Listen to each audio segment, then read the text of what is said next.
Alrighty.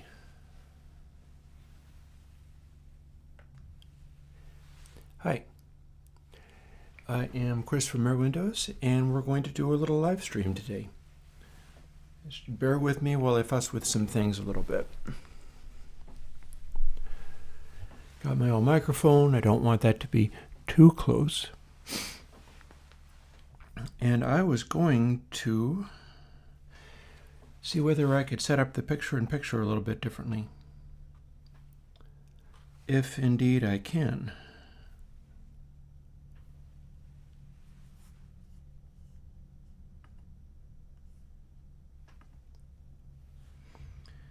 Let's see if we're working correctly.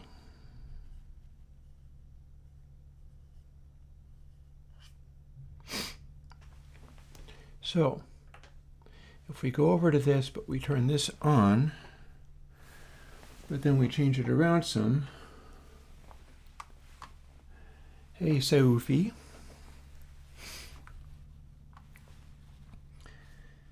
What I'm going to want to do here is fuss with this a little bit. Oh, it's doing weird things.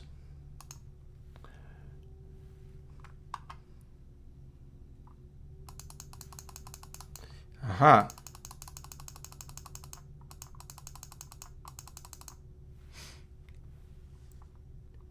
And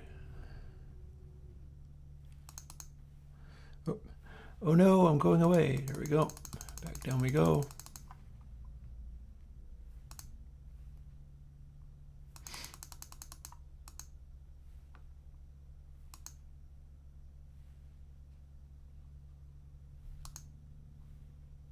Wrong way.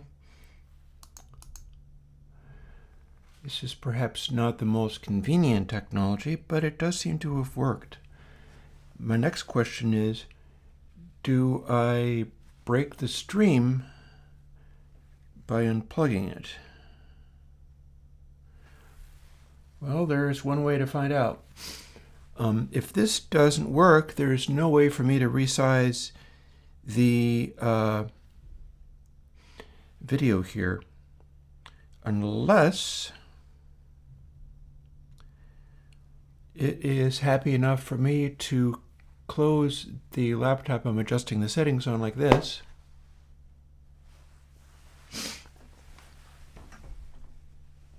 And then I simply do not unplug it and go on with what I got. So there's an interesting thing. These ATEM things are a trip sometimes. They're unusual little beasts. So until I figure out better ways of doing all of this, I'll do it the way that I'm currently doing it. Also, I assume my connection is still okay. You know, I can't be bothered to worry about that so much. Hey, welcome to the stream. And I am going to see whether I can't do a... Oh, that looks a little strange. Let me make my blinking lights go.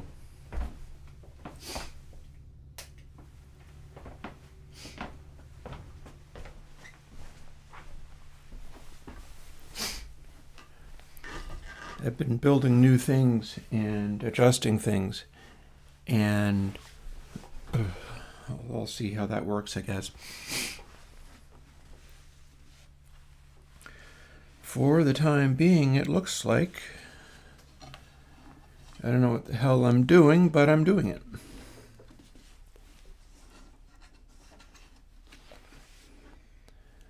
Let's adjust my laptop position. Someday I'm going to change this so that it isn't as bad as this. There's very little point to me even having this window be big if it's like, yep, this is my streaming setup. Hi. I don't know what to do about it. I do the best I can. Let's scooch back a little bit, and we'll go with this. And I need to move the mic in a little closer, I think. Maybe, possibly, yeah. No, that's good enough. It's always a matter of just fussing with everything, because really what I do is just make plugins, and all of this stuff is beyond my pay grade. Go figure. But what's my literal pay grade, rather than beyond my pay grade, is dealing with this. And first thing I'm going to do is make a noise on the speakers. You probably won't hear it properly because I don't have it set up for you to hear properly.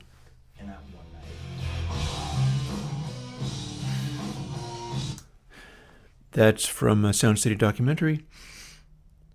This is back when I was doing reverbs, and that's one of the things I'm going to be looking into a little bit. Like, I've got these recordings. Here's another one.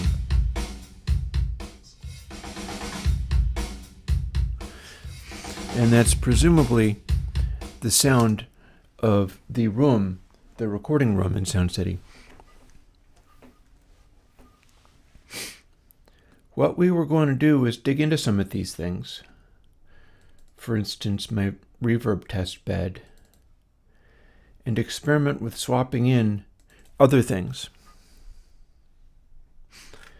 This may lead to one of those places. Oh God, I've got 16 controls.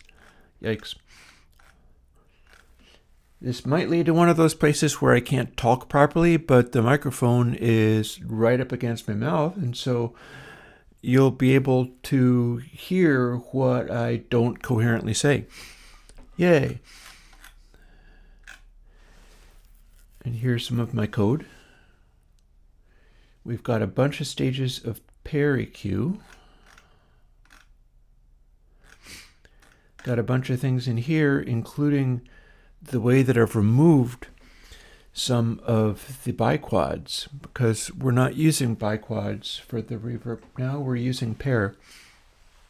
But I'm thinking of bringing in something else.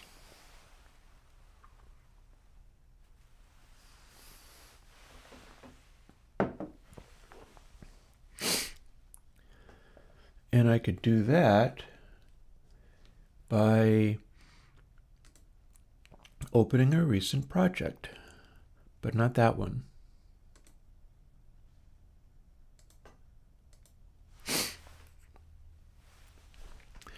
With a bit of luck, I can find the recent project and then open it. And of course, since I am live streaming and it's Monday, it is a fine idea to ask questions or whatever, because I can't see your chat today. Like I've suggested, I might very well not, and I hope I'm streaming effectively. I think I am. I won't know whether I'm doing this properly until I see the YouTube studio complaining loudly because I'm sending way too high bandwidth. Because that's what this little desk is supposed to be doing. I also put a new heatsink on the converter between the laptop and the ATEM. That tends to overheat and get intermittent and flash, and I don't want it to do that.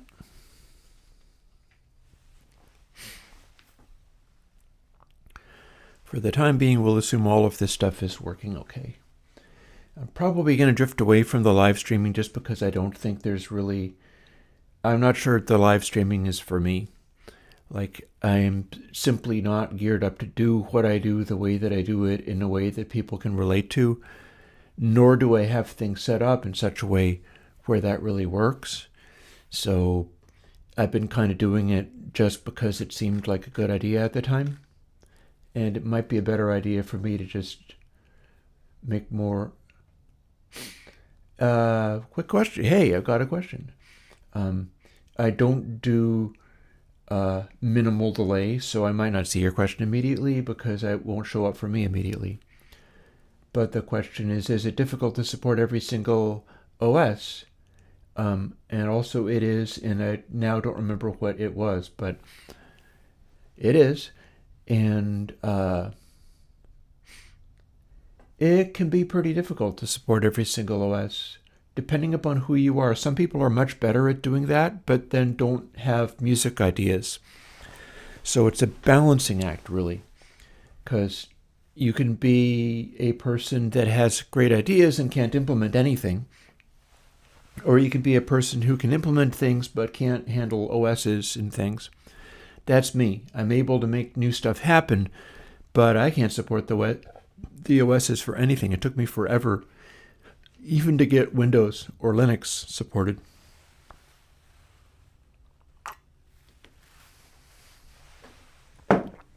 And I'm not supporting the VCV Rack plugin. That's something that I really should stream. I should be doing some rack streams and figure out a way of doing that. That seems like that would be good. I'll figure out how to do that somehow. There's stuff that I could use.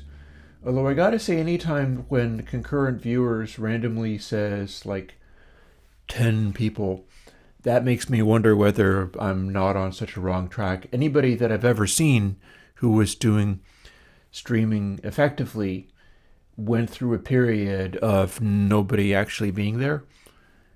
And it's not a lot of point doing live streaming if nobody's there. Like, it doesn't hurt anything. I assume. Maybe it does. I'm not sure. But this is distracting me from what I was doing. We're looking through this and trying to find what I'm trying to remember. That being sometimes how that works. Oh, see this? This is what we did a little while ago. Inflamer, the Oxford inflator thing. And I've got variations on that. And I've got a variation that I'm going to want to bring in here, which I think starts with sub. Ah. You'll be seeing this pretty soon. And I dare say I can even show you what it does.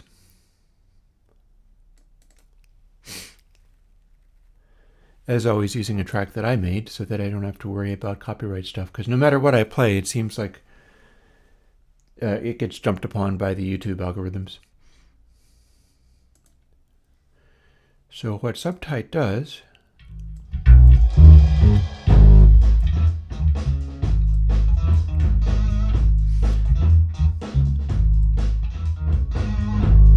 this is basically the same thing as Creature, but it's adjusted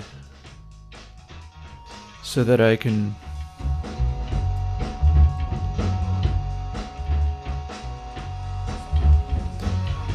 dial it in for that particular purpose better. So we've got our lows here.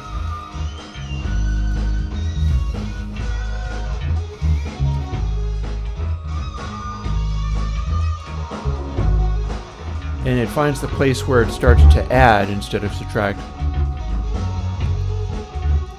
And the whole point is to give you wider ranges of adjustment around that low frequency stuff. But what I'm thinking about doing for verb tests is dropping this in where the subsonic one was.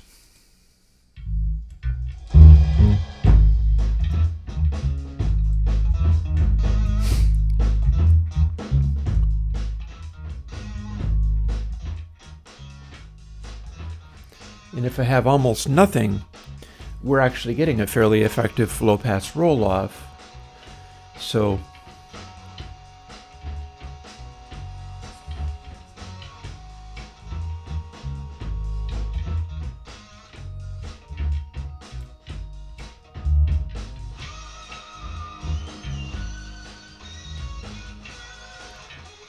it becomes a matter of finding the exact right place to put it,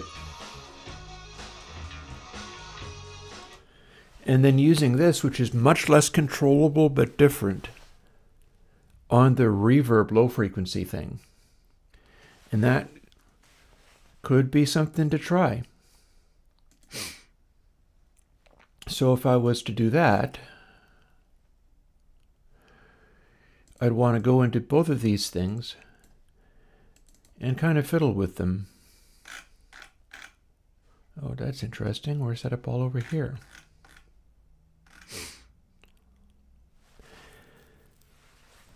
And it's parameter 9 and 10 we'd be wanting to change, meaning that one of the pair filters is going to go unused or be available for use in something else. And I want to hear what this is able to do. Because here's the thing. The effect that we're trying to emulate out of the Brocasti is that VLF behavior. That means, and you might be able to hear a little lawn mowing going on. Thank heavens I got lawn mowing for my tiny postage stamp of a yard done yesterday. I dislike mowing lawns so much, it's ridiculous. But I managed to do it, and so I don't have to do it today.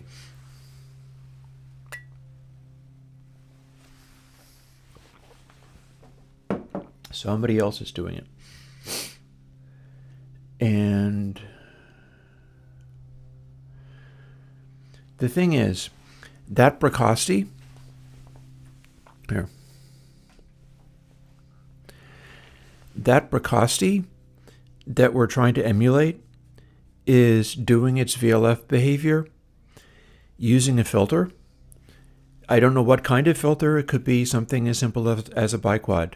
Probably something much more controllable, because most people who do this line of work are looking for controllable, well-behaved things to do what they want done. And clearly what's happening in the Brocasti is it's splitting the frequencies, or doing something like splitting the frequencies, so that the very deep subsonic frequencies are hitting later. There's a delay in there. The thing is, because it's such a long delay,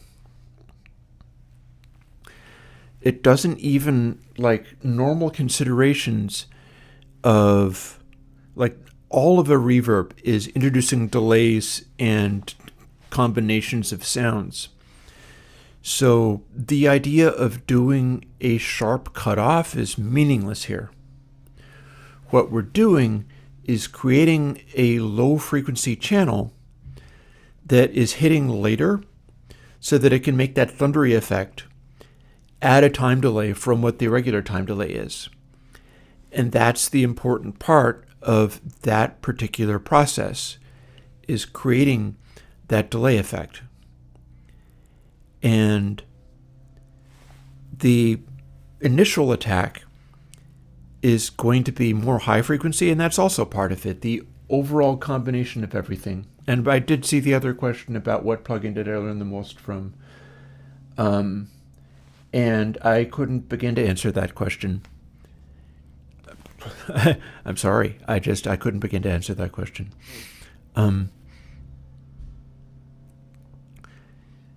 The way these frequencies combine, I don't need it to be a steep crossover point, because they're going to blend and create more of the reverb-like effect that we want anyhow. It could be the strangest crossover point in the world, and that would still work. And it would give me some options for different tone colors, different kinds of sound. So we're going to bring in this plugin called Subtype, which is a variation of Creature, which people just got yesterday or the day before. And this particular plugin specifically exists to facilitate dialing in those low settings that act like low frequency cuts. But we're also going to take the lows that we're cutting out and introducing those as the other effect, the VLF effect. I want to hear whether that sounds more realistic than what I have here, which is already a step above the simple biquad that I was using before. The biquad is more controllable than pair, but I've got pair in there, and I was happy with the way that sounds. But I'm thinking that this slew soft clipping thing and what that does to bring in, like, weird subterranean lows or take them away is probably even better than that. but I'm not sure, so we got to try.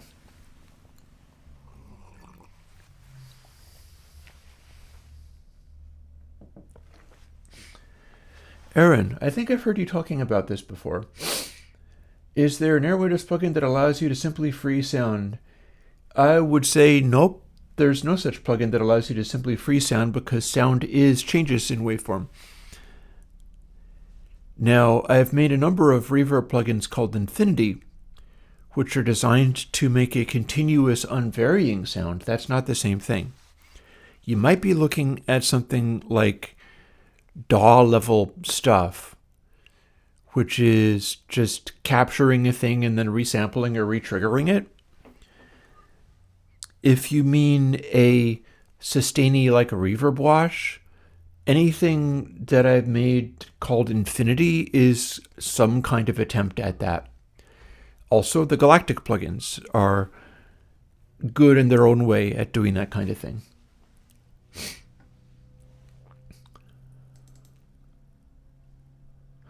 So I'm going to need to make that. Or not. I might not need to make it nearly as tricky as that. And this is going to be changed.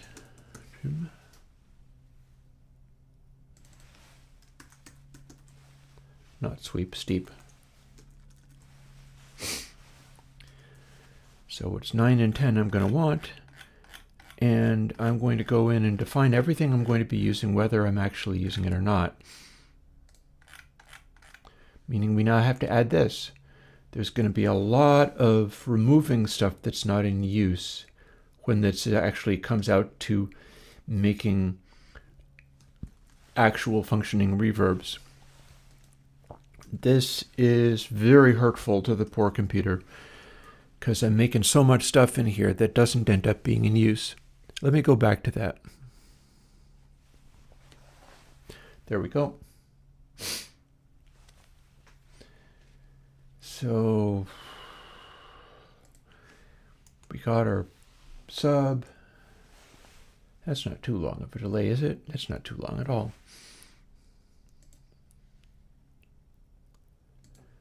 And then we got to bring over this stuff so we can instantiate it, as long as I click on the right things. Kind of like this. We're not going to need anywhere near as many of these because it's all going to be very low on the control. But I'm going to follow the same behavior of just adding little notes from, what did I call that? Let's move this out of the way so I can see. I called it subtype.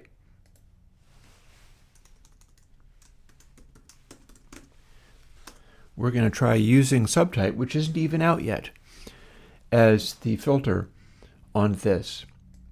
We're also going to be going into when I start putting together stuff that will eventually be console systems, it's going to start with the EQs that are currently called EQ, pair EQ, and pair 3 or something like that. And I'm going to start loading things like every console and subtype into them all so that I can make them all cover as many bases as possible and dial in the behavior so it does what I need. I have not yet made a plugin that uses granular synthesis quite. Something that's about as close as you're going to get would be one of the space-related ones, star-related ones, Star Child. That's about as close as you're going to get to a granular synthesis, although not the way you'd normally expect it. Because the window of that is just nothing but rectangular infinite length window. It acts like a reverb. Granular synthesis is all about taking smaller windows from the sound and maybe turning them on and off or moving them in time rather than just taking them as a sound capture. You can also take the sound as a sound capture.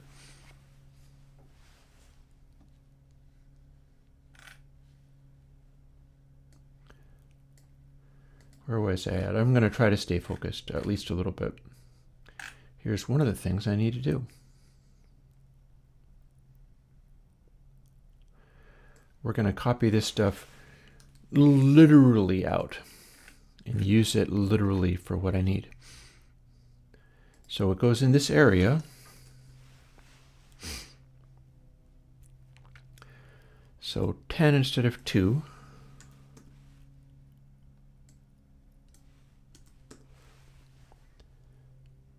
And 9 instead of 1.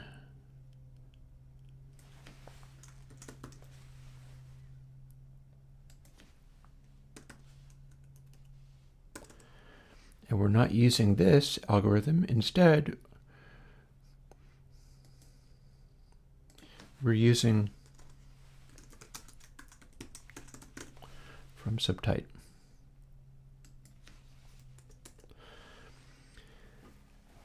VLF level and subdelay don't actually do anything that needs changing. We're going to need to have, are we going to need to have or not? I'm not sure this needs to be changed. We need scale from somewhere. Where is scale coming from? Oh, scale's from here.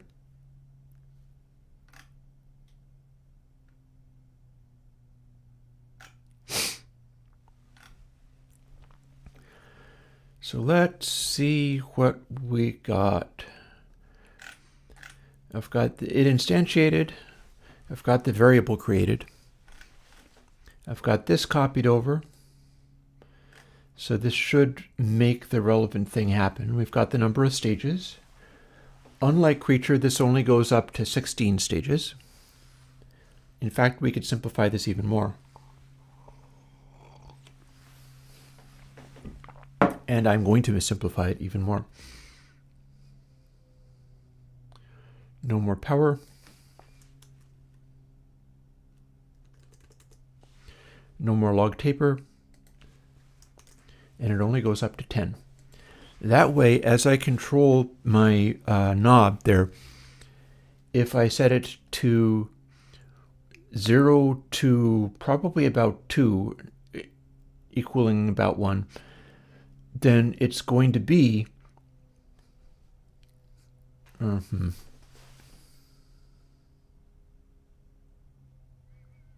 that just changed the ballistics of all of this. Well, okay, no biggie. We did take out the power function here, so we're going to take that out here as well.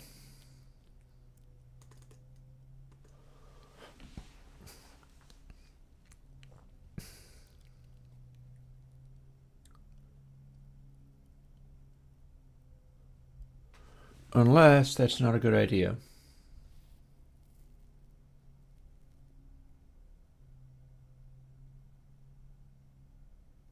Let's dial that back.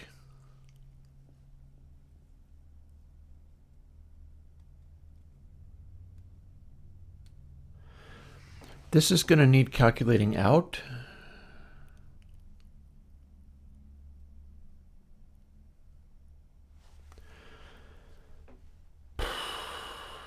What are we doing?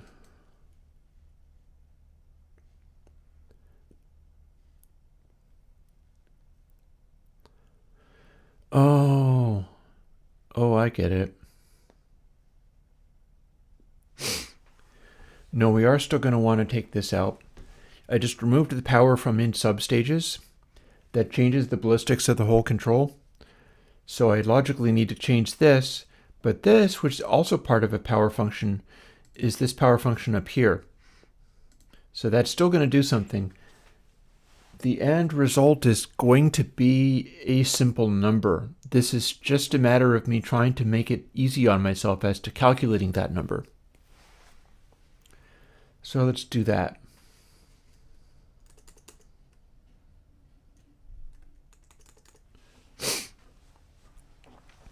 There.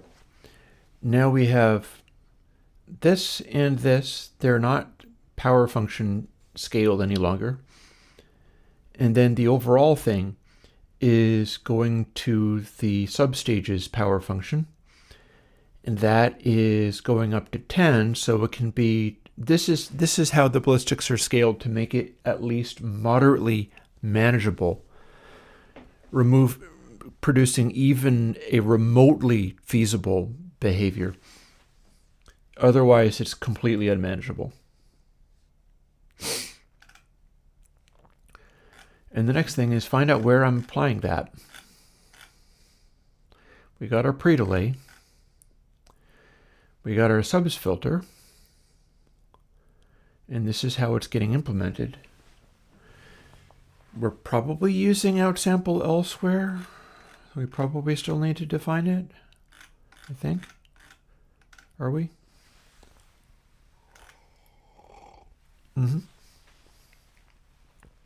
We're using outsample elsewhere, so we do still need to use it.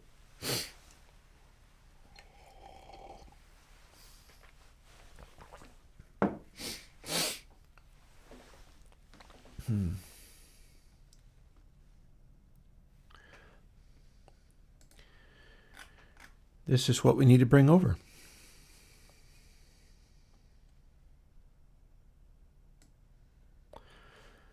So let's straight up copy this out and put it where it needs to be, and then we will translate it into the relevant form.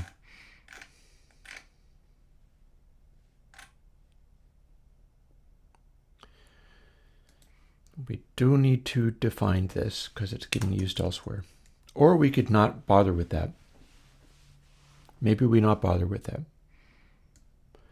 As if I delete it, all that's going to happen is it'll be like, this is not defined, and then that shows me where to instantiate it. So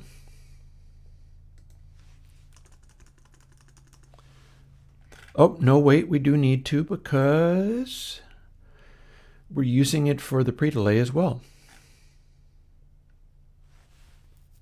So outsample is what we want this to be called, but we're doing the same thing that we do here.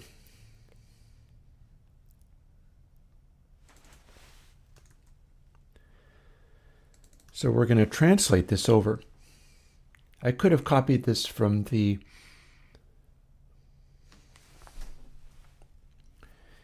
VST version, is what I'm thinking.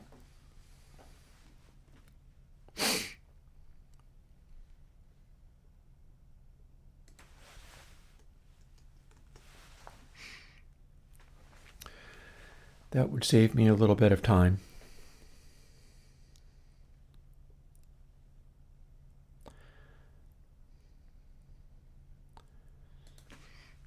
We can get rid of that.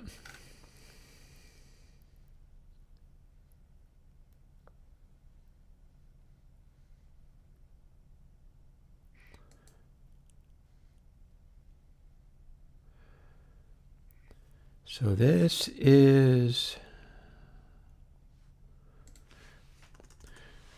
what we're replacing. I know you can't see all of it too well. Honestly, as long as I can get some of this work done today, I'm going to count that as a win. By the way, I'm not sure if I mentioned it, but the other shoe dropped as far as the internet switchover is concerned. I am even now live streaming on the wonderful new fiber internet. But the other internet people that I figured were going to come up with some kind of way of screwing me over, their way of chasing me away was jacking up the price enormously and saying there will be no disconnect fee, which basically means just please leave. That's true, but they didn't mention that there was a 30-day delay for instantiating a disconnect, which doesn't count as a disconnect fee, but it means they can jack the price up to anything that they want and then charge me 2 months rather than simply 1 under the conditions of me using that. So basically I have to continue using the copper wires that they don't want me to be using for an additional month without actually using them for $250 a month. So that's awesome. But knew something like that was going to happen. And that was causing a great deal of my stress, was knowing that there was that other shoe that was going to drop. And, the other shoe dropped. And so unless there are more surprises, now I know what it is, and now I know what it is going to cost me doing this changeover. And the neat thing about the fiber was that they were getting them being basically consolidated in Bellows Falls. Since they are established in Vermont, they were getting the, Joe Biden internet support and infrastructure money. So they were the ones getting that subsidy, and so they didn't charge me for install. So I was expecting to have a nasty, nasty install cost that I would just eat, and then maybe a slightly lesser monthly fee, which I have ended up with a slightly lesser monthly fee for 50 times the bandwidth, and that is what I'm using currently. But rather than the install fee, I ended up with a leaving the previous service fee in the form of it continuing onwards through a month that I'm literally not using at all. So it is. That is what it is.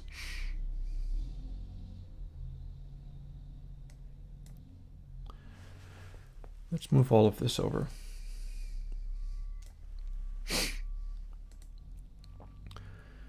So this we don't actually use.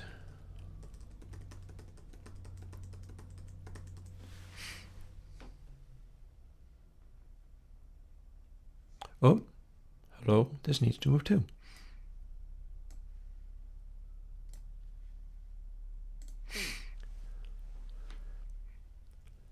So what we need to do here is change everything to outsample first to make it stereo.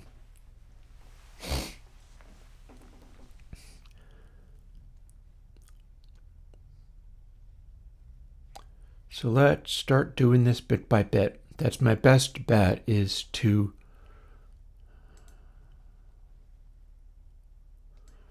start working on this stuff. We needed to define these. And this outsample needs to be scaled.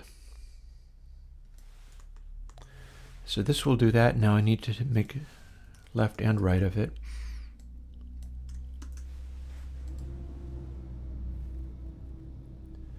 A lot of noises going on.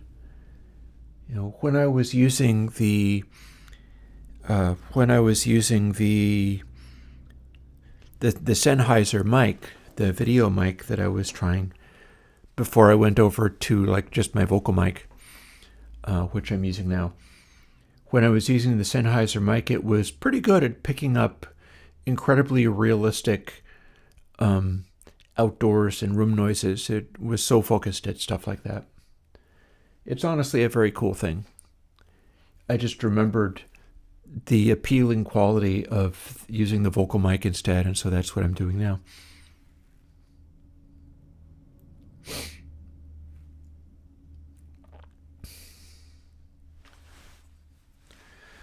Let's break this into separate spaces so that I can see what I'm doing maybe a little bit better.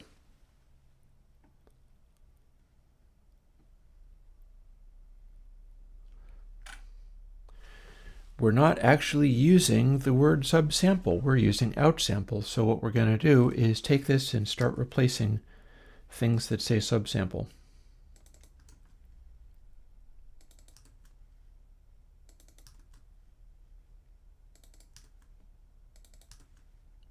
Once we're done with that, we're going to do it in left and right forms.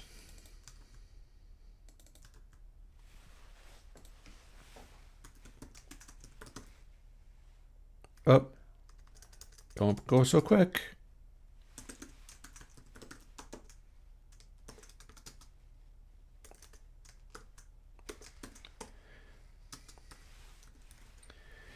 And of course, that is within the realms of shifting of bits, and that those multiplications are still being confined to stuff that won't alter the mantissa at all.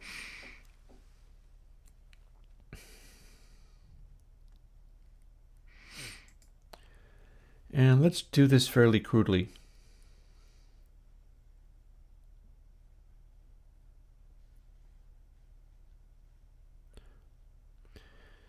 We've got this made correctly.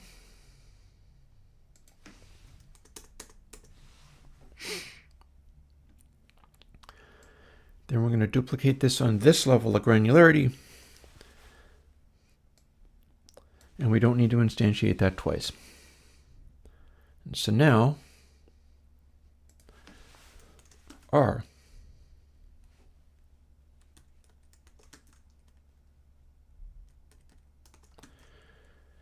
In every place it exists,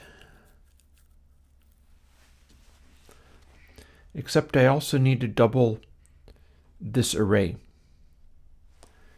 So let's do these things, I guess several things at a time. That's an oversight. I forgot I needed to do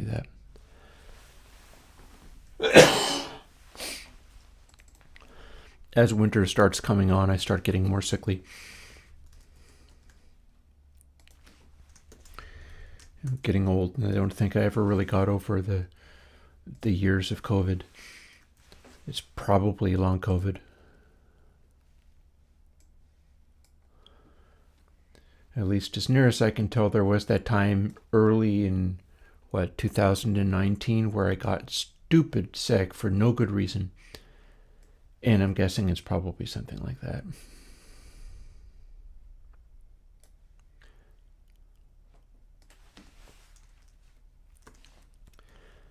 However, I'm still here for now, so let's keep doing plugins and stuff.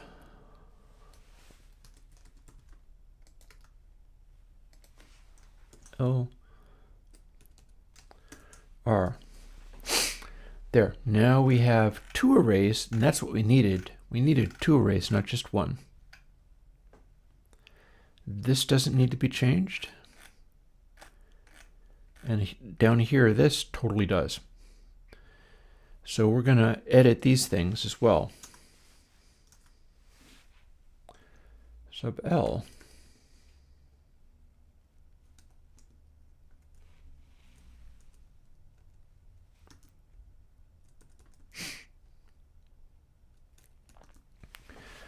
And hey Jazz, such a lovely little simple thing for how weird it is. Go figure. In theory, you could make things like this, which also used the strange reshapings of the sine algorithm that I made into some of the recent console versions. I have not tried that out yet, but you could. You could replace this sine function with anything else. We're not doing that today. What we are doing is, well, firstly this.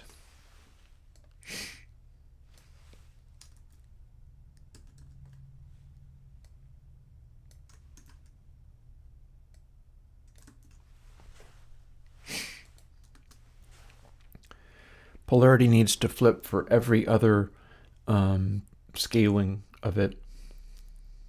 Then let's munch these together as well, seeing as we're doing that already.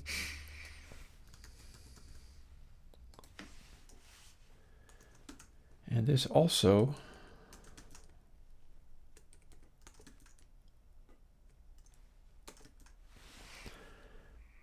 does this.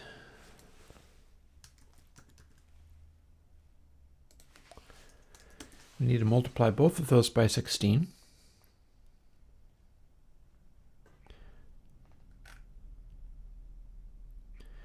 And then this is the bit that we're playing down here.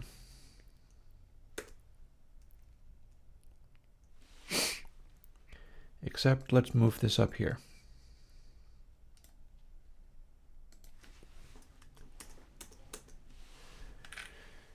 So now in theory, we have replaced the filter that we had previously with this new plugin called Subtight, so that our low frequency rumbly type stuff does useful things. And one thing we'll be able to tell whether it's working is if we start cranking it up and the lows coming out of the reverb just blow up in volume, because this is, of course, the same thing as Creature.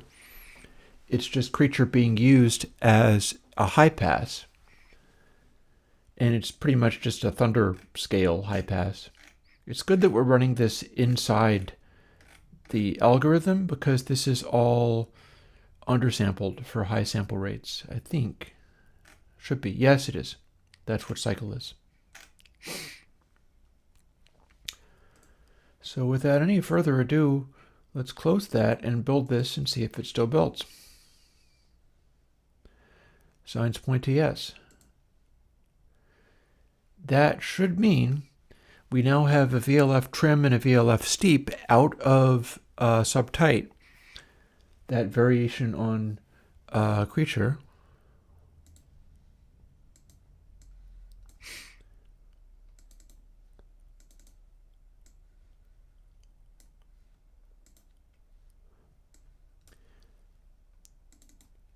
And if we go for one of our testing sounds, we got the Bricasti sounds. This is probably more what we want.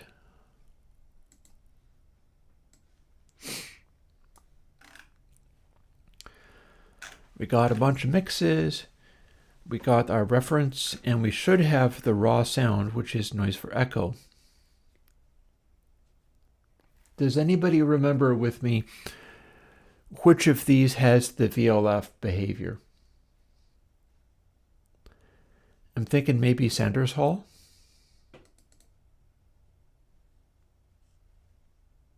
Let's find out.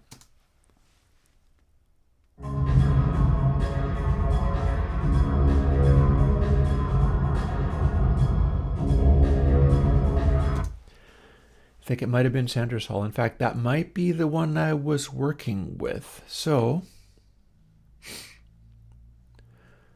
there's many instances of it. We've done so much that I don't even have it in recent effects anymore.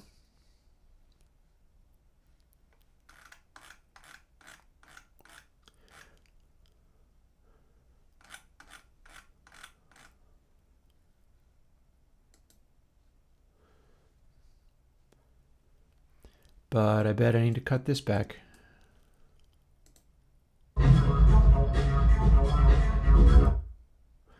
Interestingly, I'm not getting a full wet out of this. That's weird. Should I be?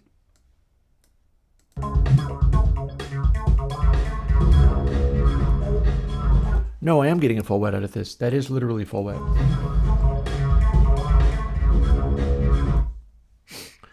What I'm not getting is subs because I've got VLF trim and VLF steep turned all the way off, even though I've got the delays maxed out. So let's see whether I can start doing something with this.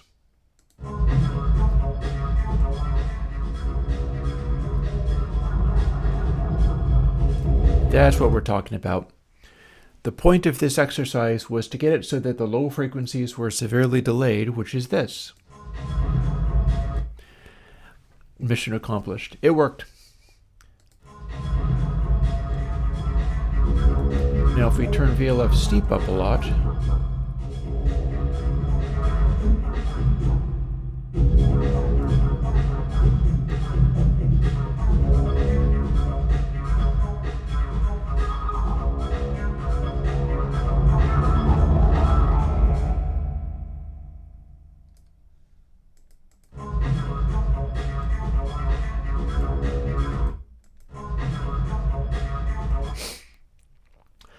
so when we have a high VLF steep level, what that's doing is effectively this.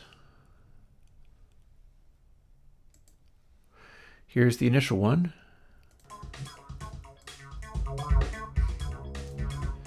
So at a high VLF steep level, this is turning Creature up. It's adding more poles.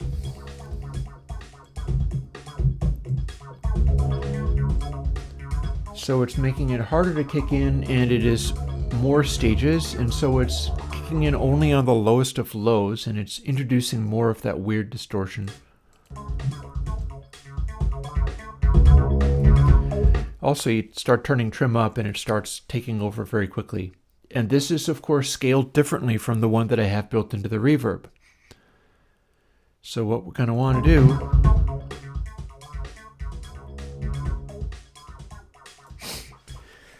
because more steep means that it goes lower into the bass before it starts transitioning over to the other,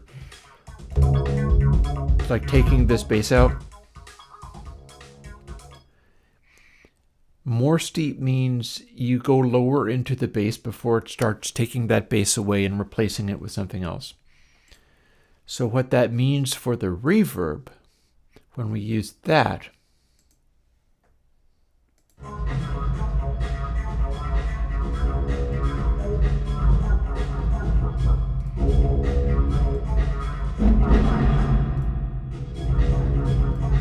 also, when it freaks out like that, it's because I have turned the trim up so much that it's starting to do that creature thing and put out really high volumes. So this is not going to be a user-facing. This is the kind of stuff I have to adjust in order to get the sound that then gets built into the plugin and just works for normal people.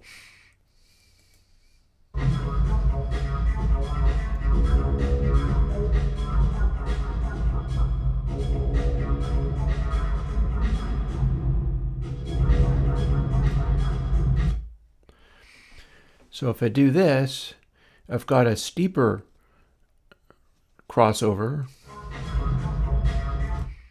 and you can hear it really sticking to the super lows. If I pull steep back, we're going to start to emphasize it again. And there's our lows. So one option here is to do the cancellation so much that it starts to sneak back in again.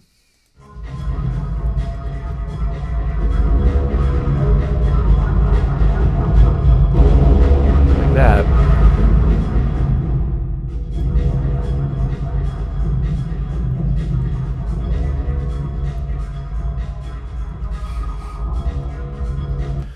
We've got a sort of sweet spot in there where the trim needs to literally be at 0 in order to keep up, which is unusual and not really what you'd want. And I know why that is. So it might be worth simplifying the code. This comes from the original code that is no longer valid. The reason it's doing that thing is because here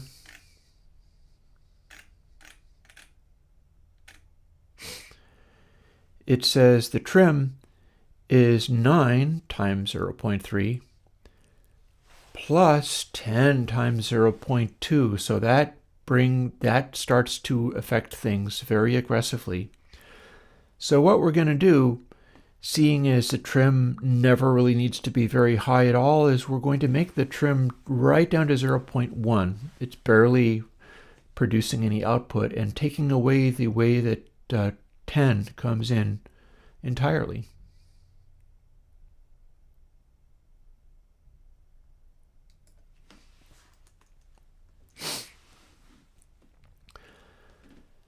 So now we're just scaling it back massively.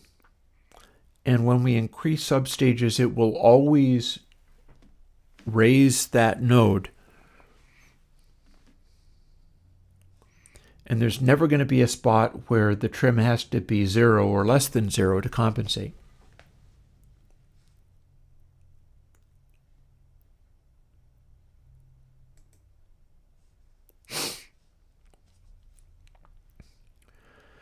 We don't need substages to be, well, let's find out what happens.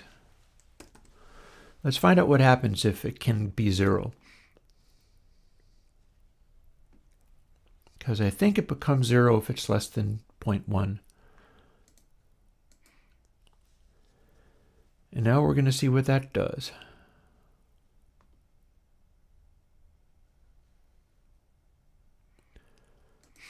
So the build succeeded.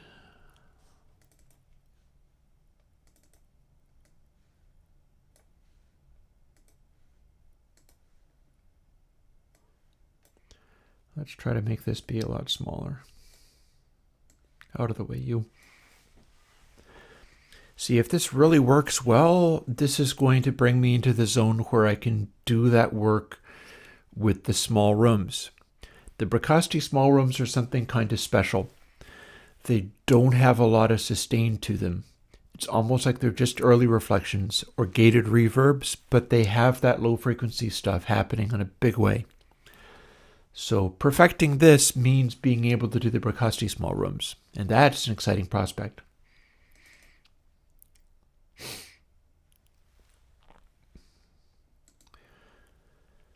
And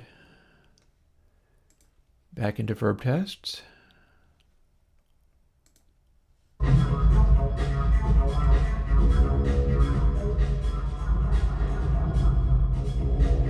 There we go. And if we have more steep,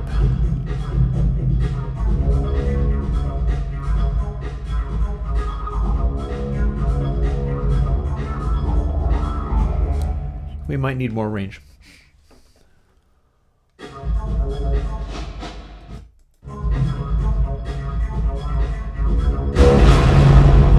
Ow, that hurt. I'm going to say that's a good enough reason to put that code back. So it's never a good idea to set that to 0 in this context. And that's because we're feeding output 16 times louder than it should be into the reverb. So we're going to put this back. Substages never gets to be 0. That's bad. Bad substages. On the other hand, this change made it so that I could no longer reach the settings I wanted. So let's put this to 0.25 or something like that.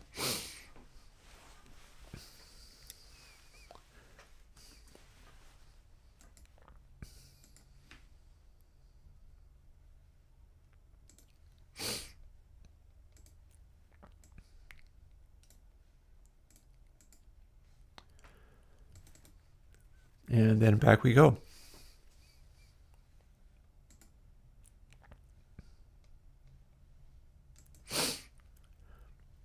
So now we can't actually break it the way we were doing. It's always this until it reaches 2. 1 stage, 2 stages. If we put to lots of stages, we're not actually doing anything with it yet, but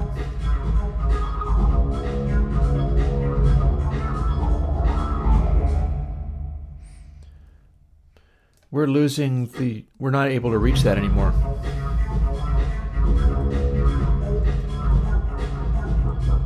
Can we reach it at 3? We can reach it at 3.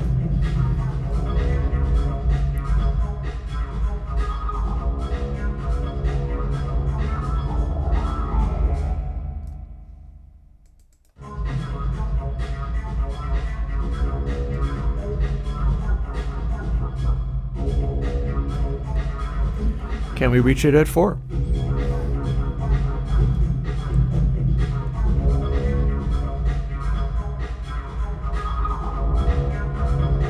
Yeah, that sounds like it. So what's going on here is that as we increase the poles of the very low frequency filter, we're applying a power function. But we're applying a power function onto something that is already scaled back so much. Here's what this is doing. So the stages go from 0 to 10, except for we don't use 0 because 0 means we're just only applying 16 times gain and blowing everything up, and that helps nobody. But then we're applying the trim. And the trim is the first control to the power of the stages. What that means is that at large settings of this, it rapidly descends into nothingness, like 5 stages, 6 stages, and so on. 0.25 to the 6th power becomes a value so small that you can no longer reach the node on the control. So what we're going to want to do is, I guess, find out, firstly, are we just not scaling it enough? Because if we put it to 1, what's going to happen is we're guaranteed to have all the settings on the right side of the control always be unreachable. They will always be far too loud. They will always be complete distortion. But this might be different. And this is actually what the other control that was in the other plugin was a 0.3 plus a 0.2. And that reached all the settings. So I'm thinking 0.5 is probably going to end up reaching all the settings I need. And we'll find out by firstly building it.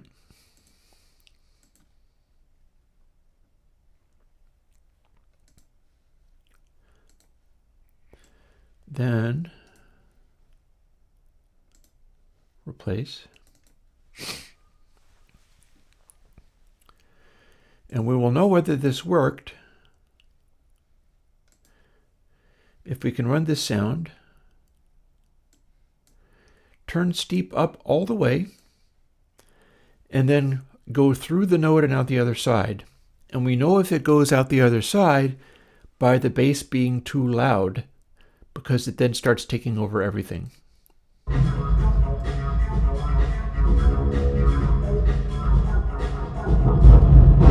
Like this. So, success. This is 10 stages. The node is very narrow using, remember this is Creature. This is a variation on Creature that makes it easier to reach high-passy type behaviors. And we probably don't ever want 10 stages. But one thing that we can have is larger numbers and still have access to that node where we've reached the point of cancellation on the lows. Seeing as we've done that, let's experiment.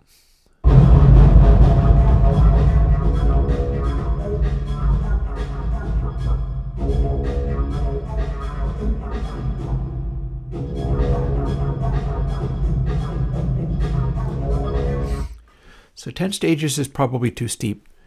It is too much. What that means is because it's Creature, it's taking the super lows and saturating them way quicker than anything else. So what's happening is the VLF in this algorithm is grabbing ultra low frequencies and literally saturating them and then combining them before anything else happens. So we turn VLF steep up that much, at which point it becomes excessive. And the main audio, it's being crossed over too low effectively.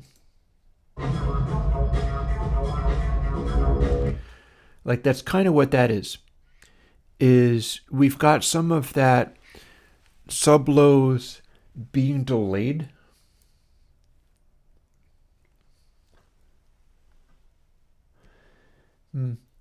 Framework, that's an interesting question. I don't know what the answer is.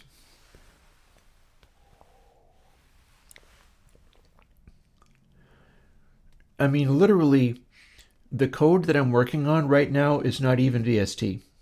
I start with AU, which this is.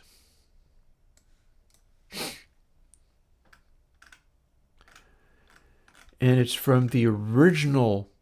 See, this is component entry verb tests. Modern versions of AU coding say audio component entry, AU base factory, comma, verb tests. When I do the the signed versions, I have to change that and sort of do it over. And that is, let's see now, what we've got.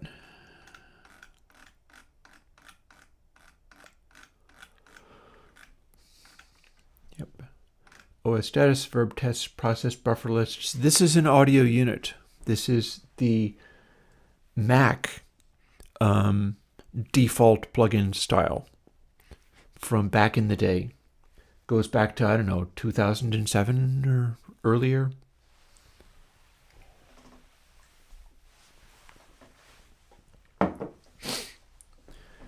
So when you ask what is the framework, this is not VST. This is AU. This is generic AU with no interface out of the Apple sample code. There is no framework to this. It's just C++.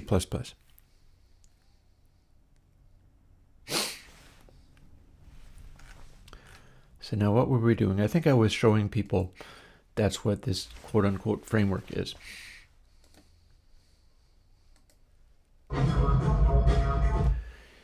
So when I have the VLF steep that high, what happens is we are only, when I port it to VST, I have to start over from the beginning. This one won't take much because this is already a stereo plugin, but it is the original VST SDK 2.4, yes. So when I start with this at VLF steep this high, we still have the delay in there, but it's applying to such low frequencies that you almost can't hear where it's kicking in. On the other hand, if we have VLF steep very low,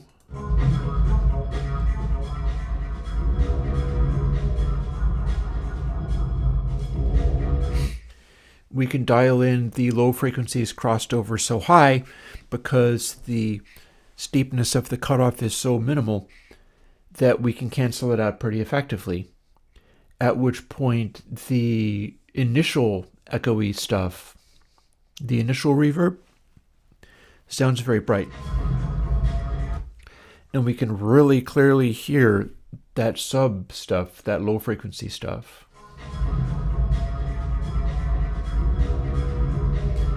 As we increase steep past 1, which this is,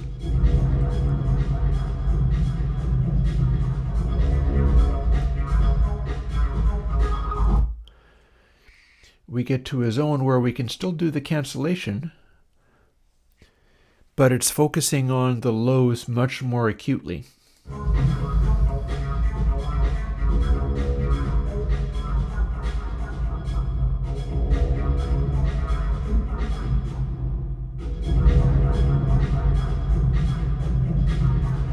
And we can hear where that's kicking in by, because if the trim is down to nothing, then we're not actually getting the sound anymore. If the trim is down to nothing, then what we're getting is everything purely in reverb, the way that the original stuff was, like the K-plates and so on, were designed, without that crossover that the Bricasti has. And you get this. You got your lows, and they sound pretty much like, because that's the only thing that's getting changed here. The reverb is still the same. The damping is still the same. None of this is any different until we start doing that crossover and adding an enormous delay. VLF delay here is huge. I've got it turned way, way up. That provides the sort of disassociative quality of the lows, similarly to what the Bricasti is doing, except for that now I'm doing it with a variation on Creature, which is definitely not present in the Bricasti. So we're doing that thing. We're doing the thing where it's like, oh, hey, let's do a version of this, except for I'm going to Airwindows the heck out of it. And that's what this is.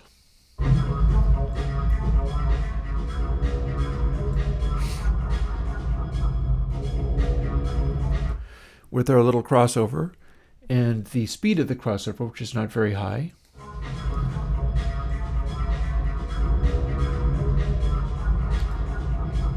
And finding that little zone where we can not only use that to isolate the super lows and delay them, we can we can work out the steepness which that needs to happen.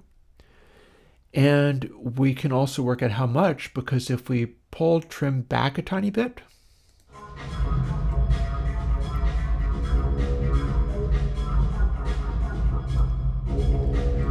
we get to kind of split the difference. The creature code is still going to be pulling out the very lowest of lows, but without turning it up too much, we have less of that quality, less of that super spacey, wandery quality. Add a little more.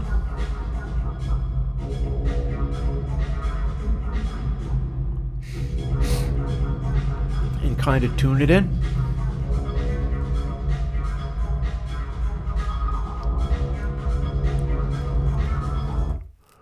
And if we give a little more than we need,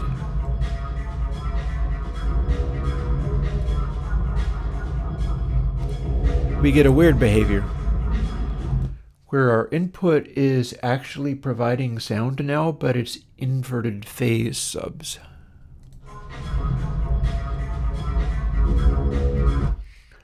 Pull it back again and go to 3 stages instead of 2, because this 0.214, I think you can still see that, yep. If I make it go to 0 or 3 point something, I'm now running 3 stages of creature in its form of the sub tightener. And now we'll have to push VLF trim a little farther up in order to make it engage.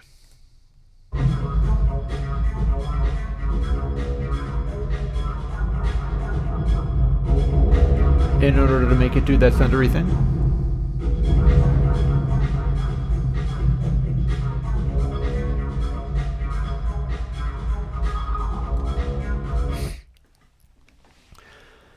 And at the setting of 3 stages, it's starting to isolate well enough that we're no longer hearing that cutoff as a big obvious blur. We're starting to isolate it down into only the very lowest of frequencies.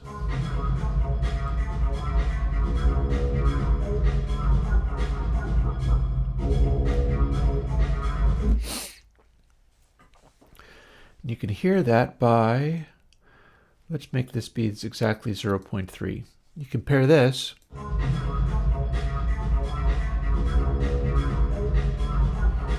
with this.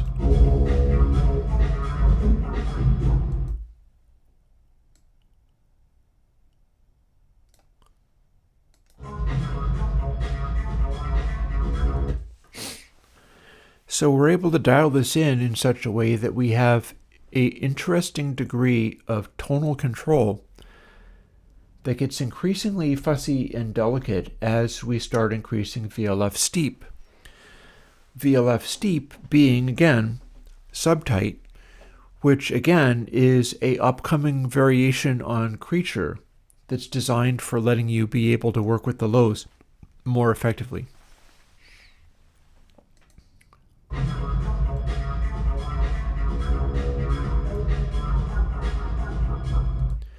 If we set it up like this, it becomes easy to hear that the lows are different.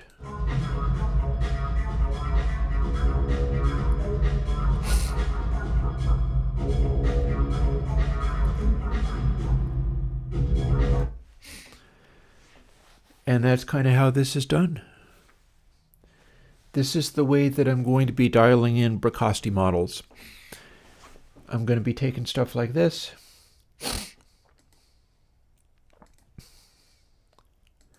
and comparing it to stuff like this.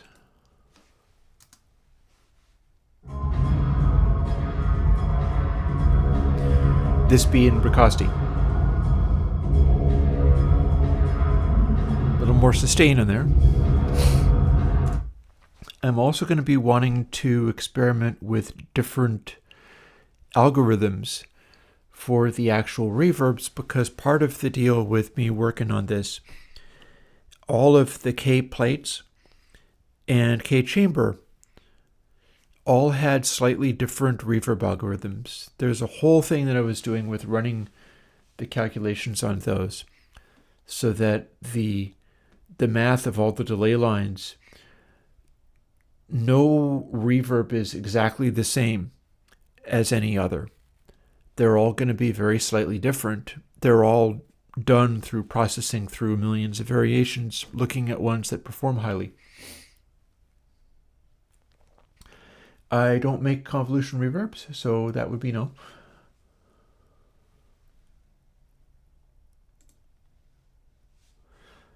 That's technically not quite true because ResiQ acts like it is a reverb.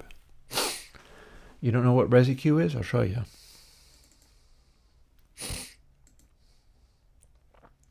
In fact, ResiQ might wind up finding its way into, let's see, here it is.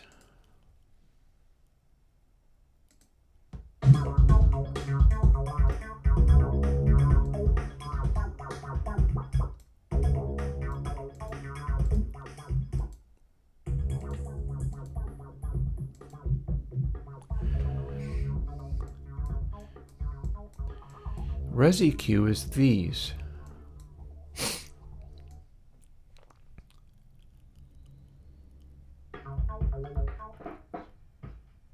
Oh, actually, that was a pause, so maybe not have that.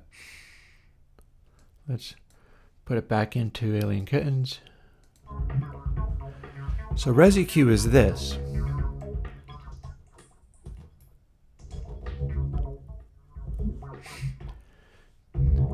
This is a convolution reverb in the form of a custom-made convolution impulse. It's not a reverb impulse, it's a filter impulse.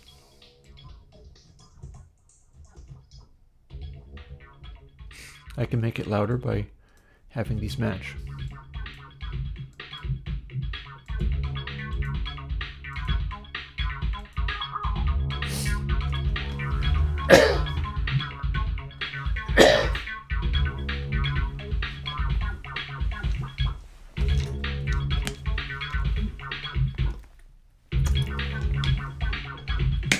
Winter's coming on, so it's going.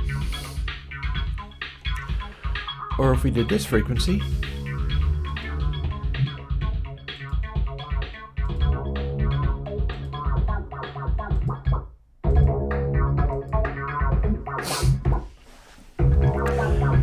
ResiQ is this. It's a convolution filter impulse designed to do the same thing that a resonant filter coming off of the Manley massive passive EQ does.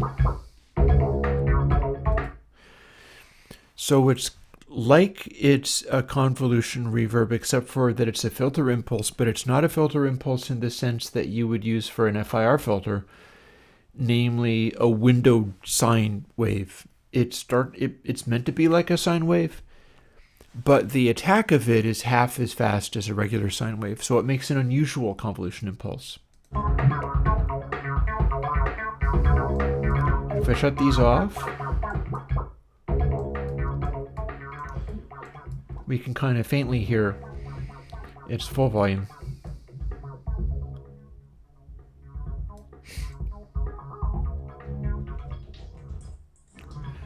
You can hear it scrunch when I move it, because it's recalculating the convolution impulse every time. And it lets you dial in to some of these sounds.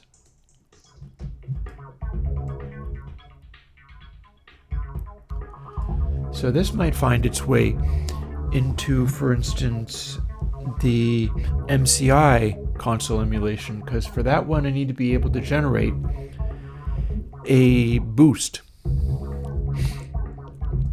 So I'd be basically taking the raw sound and isolating a mid-range sound like this on a control and then bringing that in as a boost.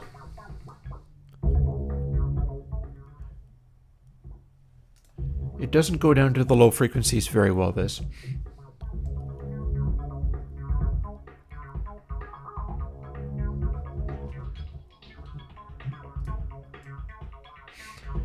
And as you move it, it sounds weird.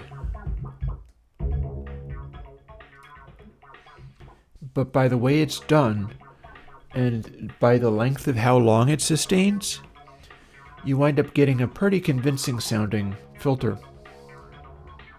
In fact, let's run that let's run it on a different sound firstly. Let's run it on this.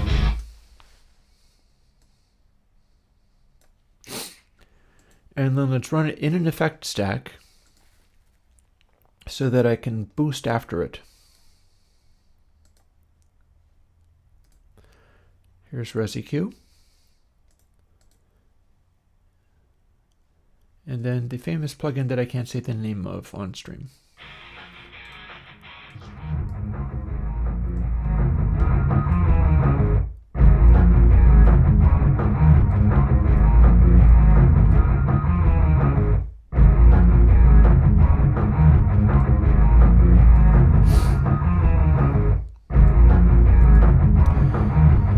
So, now that that's boosted,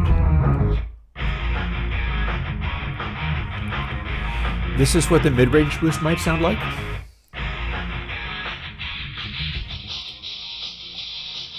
Used as a presence boost.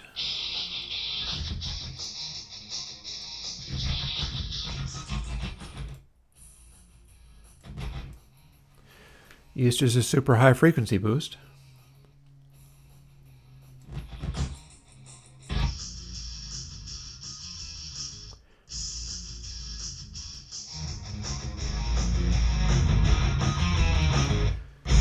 You blend it in.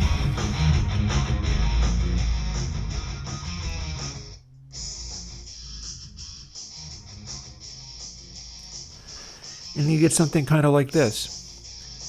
You'd get a added boost in the MCI style.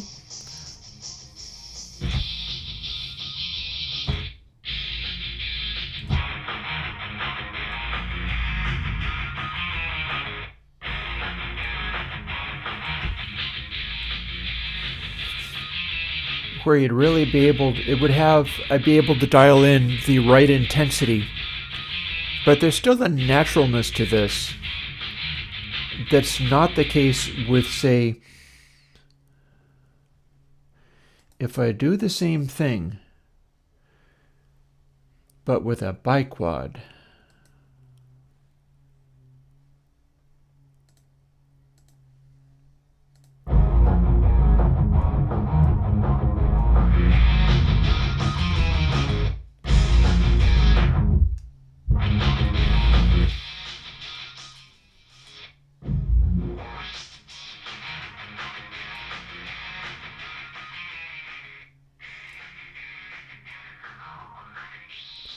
Here's a biquad.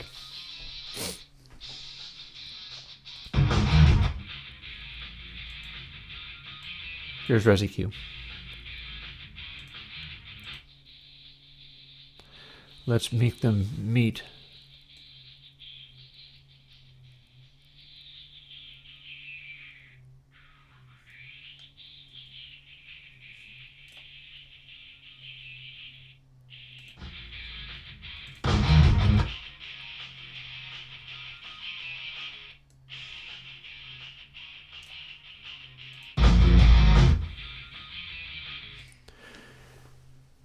So, and then let's shift that up. So the difference between using ResiQ and using a steep biquad, which is still, that is still not a phase linear thing. Phase linear would screw this up even worse. The pre-echo would be horrifying. But compare ResiQ, which can sound like that, to the biquad.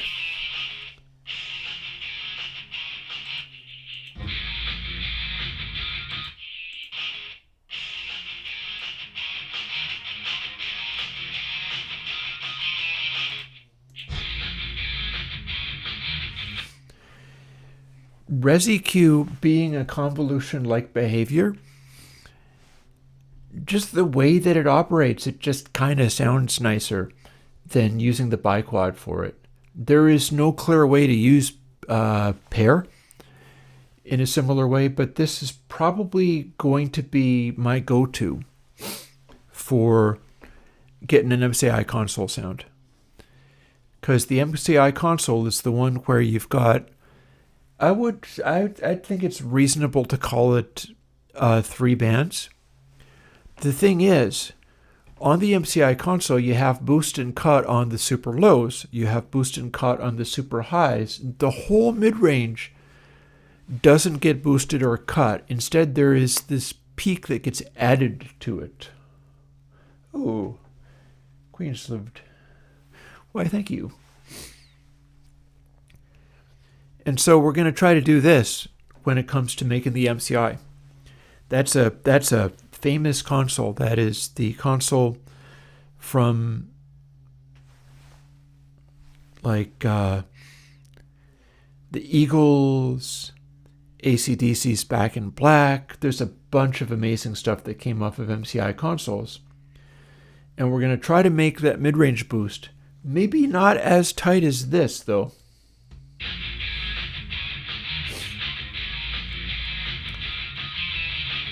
We're going to want that midiness to be more like this than this. Because this does not sound like a big console doing a mid-range boost. But this kind of does. And of course, since this is ResEQ, we can still adjust it.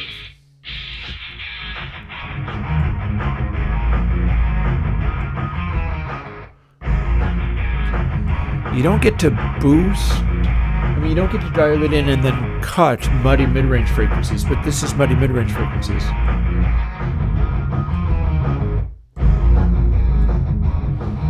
And ResEQ doesn't actually hold on to lows very well. Like, you can dial it right down, but nothing much happens. You can't really get lows out of ResEQ, but it's real good at those mid-ranges.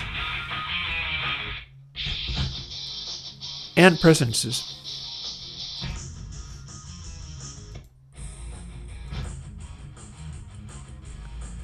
You can pick pretty much any super high frequency you want, and it'll just do it.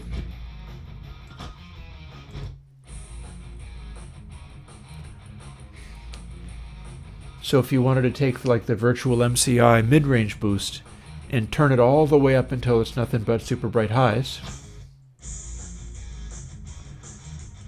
you tell it, yeah, my mid-range boost is here, and then this is what you're adding.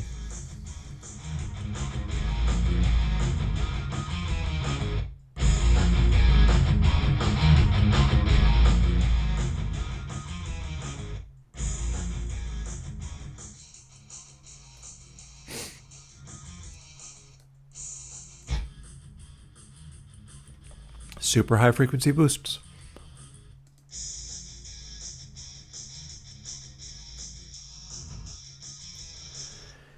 This also might work as far as getting things like particular kinds of, well, let's find out. I bet I have something handy in sounds like a drum recording.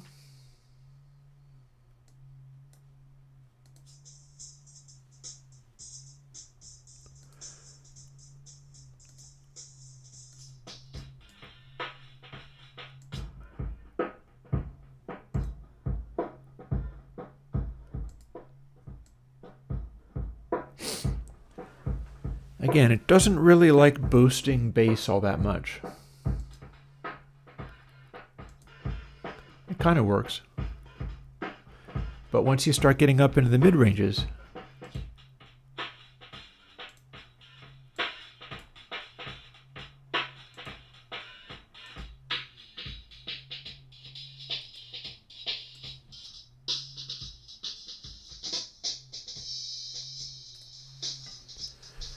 Now the difficult part about this is that I'm kind of trying to hear what it's doing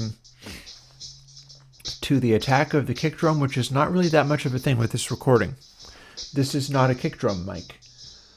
What I'm doing is I'm trying to find the place where the kick drum mic starts sounding like old Talking Heads.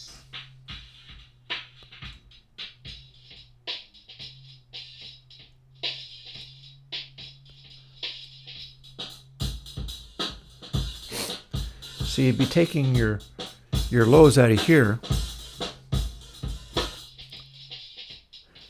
and isolating what's happening on the kick, except for it would normally have more bright punch to it because it would normally be kick drum mic rather than overheads. But I can kind of hear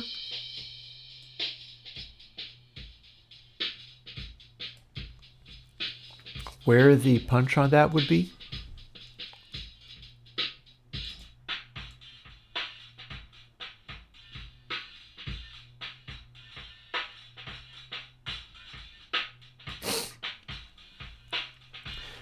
And you'd maybe put the attack of the kick mic around here.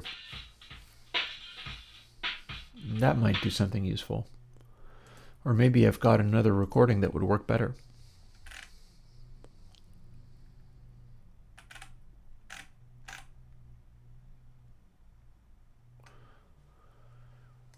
What was this?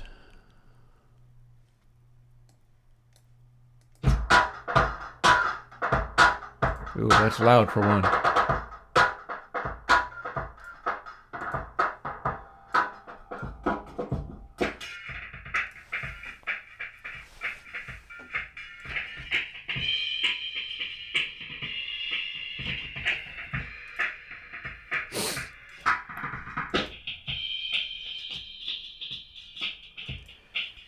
Might be able to... You know, it's probably worth fooling with this a little bit as well. Let's start another one while we're at it, because this is enough of a big change, like comparing this to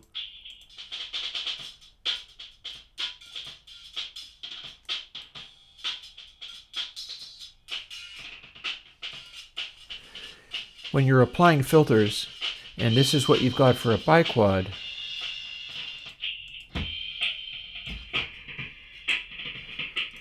Whereas you can get something like this. This is going to work a lot better for something like the MCI mid-range boost. So it's probably worth, because when I did this back in the day, this was like in the days of Pentium processors and stuff. You really couldn't do very much.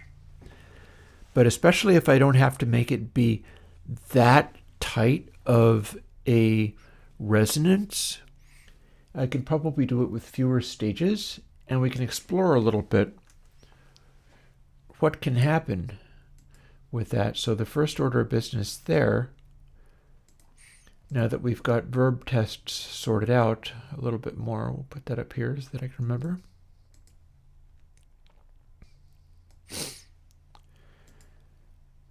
Is let's open up ResiQ again.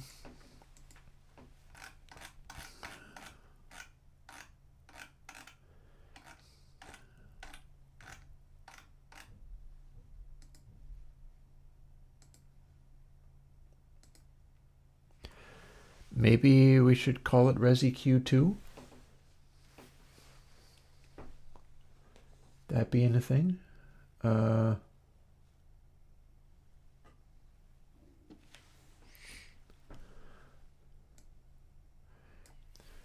Got maybe another half an hour or so of streaming. Let's see what we can make out of this. And we will call it ResiQ2 because there was a ResiQ1.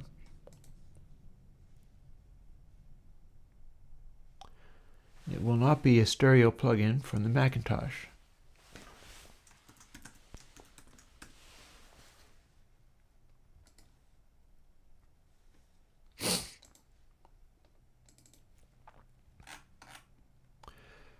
Reso to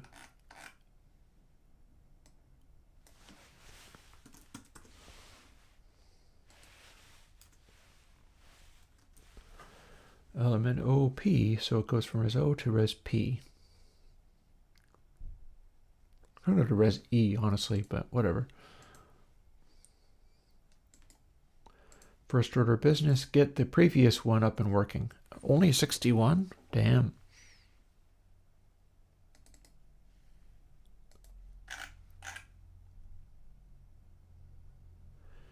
And we're sure not going to use all those.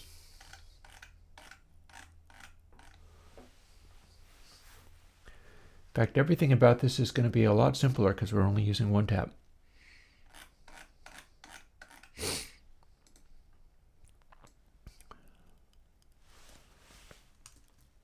Let's see how much of this even stays.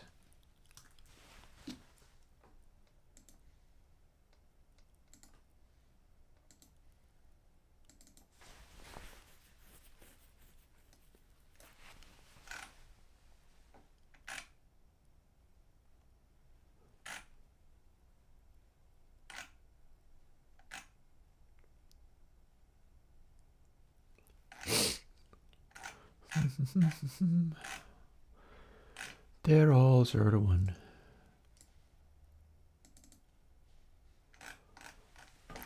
We'll keep that. These are all 0 to 1. That's fine. That's how it's meant to be.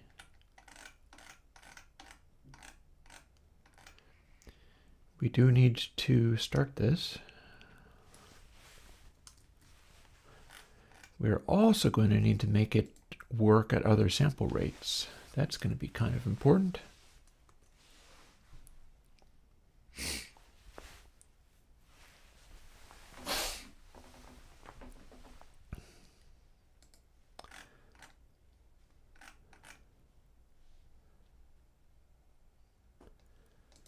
And then we're going to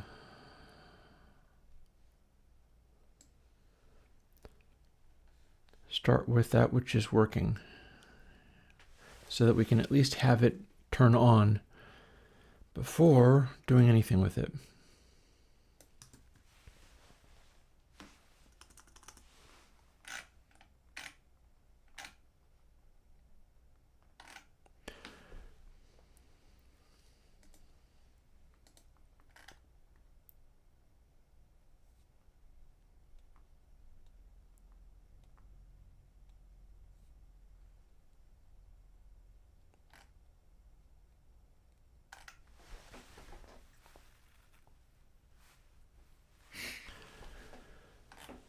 Then the guts of it are like this. Very primitive, that. Very primitive indeed.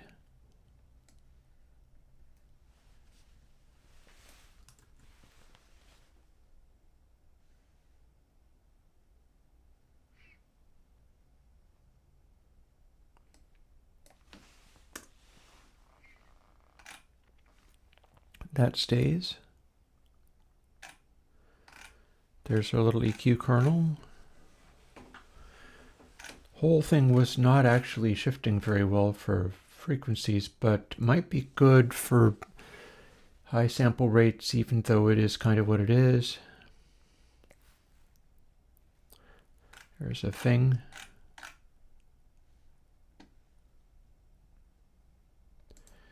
Anywho, for what it's worth, this should actually work now. Unless it doesn't. No, nothing compiles the first time.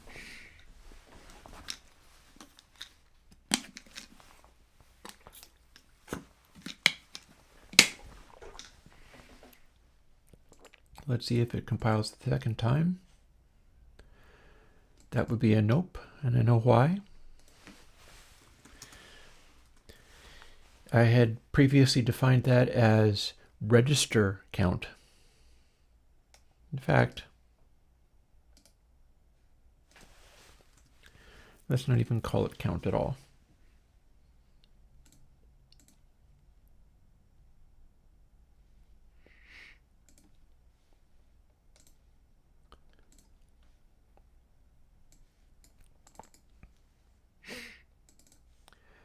Yeah, because we're trying to reshape this. We are no longer trying to do the thing which ResEQ was, and still is, namely combine all of these resonances to make a composite sound out of multiple resonances that sounds full range, but really isn't.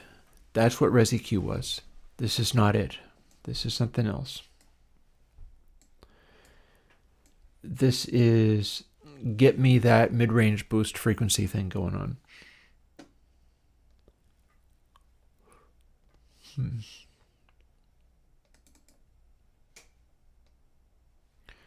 Oh, wait, I can get that more easily here.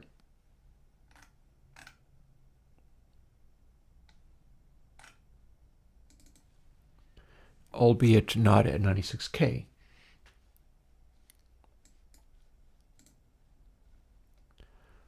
Hello, new ResiQ.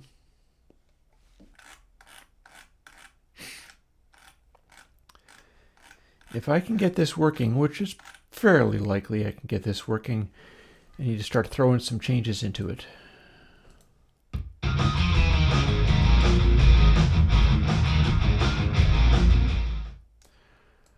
That's what the frequency was.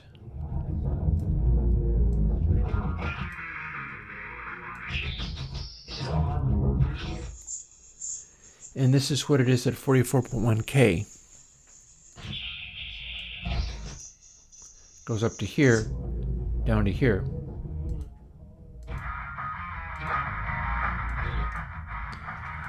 So next order of business is let's make this whole thing run on a single frequency.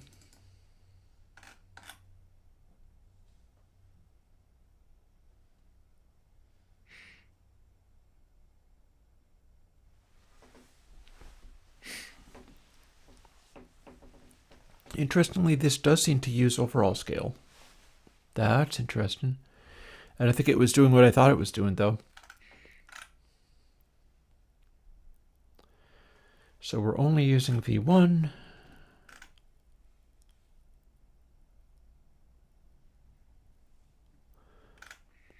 So we're going to ignore the rest of this. Let's not even implement those. We're only going to implement the one.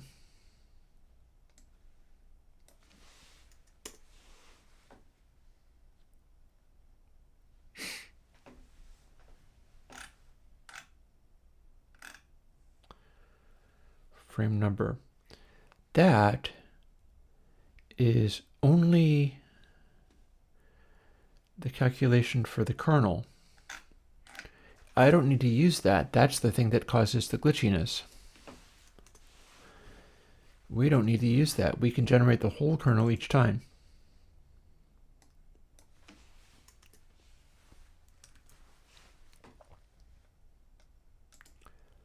And in fact, we're going to do that.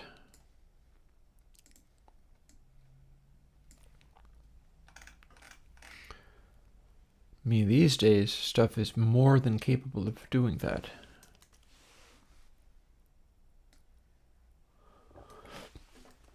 So none of those.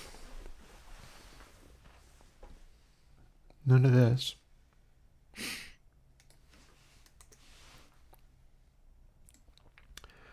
Leave that stuff there for the moment. We're not doing it in frames.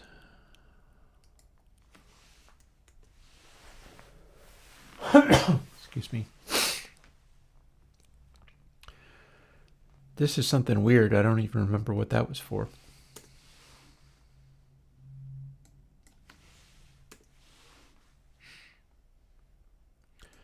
We're no longer doing this.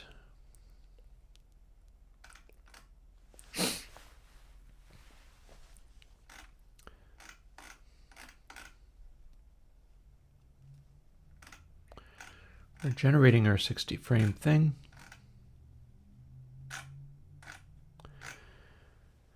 This could be scaled a number of ways. I'm doing something in, what's its name, bus colors that adapts to high sample rates in a way that would work with this.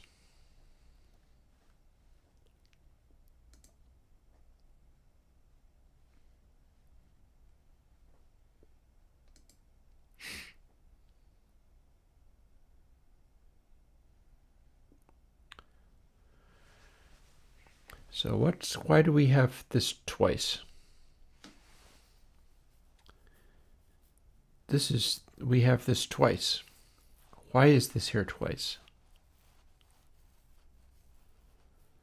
Because we're running it 2 times, which we're no longer doing.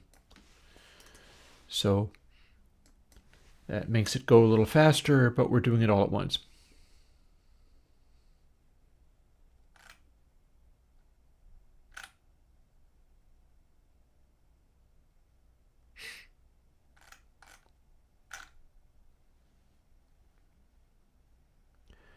And here is the secret, with a lot of weird extra spaces in it.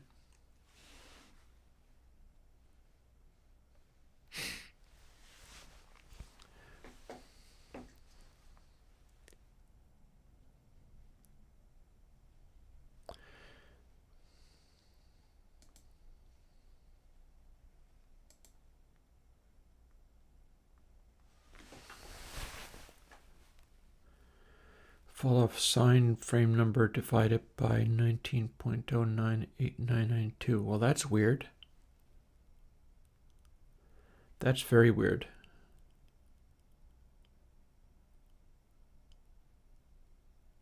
Or is it? Where's my calculator?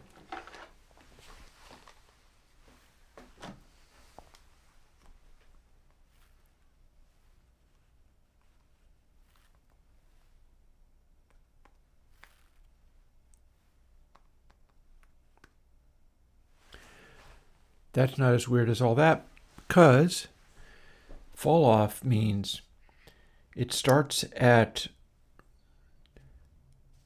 B59 or so. That means it's sine roughly 3. So this is producing a fall off that is kind of a fat envelope. Yeah, this can be very different. What this is real different.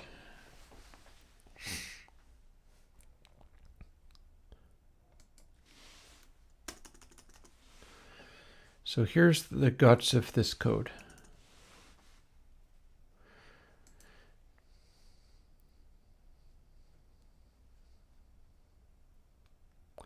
And the reason we're instantiating it here is because we don't want to unnecessarily do sine and cosine functions.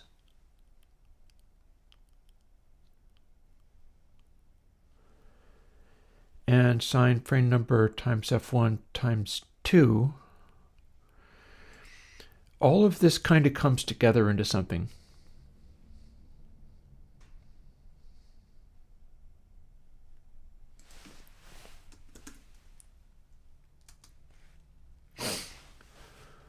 Let's open something simple where I can get this out.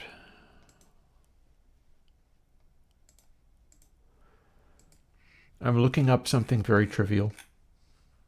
Sometimes that's just how it rolls. I have to look up something very trivial. If I can. I may be so confused I can't even look up something trivial, but I'm going to try.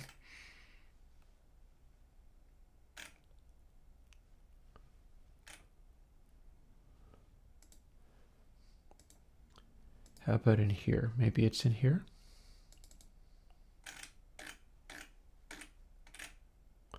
It is.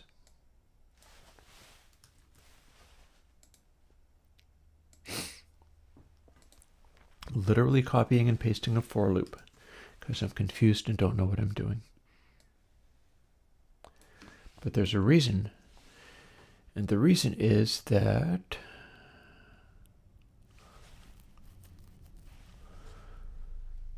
zero, 1, 59 plus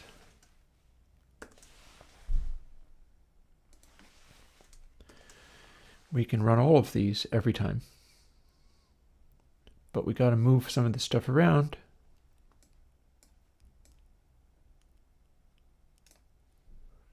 Like this. No, that would be 69. It would be nice. I'm not even quite sure why that is there, or why it is what it is.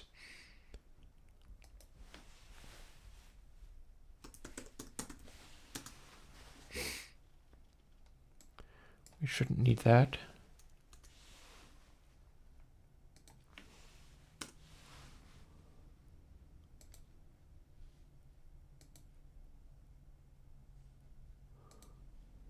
That's supposed to adjust to sample rate, but it really doesn't.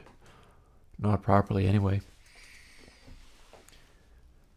So we don't want any of this frame number stuff, but something we can do for the time being. Use that to update everything else.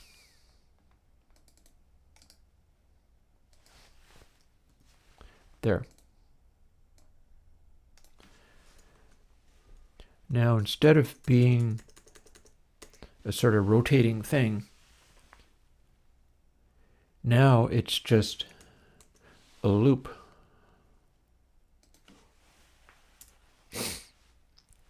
And we execute everything in here.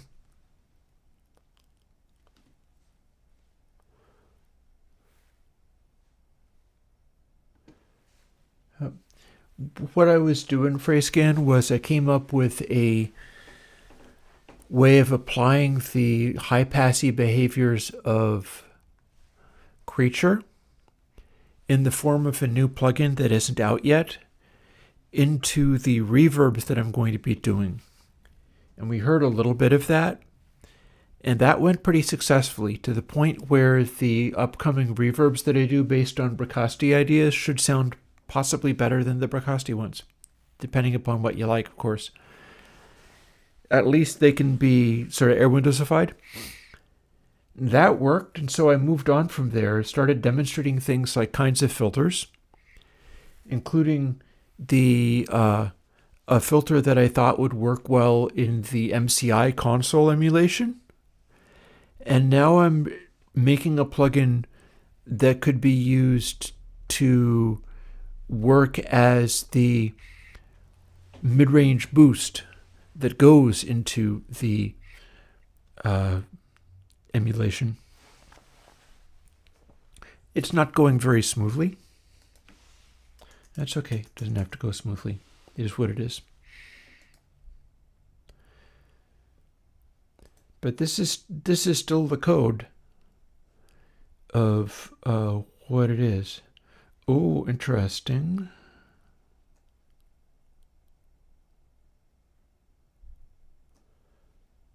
Hi, you could be part of this. Wouldn't that be interesting?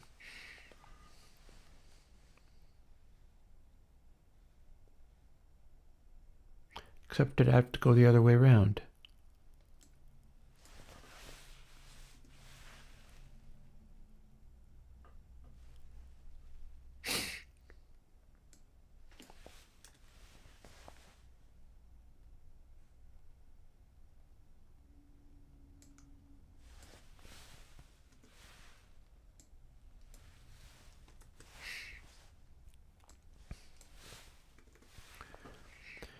Now this counts down, and it shouldn't have any effect to this, but it would fit here.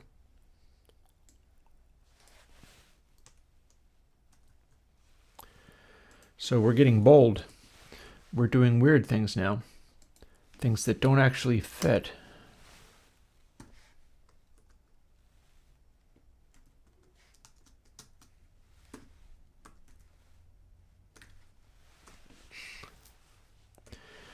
That's the same as all this, because we're doing this cycling.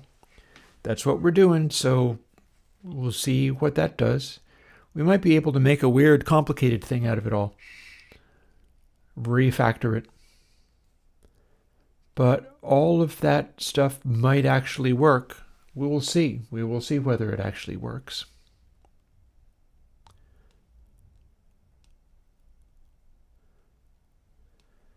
Because there are some funky possibilities here.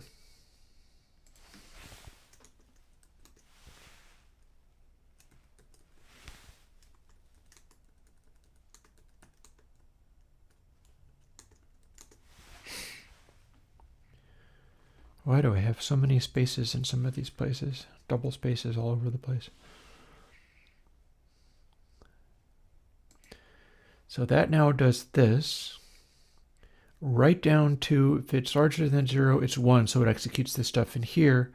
When it reaches 0, it's no longer executing this stuff. And when it's 1, b1 equals x minus 1 being 0.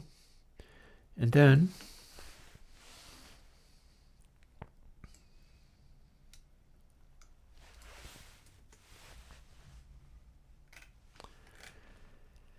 that loads it up.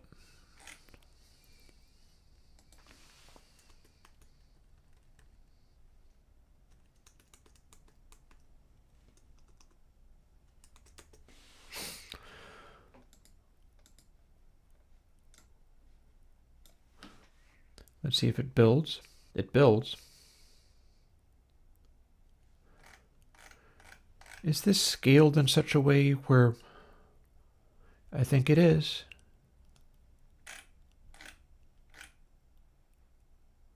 Yeah. Yeah, it is. Let's not scale it.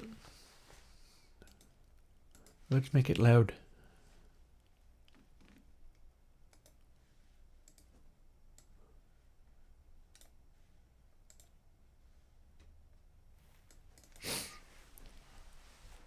Now, firstly, let's see if it kills the poor computer, and it'll run, and then we'll see whether it does anything.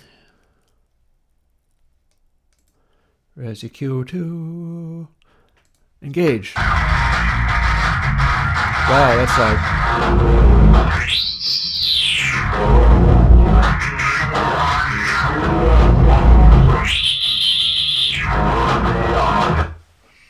So we don't need it to be that loud.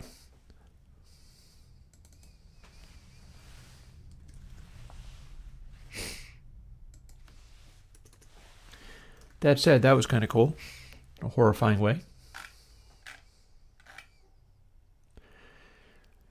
I wonder if we can scale the whole thing around.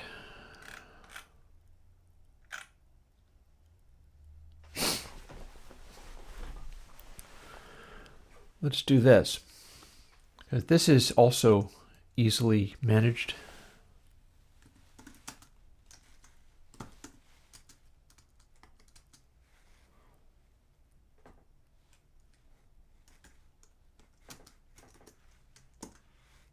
Oh, come on, come on. This is not so hard.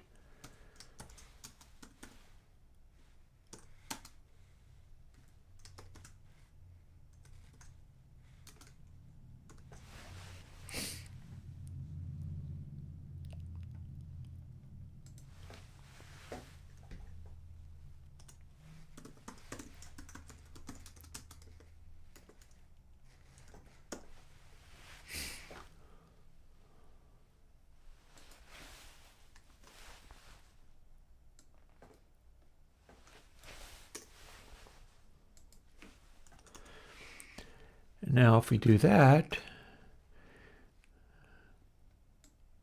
like this, we don't need any of these because it'll just do them.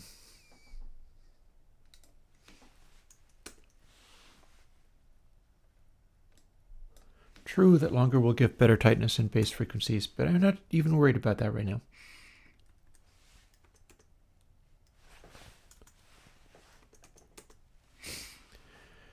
And you might or might not see where I'm going with this. Let's squinch it. I don't even care. I'm going to squinch it and make it small.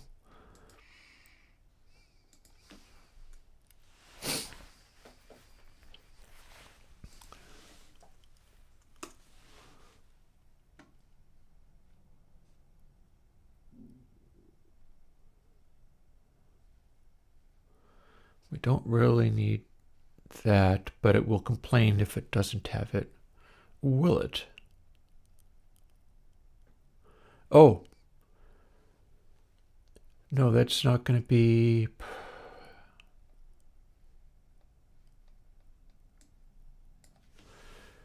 It doesn't have to start out at 0 because it's either going to be one or the other. So it's either going to be equal to that or equal to this. Let's find out which thing it is. Let's find out if this still works. And we don't really need to run the extra sign. We could put this in here, but we're not necessarily doing that. What we are going to do is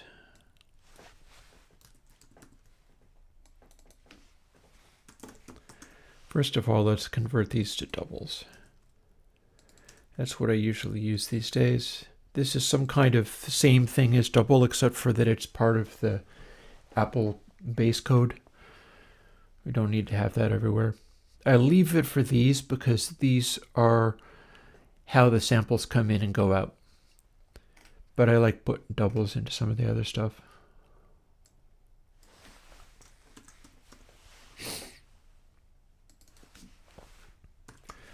Can you guess where I'm going with this?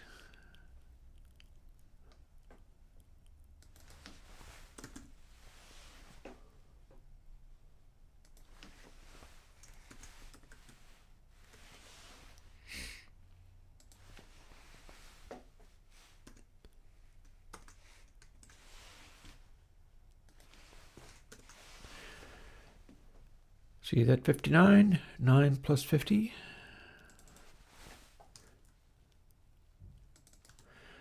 Start at that and count down.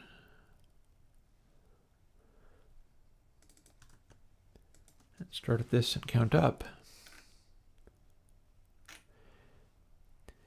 And now we can restrict the maximum amount that it'll go and hear how tight of a focus we get on this.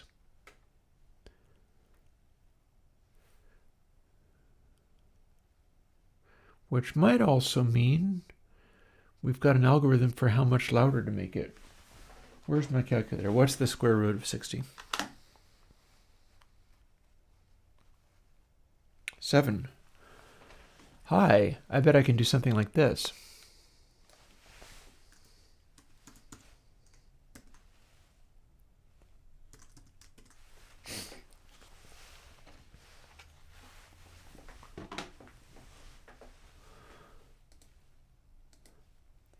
Now, what have we got?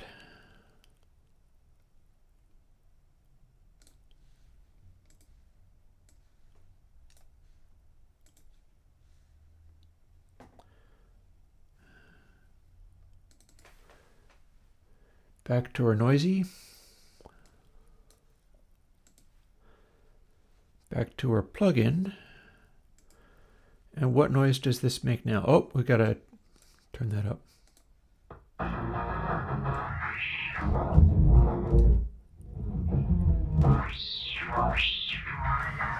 This might be crunching a lot of numbers, but we can now sweep it a little bit. What happens when we do this?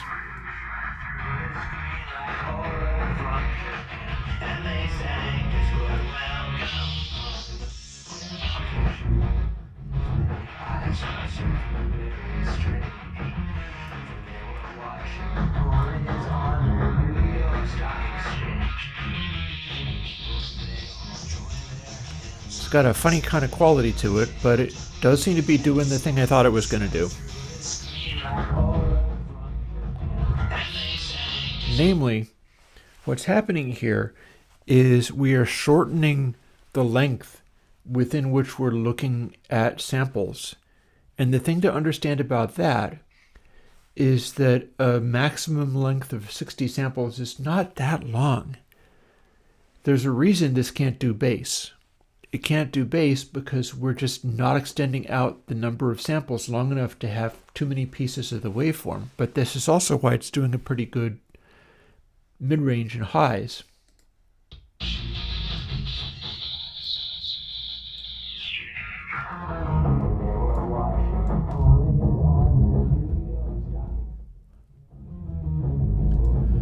So it ain't really good at the lows.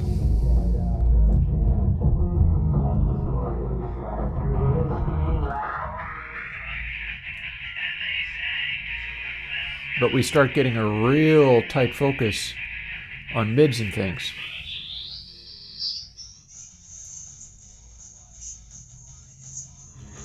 Here's our dry wet.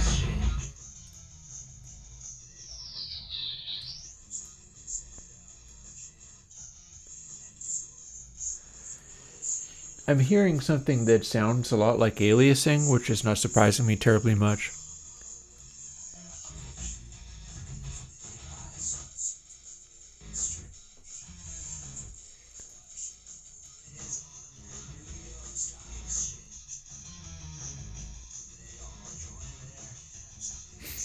There's also a weird quality where it's bringing in sometimes it's canceling and sometimes it's not. Like lows, none.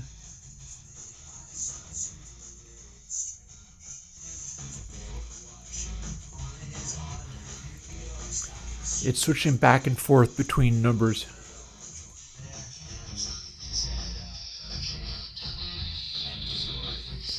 For both of these controls, it's like oscillating back and forth. Yeah, I used Vox Echo Span just recently. You can use it right now. What's this?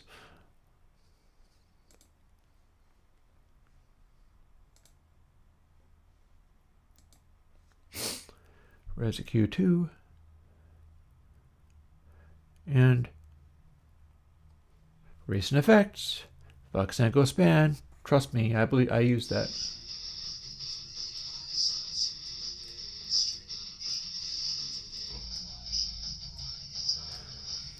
So that's a really sharp little boost.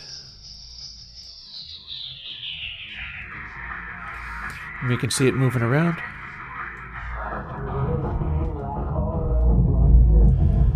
And in the lows, it turns into just kind of like an averaging, honestly.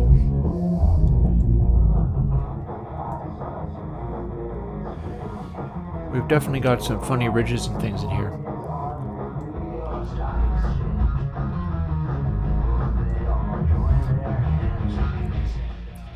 And at very low levels,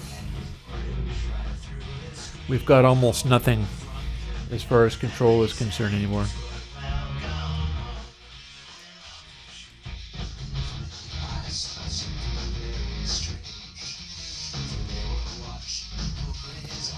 Funny behavior.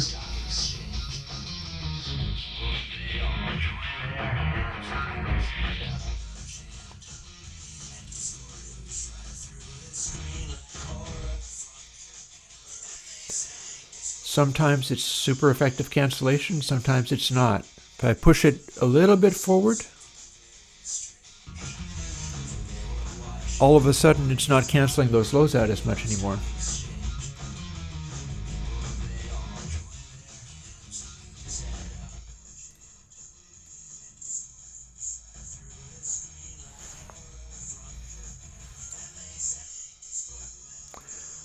Question is, can I do the same thing here?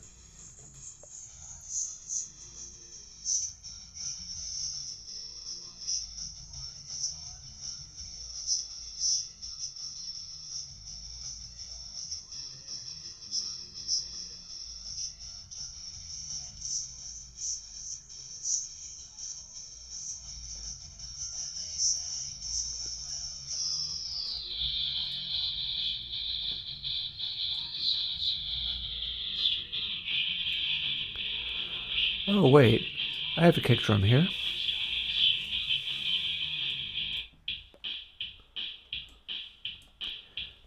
So that's one of the things I was wondering about before.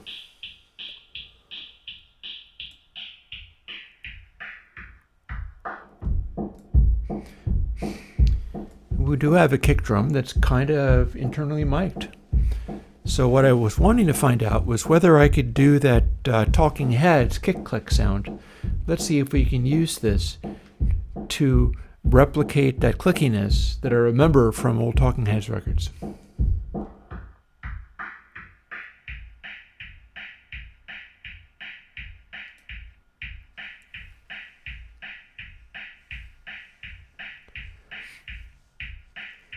That sounds like a clickiness from old Talking Heads records to me. So is that.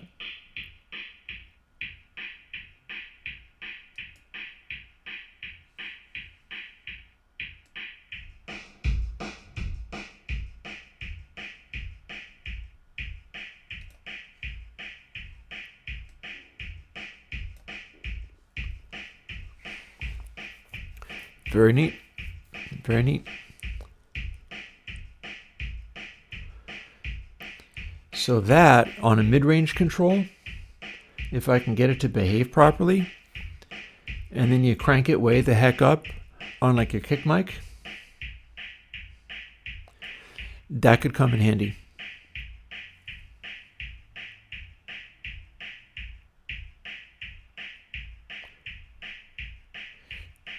Don't know what you're talking about.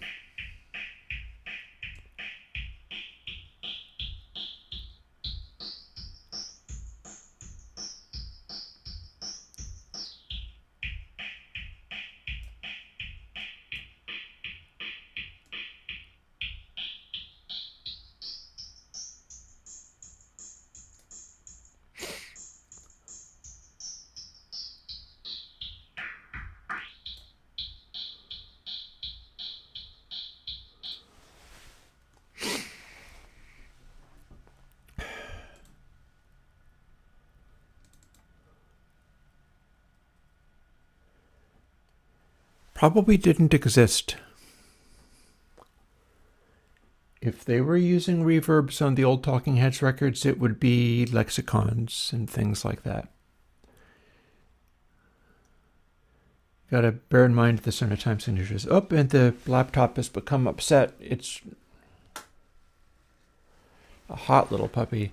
That's because this code is not as efficient as ResiQ itself.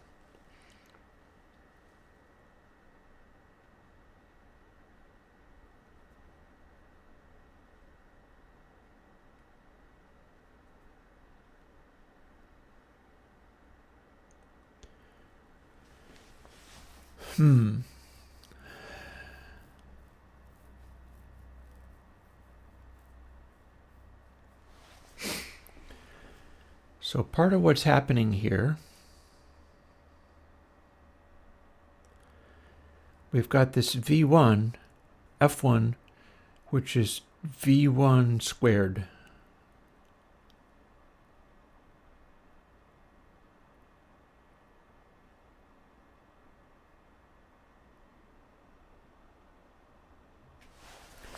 So that is scaling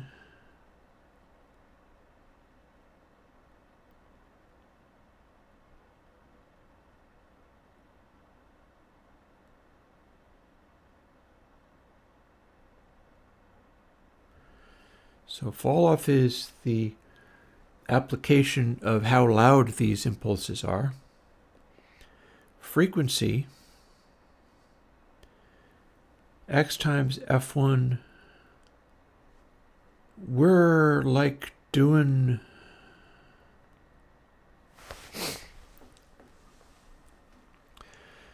so if f1 was not that,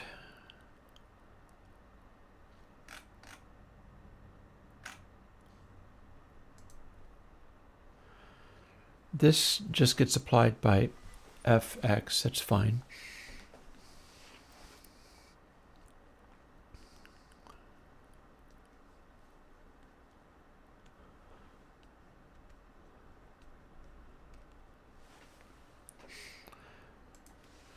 I'm trying to figure out how it's getting to where it's getting to. So, sine x times f1. As that gets small, the frequency gets really low. It's going to be a consistent frequency if and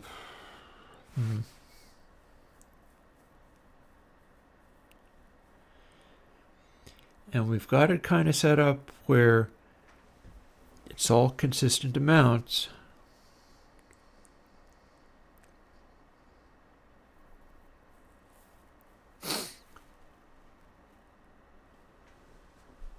Oh boy. What would happen if I brought in stuff from another plugin entirely, like Bright Ambience?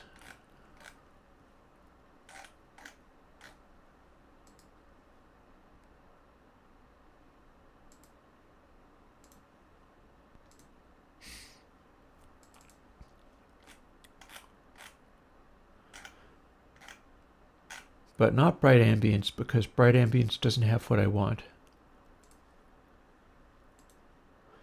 But it's going to be in there somewhere, because bright ambience is where I started working with long lists of closely related prime numbers.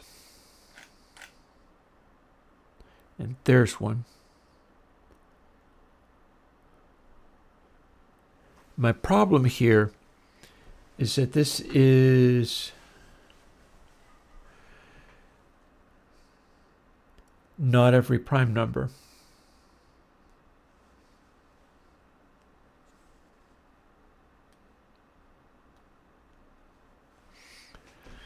So let's just do this manually, how about?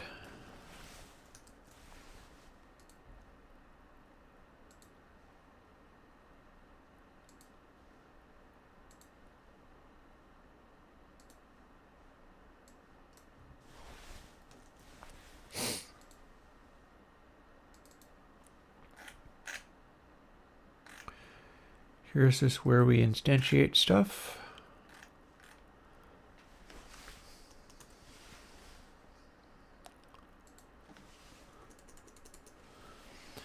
We'll call that P.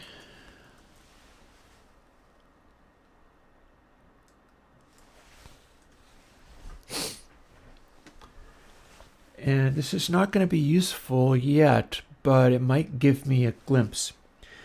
I want to space out these delay taps more than they are. It's going to make it weird. That's probably okay. But I want to space these out more.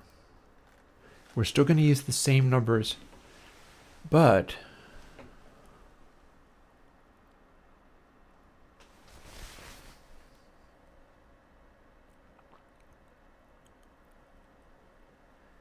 and that means we can't do this quite the way we were doing it.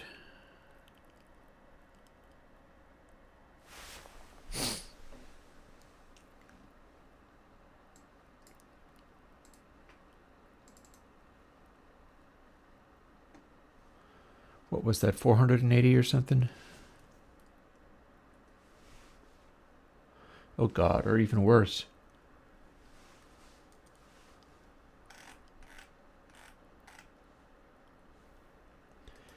BF.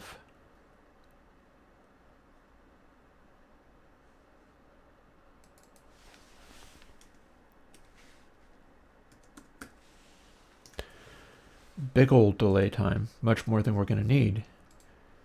And let's start seeing what we can make happen. Oh, that's not going to work.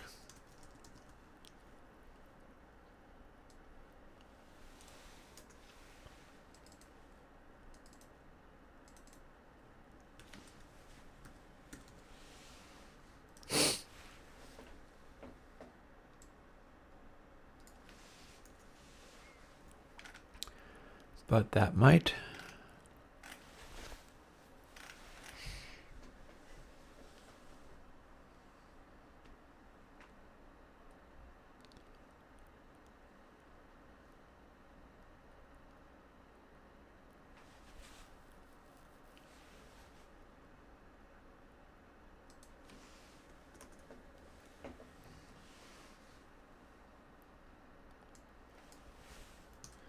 This is no longer going to work here.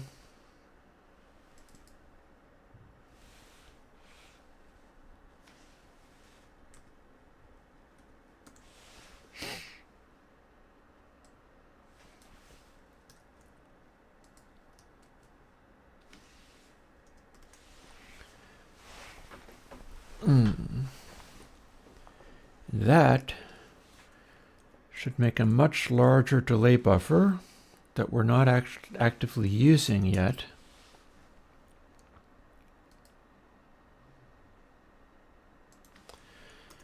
And then this is applying it.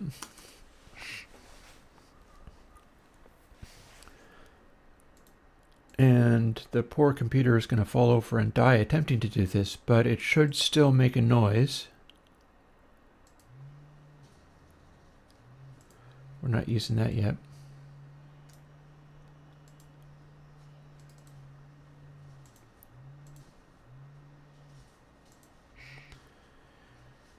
So let's see whether this just straight up crashes or not.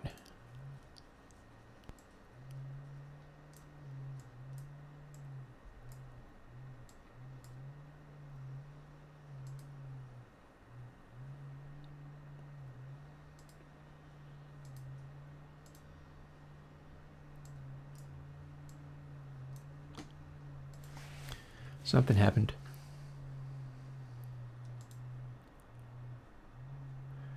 I get that P is defined but not used. I wasn't going to use it just yet. This is supposed to scale everything. This is supposed to create the filter. Those are separate things.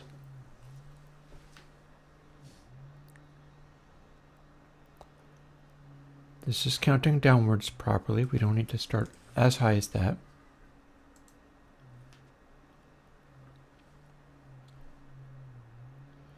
We didn't change any of those things, so that should still work.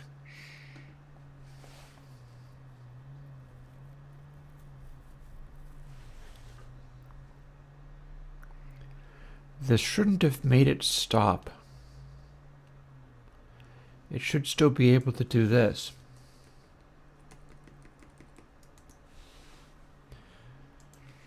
Because this bit is making the delay buffer. Well, let's take it way the heck down.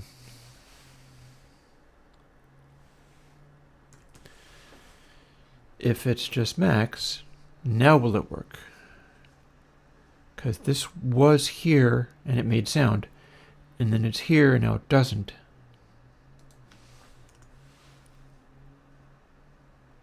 And then this is here. We're trying to be able to space these samples out more.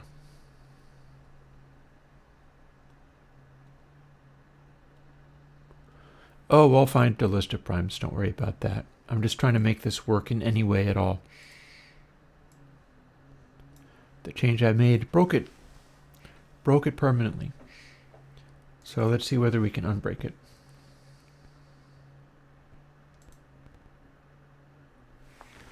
And I've got the cooling fan on there, which it desperately needs.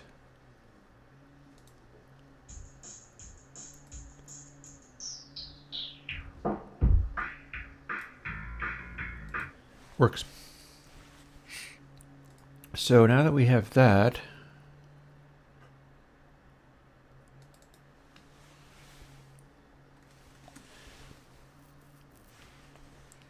if we make an even larger one, what do we have?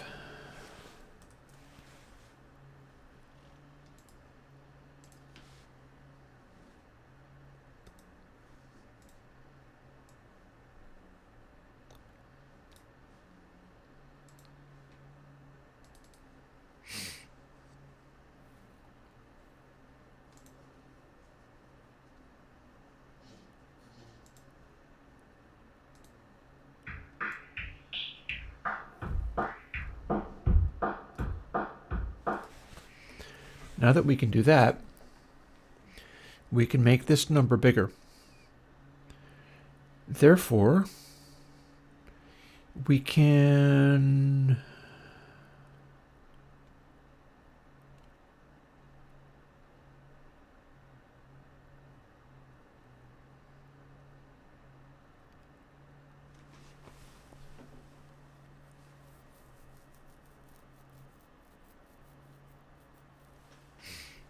scale it.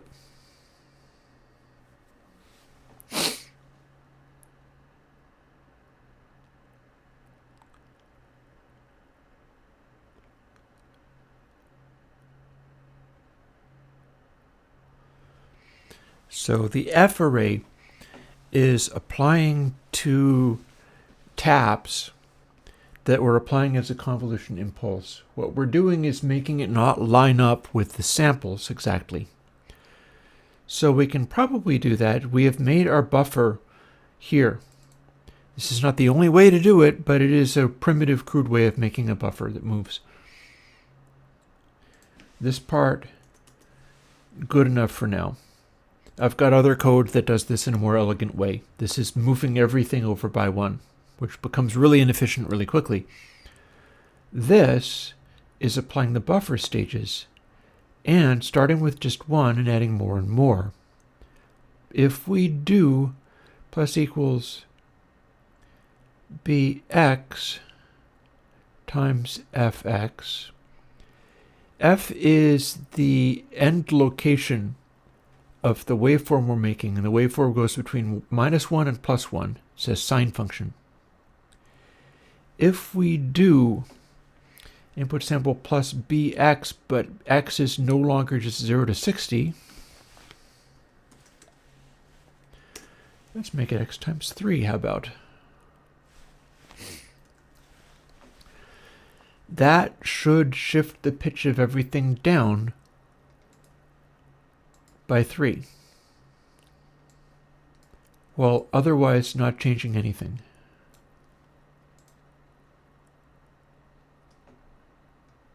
This is not the end location of where we're going with this, but it is a thing.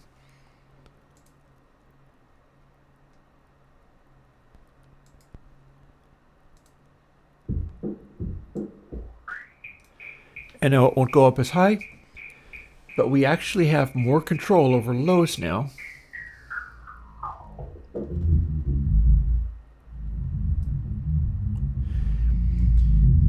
Because the spacing that we have over the samples, it's wider.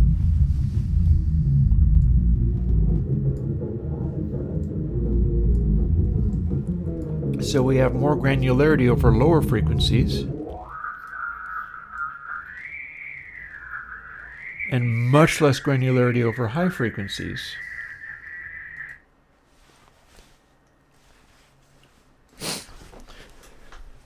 So the next trick goes like this. Remember how we had P? Let's go back and look at that again, if we can find it.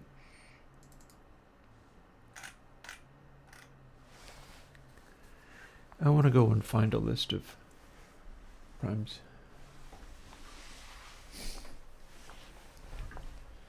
I could do it on the laptop, but I'm not going to.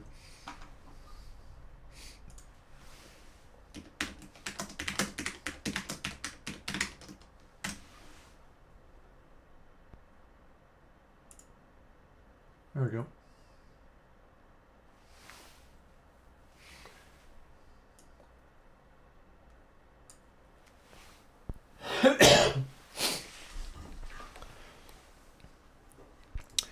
So let's just start typing these dumb things in.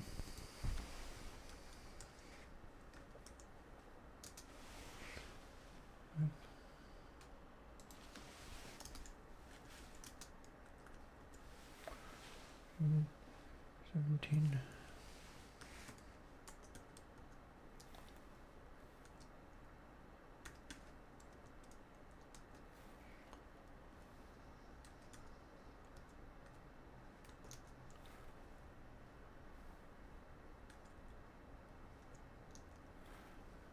$741.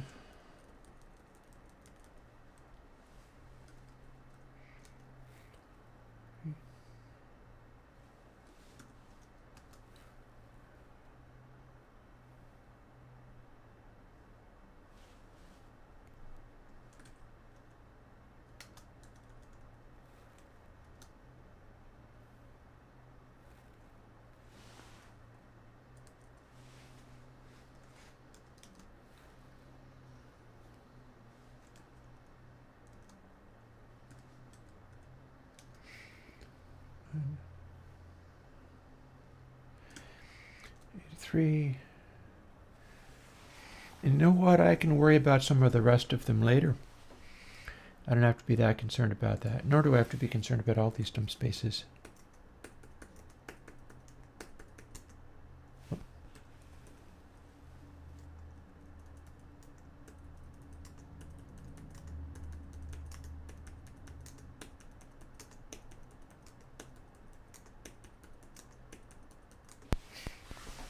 And I will continue dealing with that stuff later on my own time. But we've now got P, which starts as a list of spacings.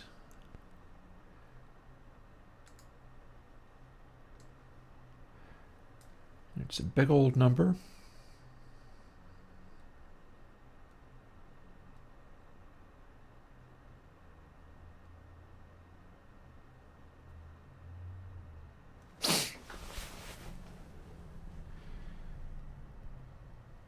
So if we did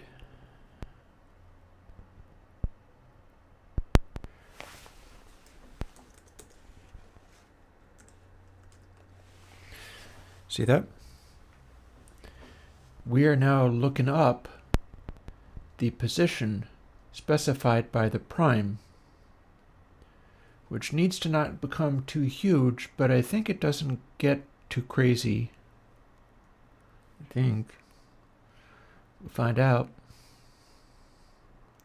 It is restricted to max anyways. And then the final thing is we need to incorporate that into this.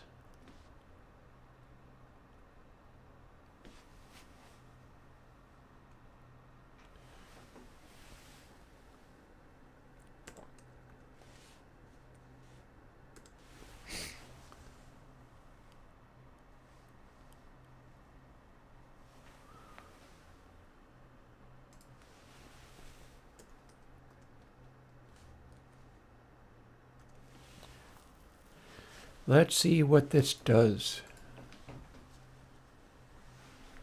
This could be a giant train wreck, or it could be something. Been meaning to try this.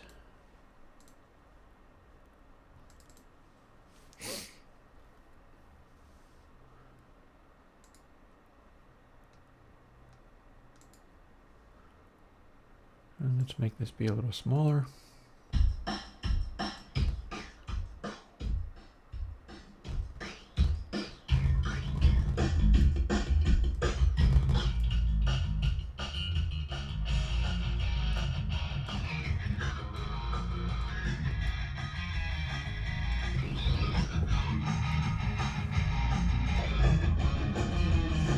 So that's not what it's supposed to sound like, but we got something. We've got something that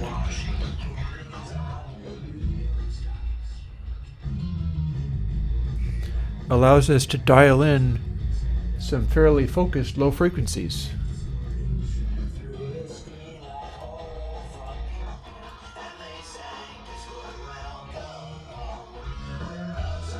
Mind you, it's kind of weird. Previous one was weird. This is still weird.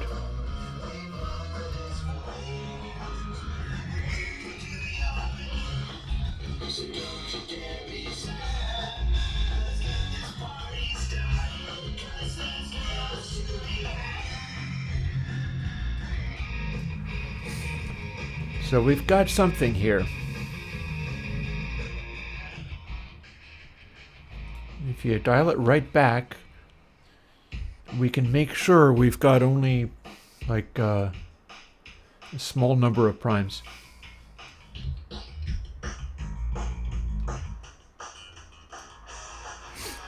And it is giving us the ability to make high frequencies now.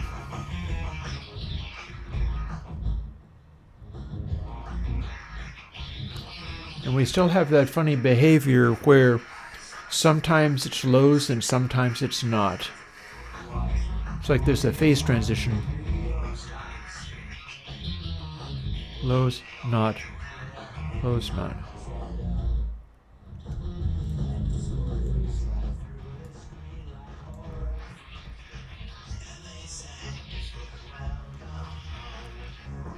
So what we're doing here is the same thing of making a convolution impulse, but then the frequencies that are being generated and also the taps on the output of the convolution impulse are not every sample, but every so often a sample.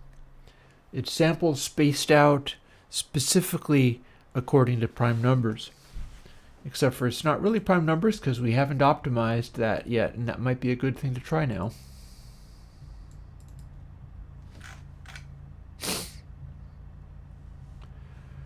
And I really don't want to, maybe I can get a separated list of prime numbers.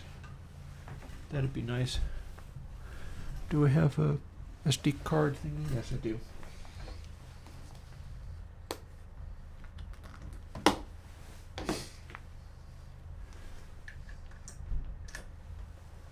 Let's try to get a comma-separated list of prime numbers.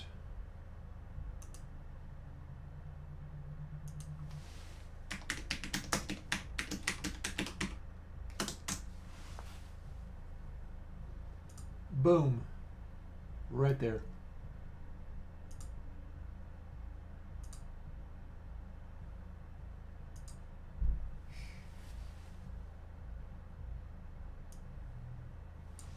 Goes up to 7,000.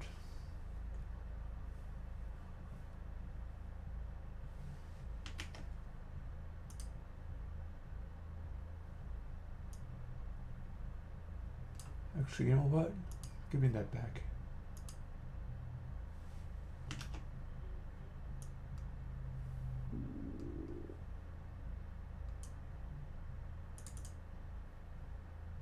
Text clipping.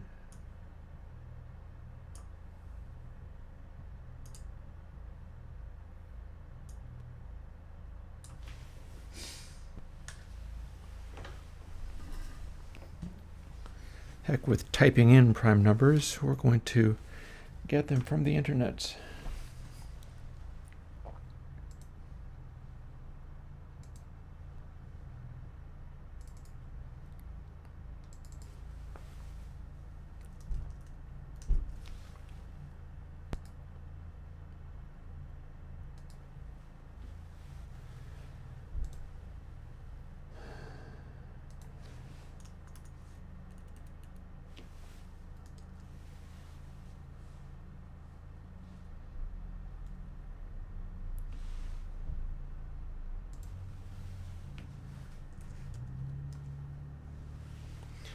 And we're going to include 0, 1, and 2, and so on.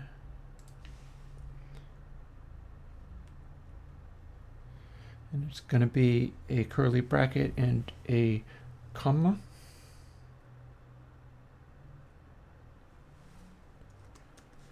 Curly bracket, comma.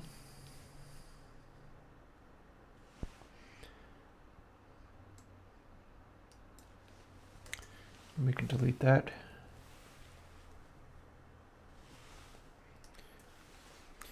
And now we have our array going up to about 7,000 and including all the right numbers.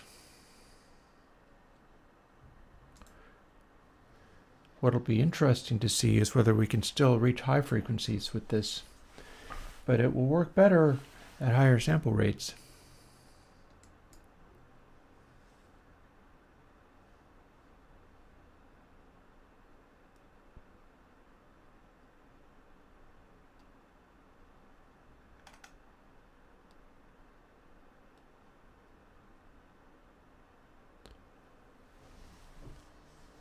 Let's see. So the amplitude, that seems to be about right. We're trying to arrive at this correctly. Oh, missed a point. This will help. P square brackets. We want to use that in the if statement as well. This whole thing is combining to make an end result, and we probably don't want it to be this in most cases. So this should clean the behavior up a little bit. Let's see if it did. It's been behaving itself better than I expected, honestly. I thought it was going to be much bigger train wreck than that.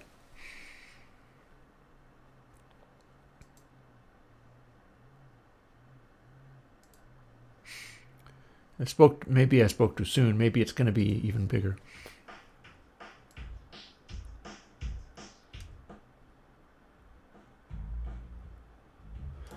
This is only 9 taps.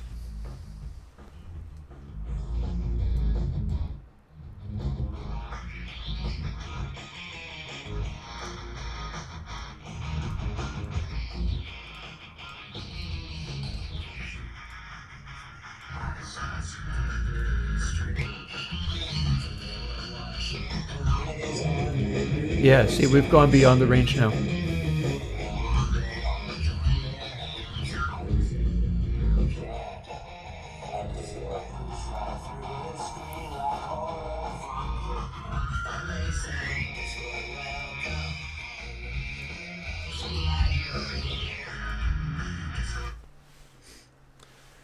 I can come up with a way to stress it out less. It doesn't have to do this every sample. It'll be a little crunchier, but this is never going to be like a filter, like a synth filter. So I'm okay with doing this every buffer.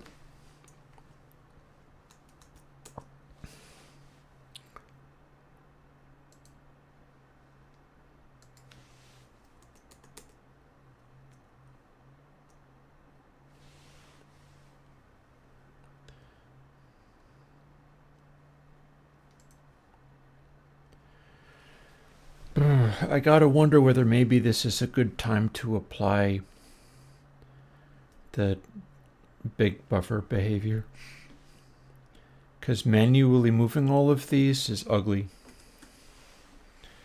Like, we'll do that, and that's making the ginormously large stack of samples that are scrolling through, but normally we don't do it that way.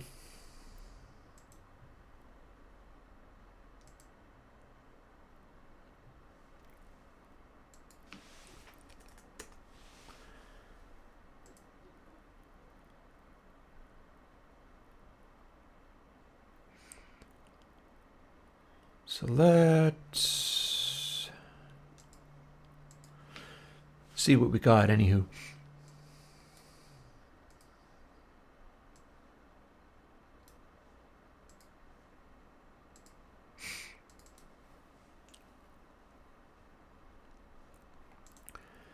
Back to here, back to this. Still runs.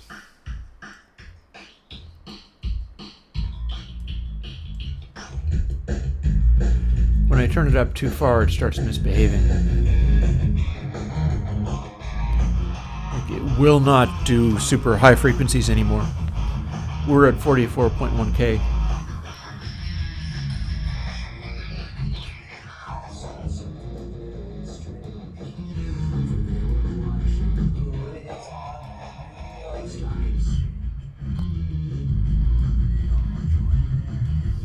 It's good at dialing in low frequency boosts.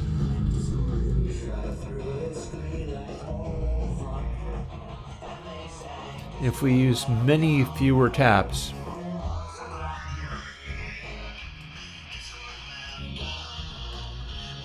we start to get into that zone again. Oh, I think I know what's happening. When we increase the frequency too much, they start stacking up on top of each other, which it's not designed to handle. It needs to be able to always at least space out as much as it is spaced. That's an interesting challenge.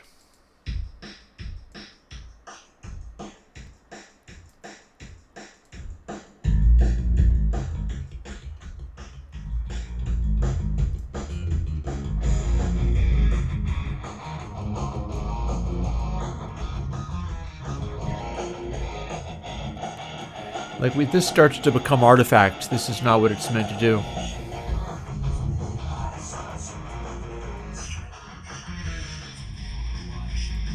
We're up here.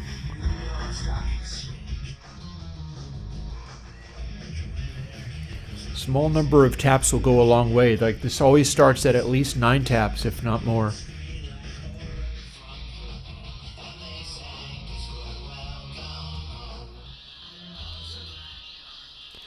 Ah, that's high frequencies.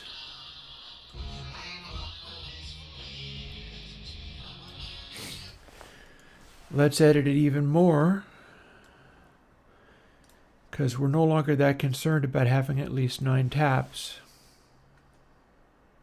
In fact, we don't need nearly as many of these.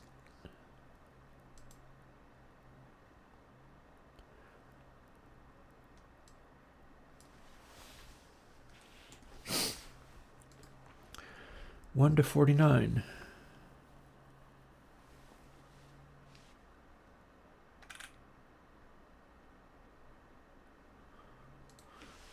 Or we could do 1 to 9, or 1 to 19.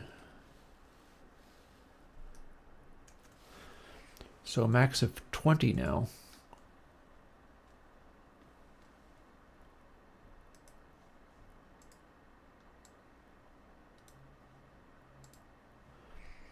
And we're going to have to start bringing in higher sample rates.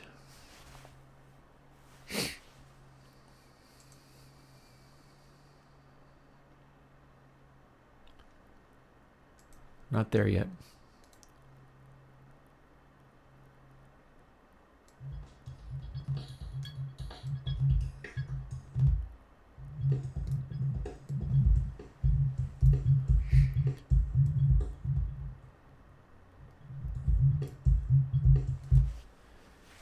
Okay, well, that is isolating.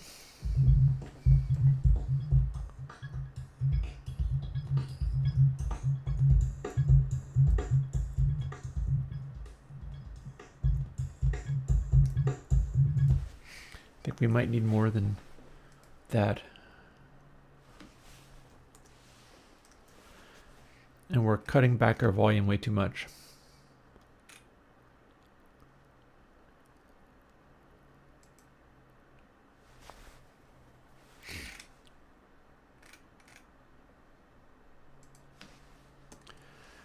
Let's not cut our volume back at all. So we're doing something different now.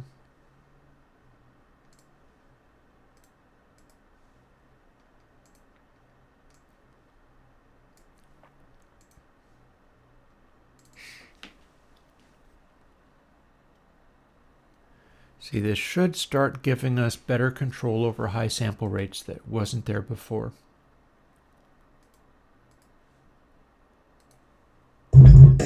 That's loud.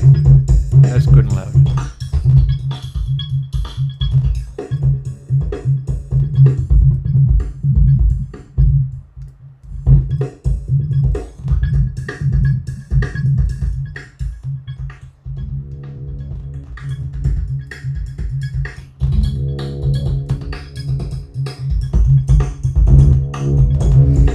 We got too many lows.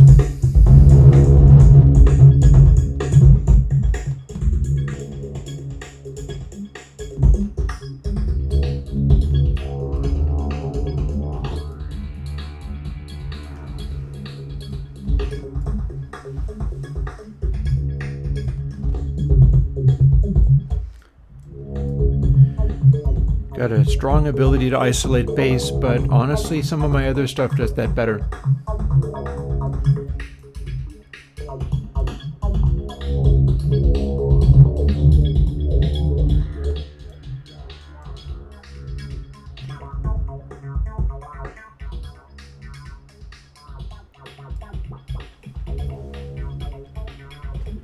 Hey, Matthew.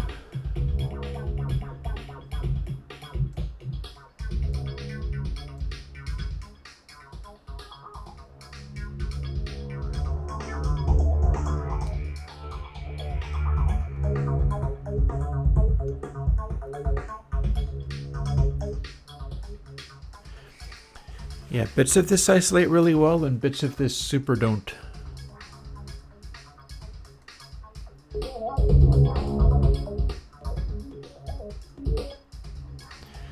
We've got these weird, powerful nodes where like the low frequency cancellation comes in and out.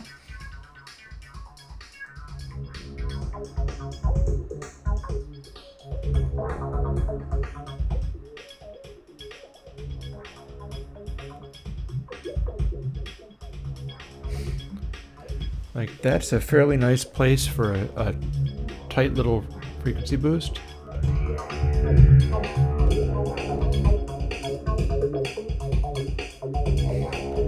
It's an even tighter frequency boost.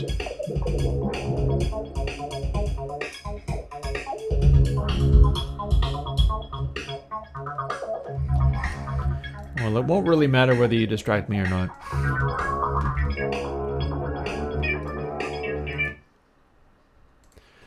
So we have that, and that acts the way that acts.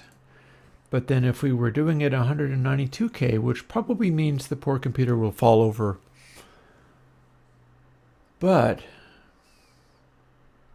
if it succeeds in loading all of its little stuff, I am running the underlying fan, so probably won't melt or crash. Maybe.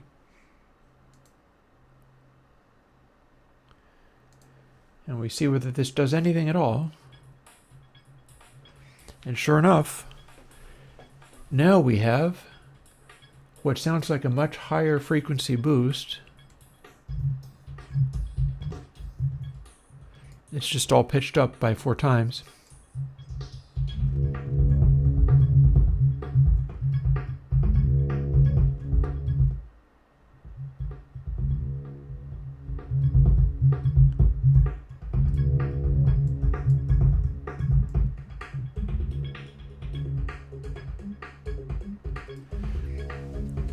And we're able to zero in on the samples we want.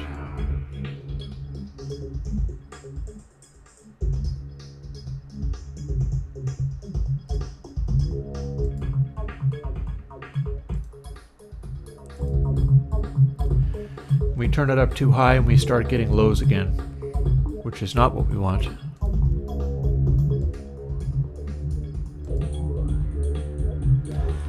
But that's sounding almost right.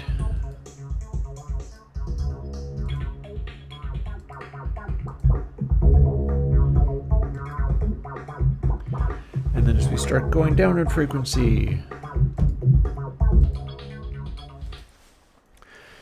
I can probably incorporate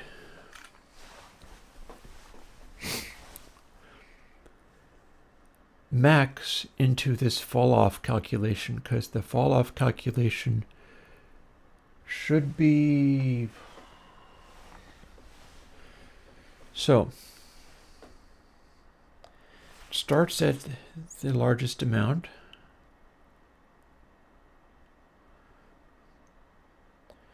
Fall-off should be 1 at its maximum.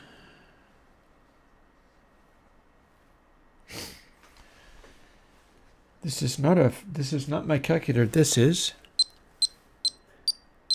my metronome. Go figure, man. As always, work too damn hard. What's going on? This fall-off number needs to be amended. It needs to go along with what is now max, and max is now a varying frequency.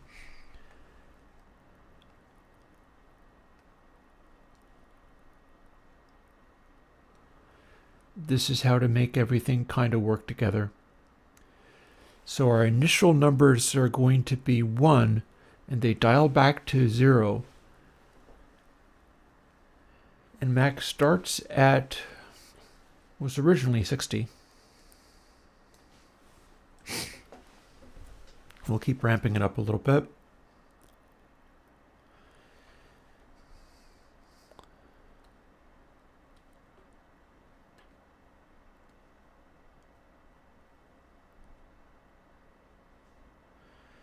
So sine this divided by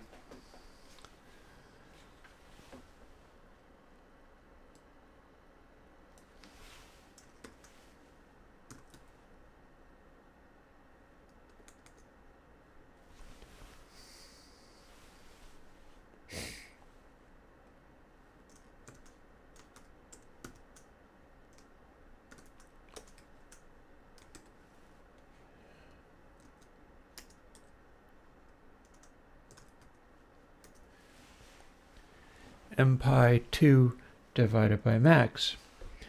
So what this should now do is, no matter what I set max to, this is always going to start at x divided by 1. And then it'll go down to 0, but not linearly. Instead, it'll go down to 0, including... This should work. With a bit of luck, it'll work.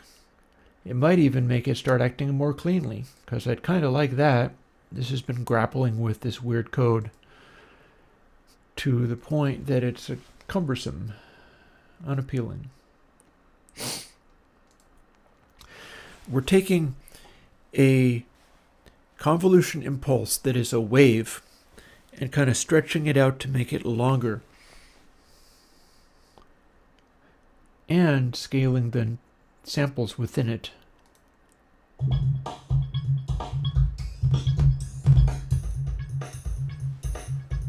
There's a high frequency for you. There's not.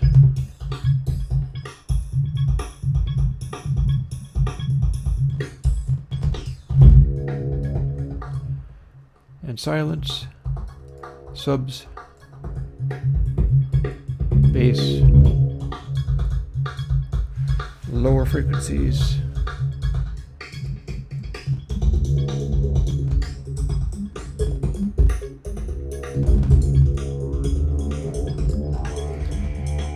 Whole thing is a little crunchy because I'm doing it by the sample buffer.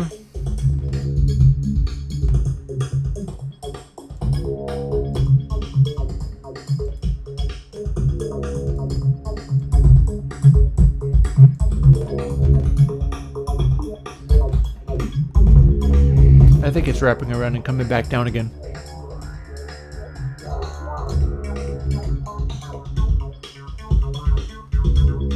Something's funky here because it's not supposed to be spitting out this amount of lows here. This should be in the mid-range.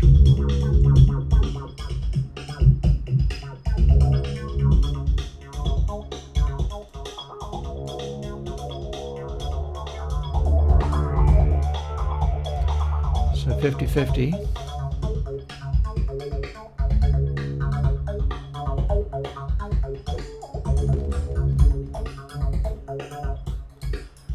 This feels like my highest frequency.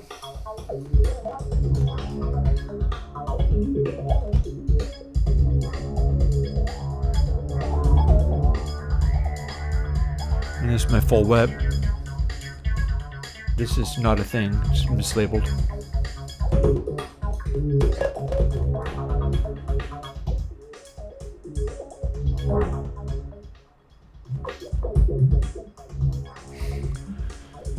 So if we start using far smaller window for this, because this is supposed to be a very tight,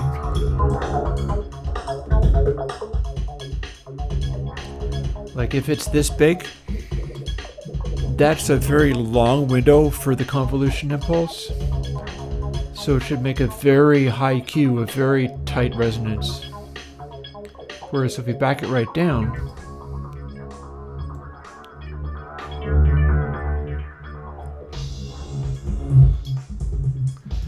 you have much less to work with.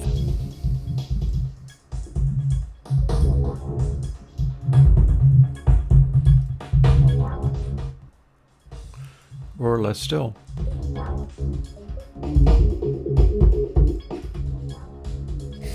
I gotta figure out why that's happening. We're going between isolation and intense reinforcement. Like, cut, super boost, cut, super boost, back to cut again.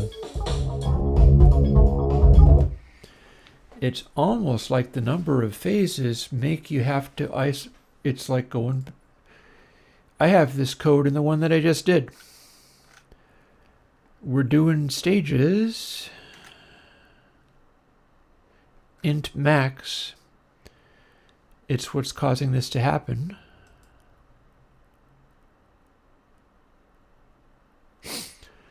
So just from a recent project,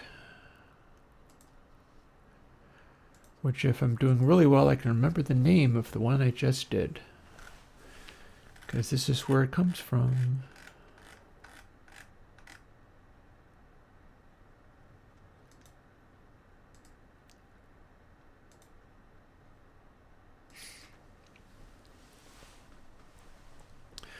This code.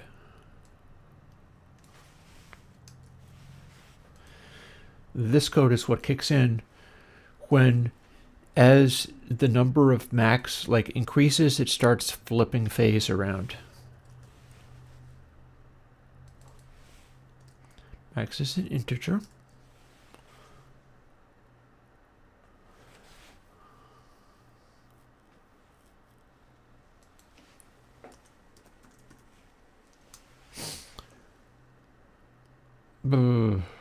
Actually, hang on.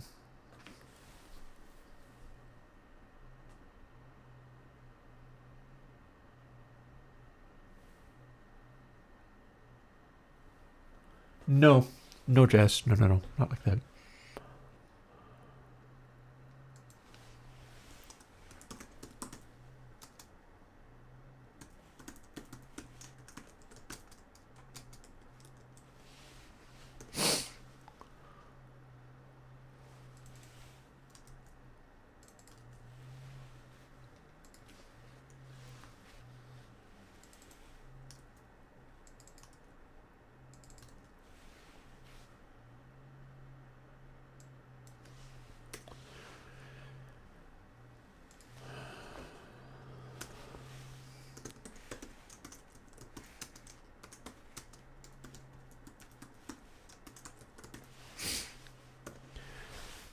That should at least do something relevant to the issue we were facing. I just don't know what polarity I have it in. But there's a quick way to find that out.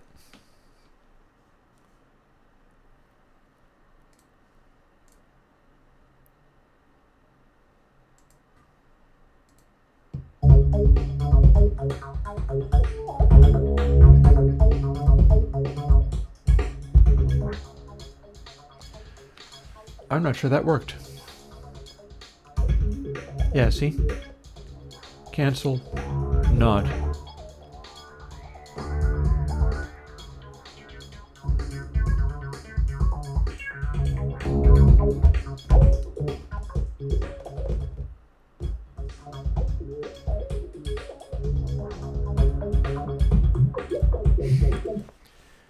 Yeah, it's behaving very poorly. Very, very poorly indeed. So what is the actual deal?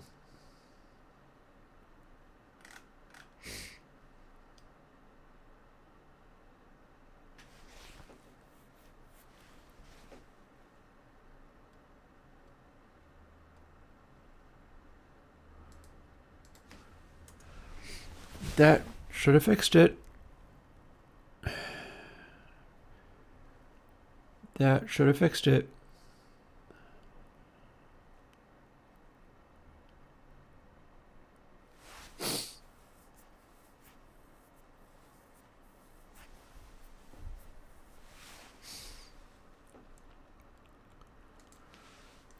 Take it back out again.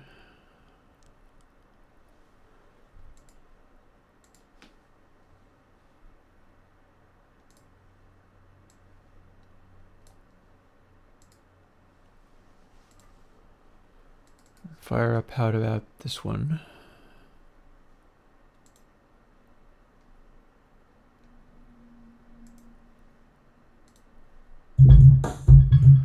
Cancellation. Yeah, massive cancellation, which no longer synchronized. In we go, out we go.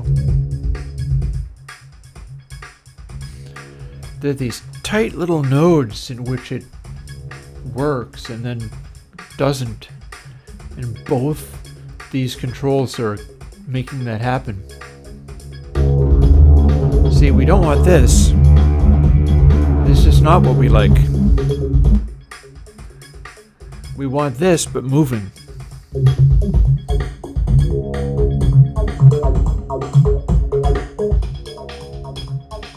Or like this, but moving.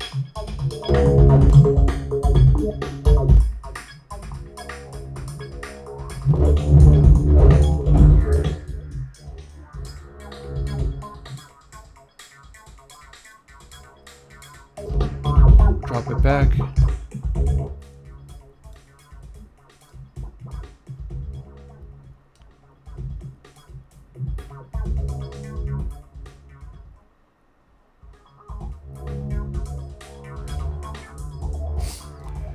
It's no longer even answering to what I'm trying to ask it to do.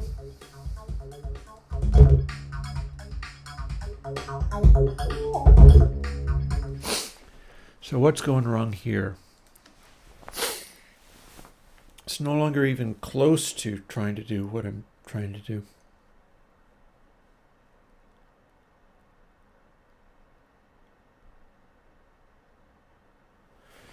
FPX is not going to be correct. BPX is the correct spacing. So sine px, this is still correct.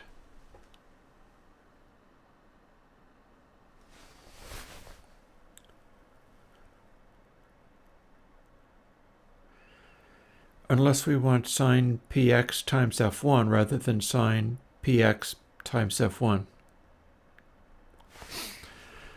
Like, watch this. What if it did this? Now, this is not an integer, so this gets messy.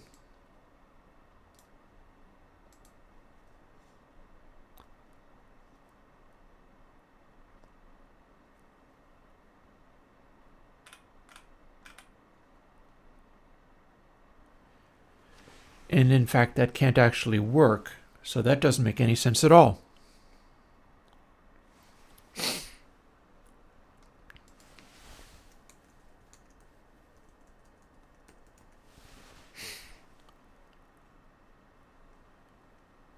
Times v1.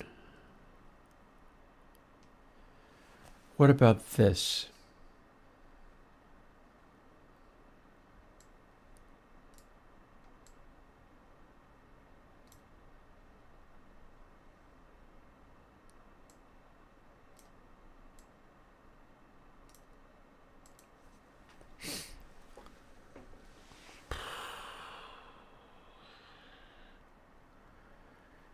v1 times fall off.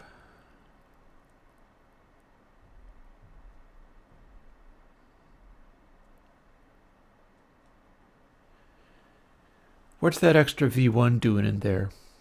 It's like that's not helping at all. It's like that's not the right thing to be there.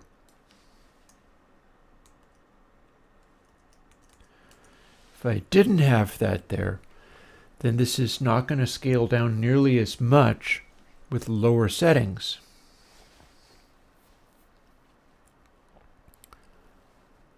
So I'll be getting numbers all right.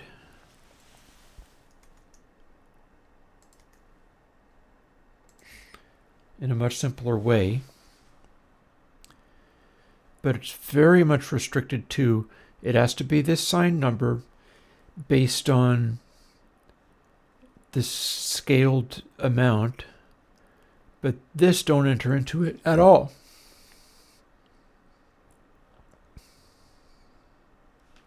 In fact, I don't think it shows up anywhere else.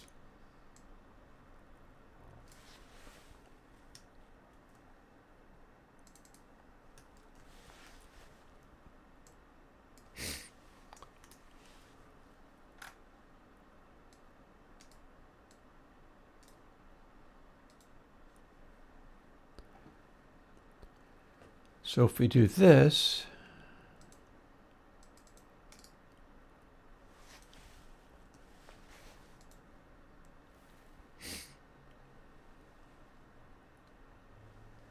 yeah, I see those messages, Adam. I wasn't looking at them right then.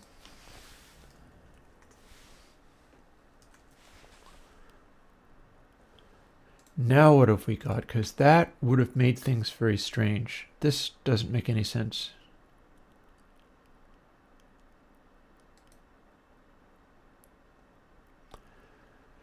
Double int for array subscript. Well, that's no good. Can't do that.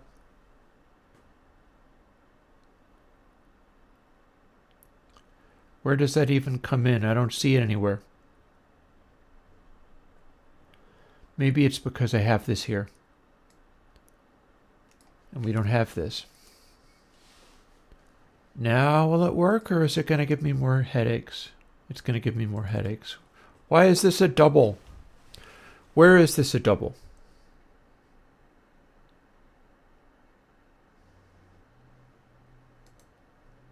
There's just X in the middle of all of these. It's always an int. It's not a double.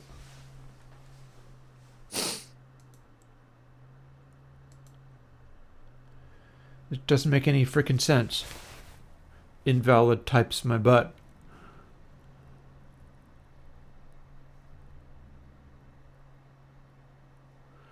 Array subscript.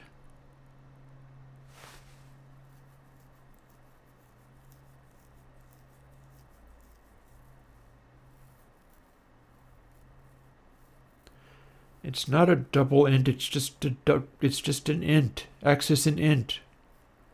There are no array subscripts in here that say anything other than X.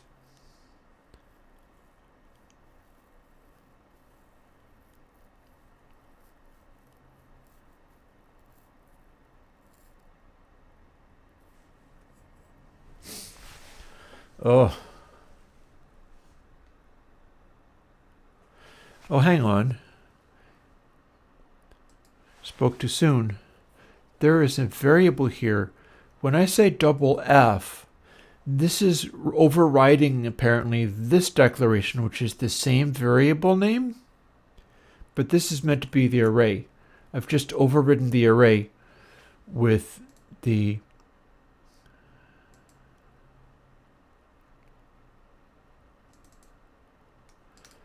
If we were editing all in scope, would this try to... Yes, it would. It would try to do all the stuff in the arrays. That's what happened. That's what broke. But that only happens in a couple of places, so let's just fix it now.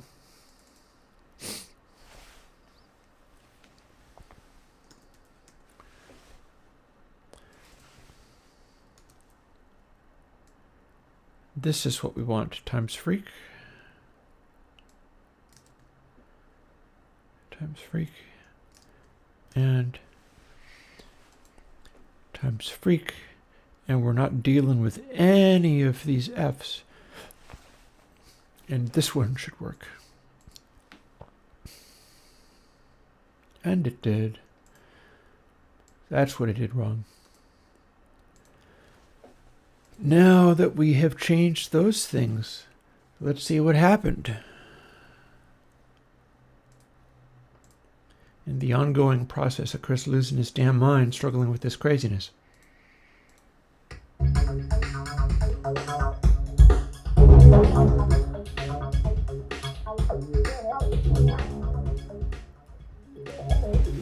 Excuse me. Ow. Oh, but hey, it's not moving now. Or is it?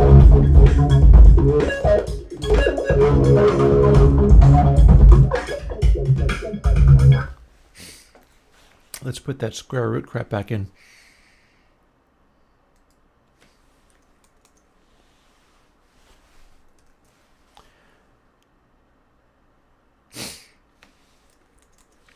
And let's put that back in just for laughs.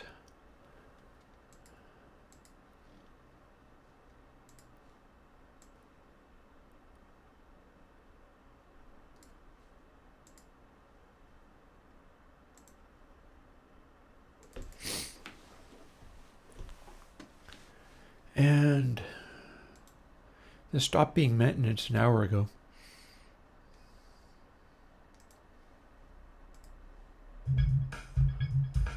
Okay. Well, it became quieter.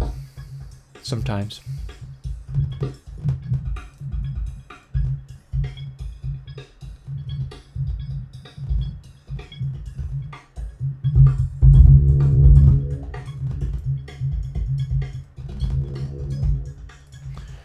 Real crunchy sounding. That's not good. A lot of this is pretty unworkable. We're not getting anywhere.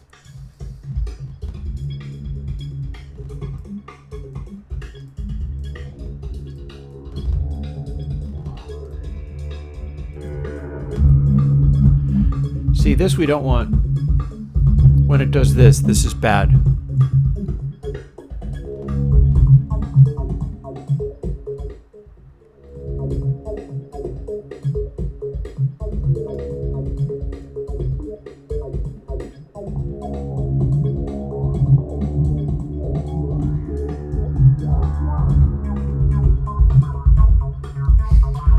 Like we're supposed to be sweeping past low frequency sounds, but this is below what we were. And it's bad. This is definitely supposed to be low mids, and it kind of is, so there's that.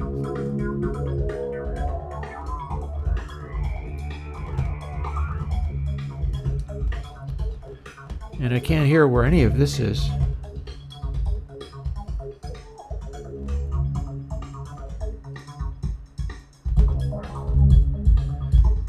And then see that? This is ridiculous. This is just ridiculous.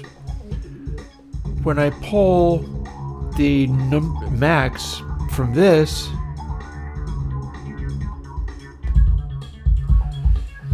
all of a sudden we're thundering with bass for no good reason. No good reason.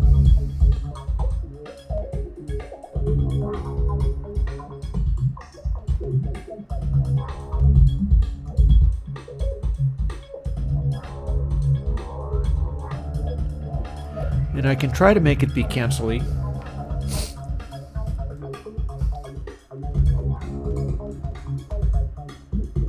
But we start getting these nodes again.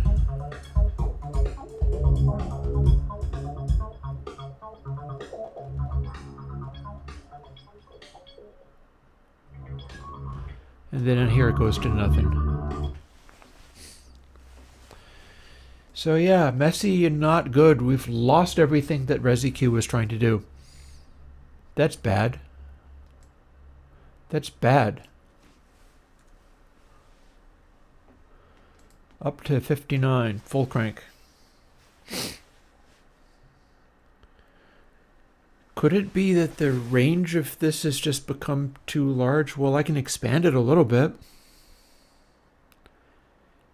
I can make it so that we have 2488. This is going to hurt the computer more doing it, but I mean, if it works. Also, we don't need to be running this in long doubles. What am I doing? Should be a little happier now.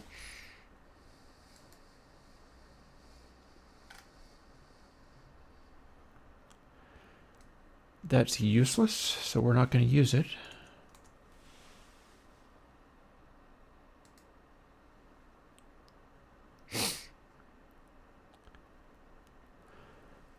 Hang on.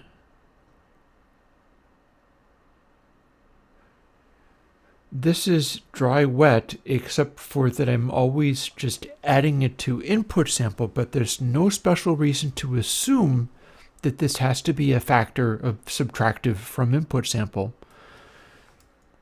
Let's just take it directly and hear what it sounds like. If we want to add it to input sample, we can do it with the dry wet. That might give me a more interesting result. Let's see what we have when we do this. None of the other stuff I was going to do with it would involve doing that, so let's see what we've got.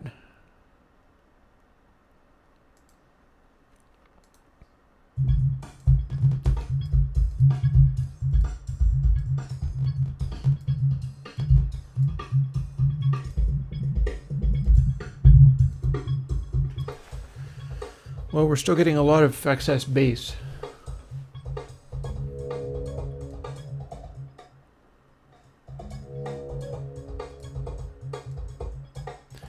Some of this might be expanding the delay taps out beyond what I can reach.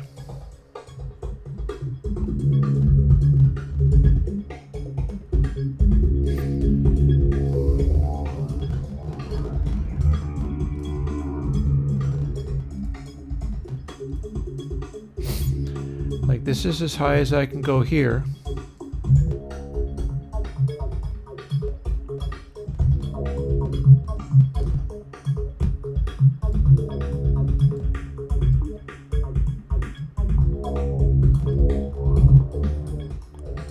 We still keep getting like this.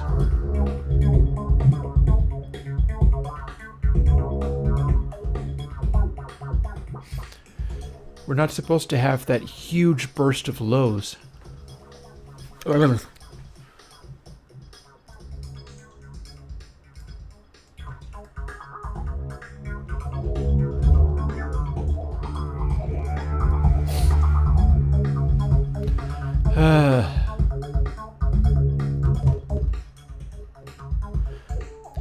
Yeah, like going from something that sounds like a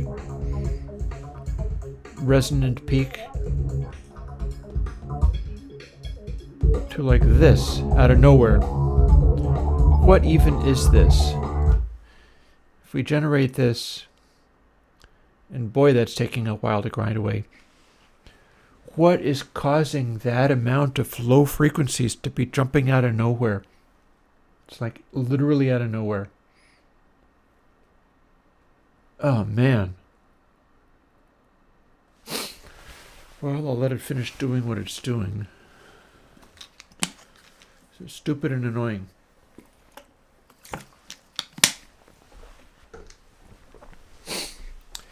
I'm going to go and replace that prime calculation thing with something else.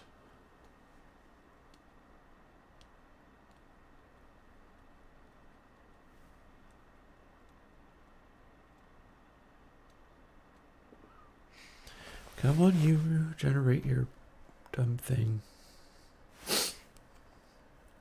I'm only going to hit undo again, but I want to see what that was.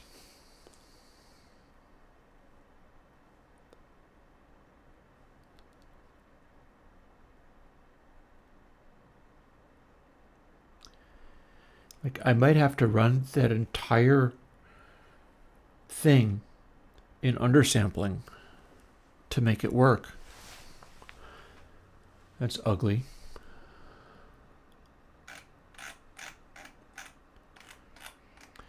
Yeah, so what even is this?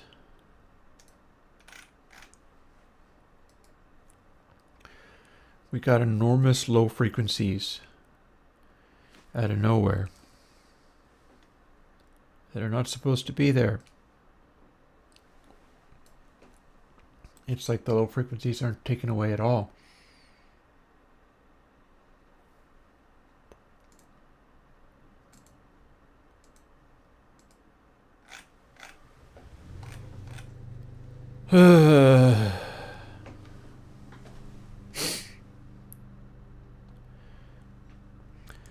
So if I just went back to not using this at all,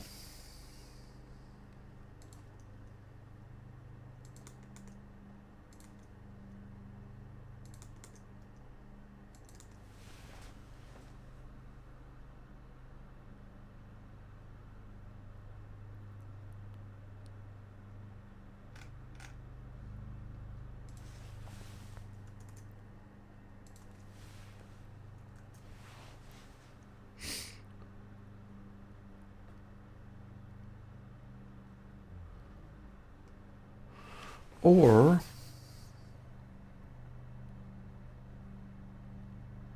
rather than scaling those, I can just only use those. Might not work.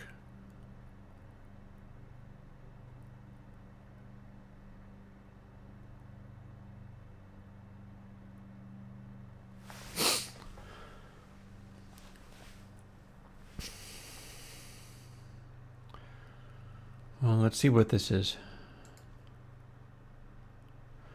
In theory, we're not using the primes at all anymore.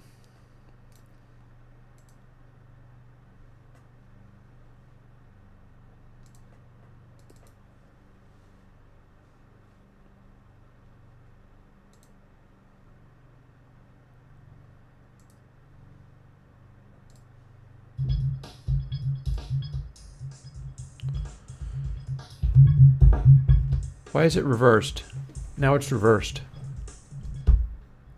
And it thumps.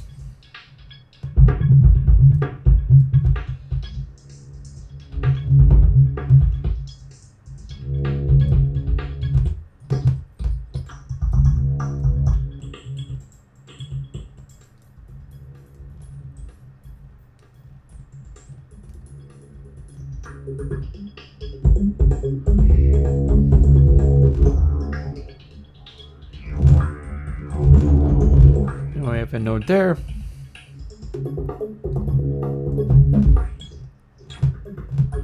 Okay, it's gone completely insane. It no longer makes any sense at all. We've lost our minds. This doesn't relate to anything at all, ever. Yeesh. Yeesh. What the actual hell?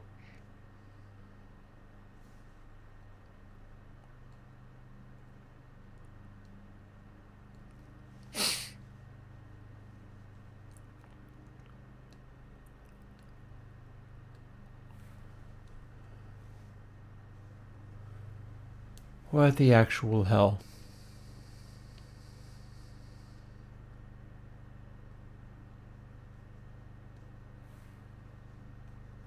No. That won't even help.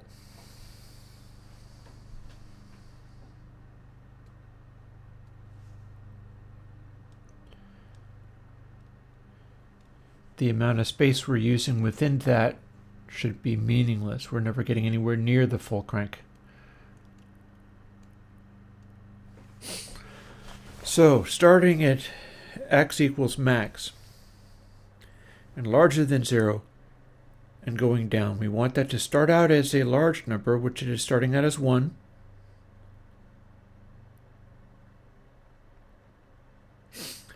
By the time it gets to nothing, then fall off is nothing. So that falls off as it is meant to.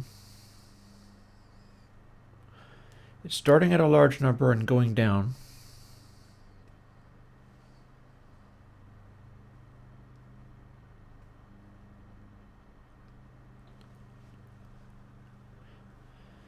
Sine is how we get our values.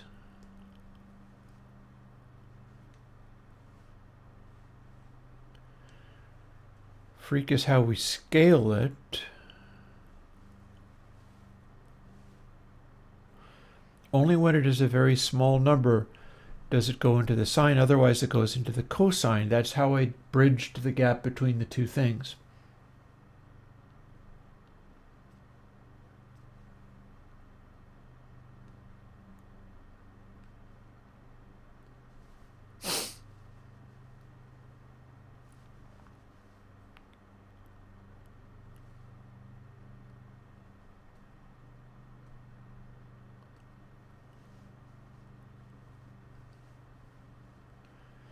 That makes the initial curve relate to how much of the attack can fit into the overall convolution impulse.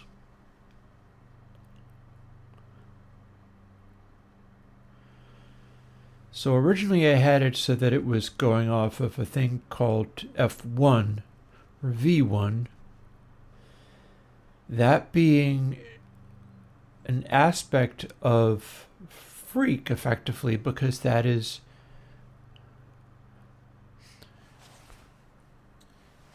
so.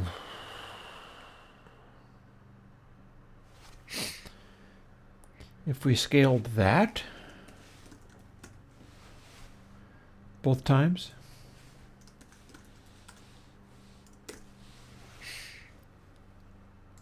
spitball in here.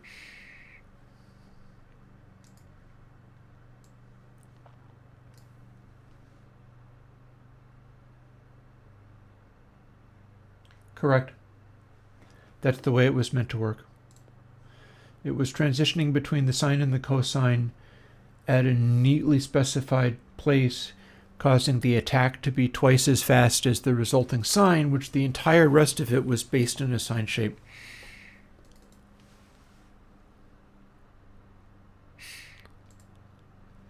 And just to remind us, we started with this.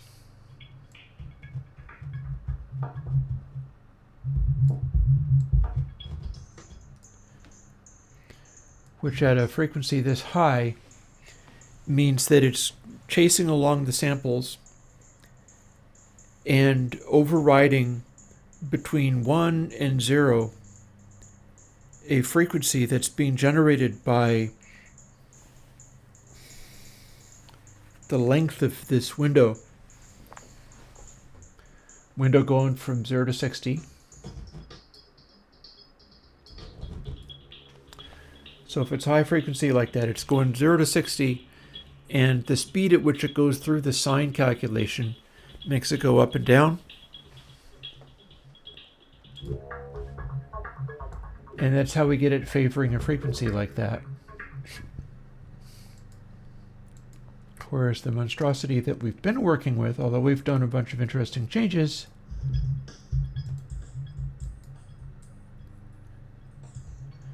is going up as this goes down. Except for when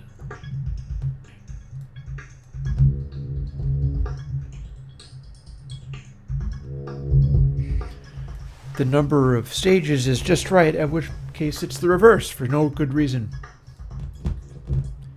If we have very few stages, it's going down. If we have one of these nodes, it's finding a sort of middle point.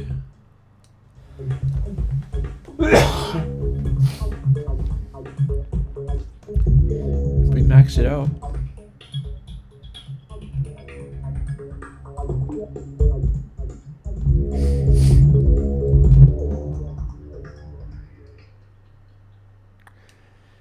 going up, down, to base, back up again. If I take it just off,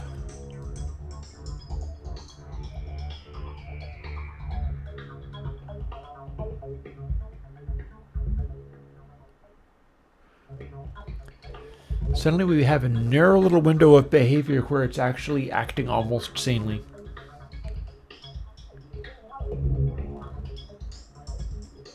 This is roughly the behavior we want.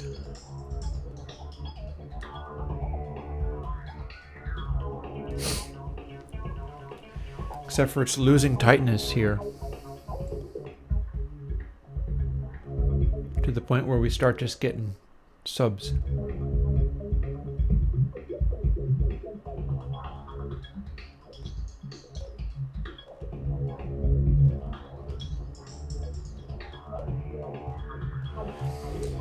Which is not awesome because we wanted to be able to do also a fairly narrow band boost in the lows or the low mids, which this ain't. We're like barely out of the high mids. These are more or less okay. Next thing you know, we're in the bass.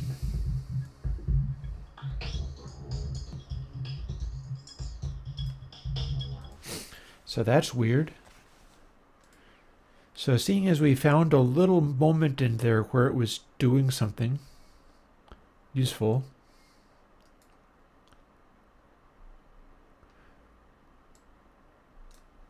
what if we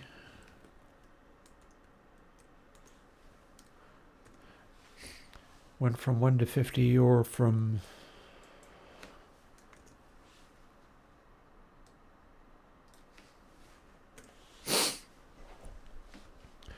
49 or whatever.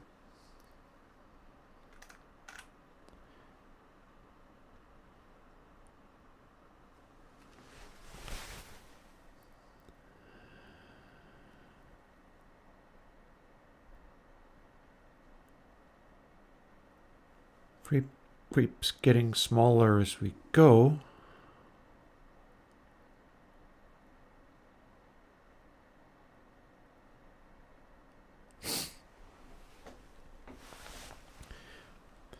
If we reapplied our prime, although it's hard to make that... No, we can't. Just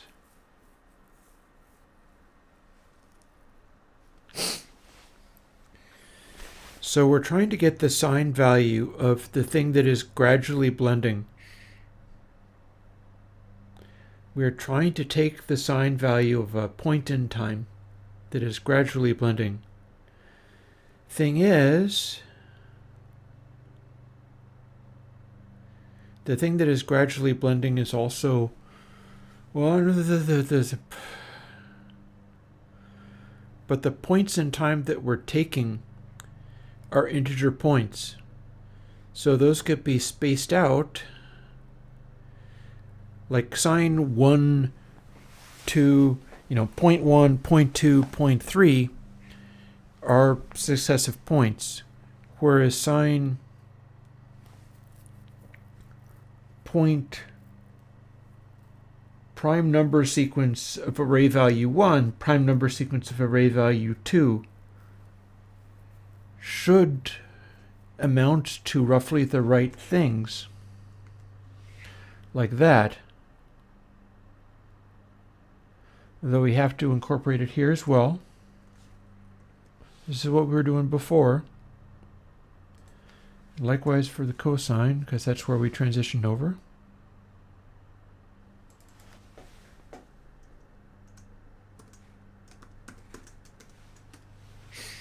This is the same number as the other one.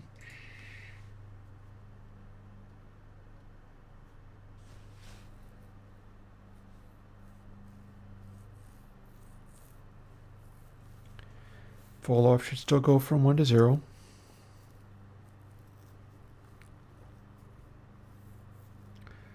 There's no special reason that we should want that there, but it seemed like it maybe was helping.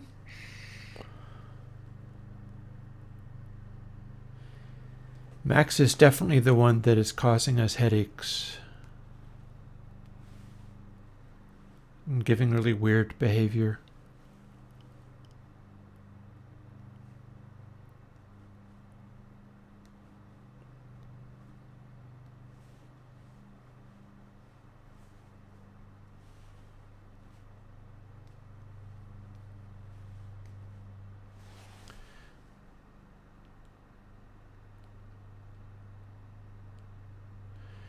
Fall off should be scaling down from the beginning to the end of this for loop.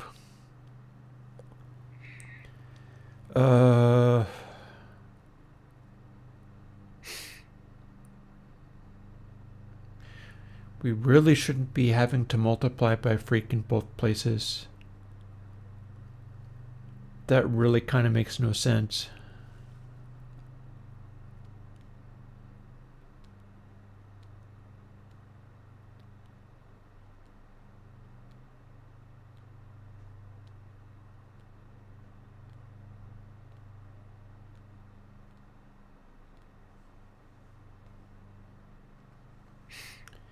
And it shouldn't make any difference which direction we count for adding these correct samples.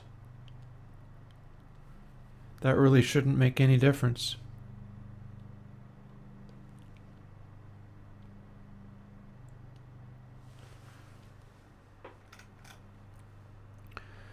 Here's our buffer.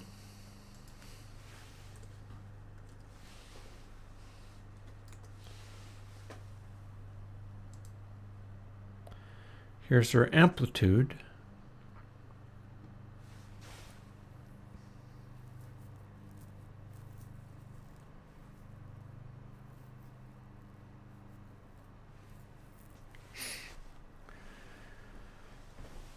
It's like some of these things counting backwards and other ones forwards. Because we want the ones that are closest to our attack to be loudest.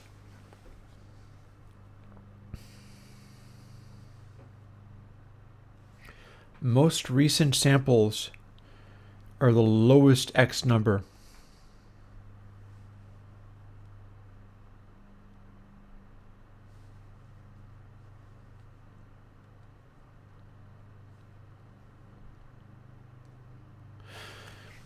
Let's see what this is.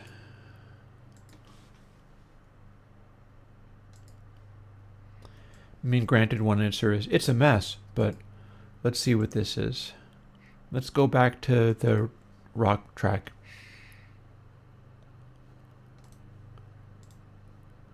We could hear stuff on it fairly easily.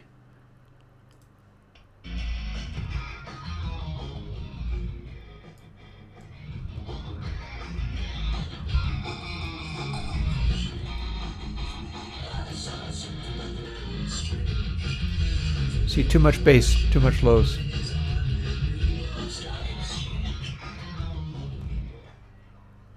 Into silence.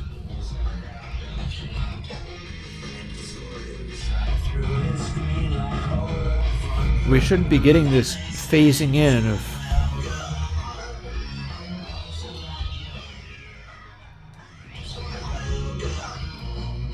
And that's just weird.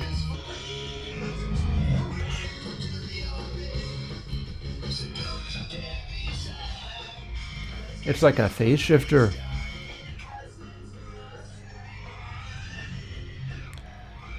Although granted, what it sounds like here is 1, working as intended, and 2, a really, really high Q filter. This is meant to be able to act like a really, really high Q filter.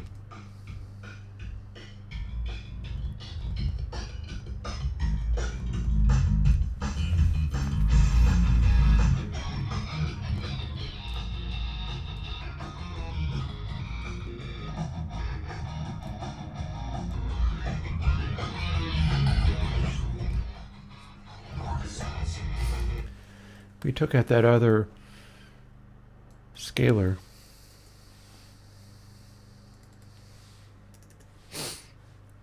So we have only fall off happening.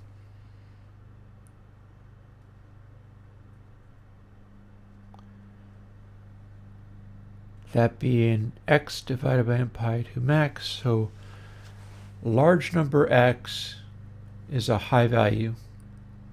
Small number x, not so much. Small number x is closer to nothing, so we've got things a little weird and backwards here. That's interesting.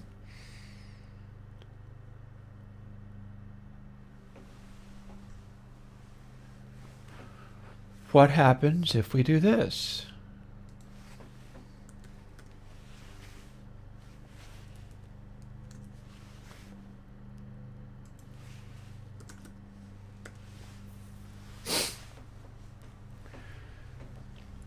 That should make F0 be the loudest thing.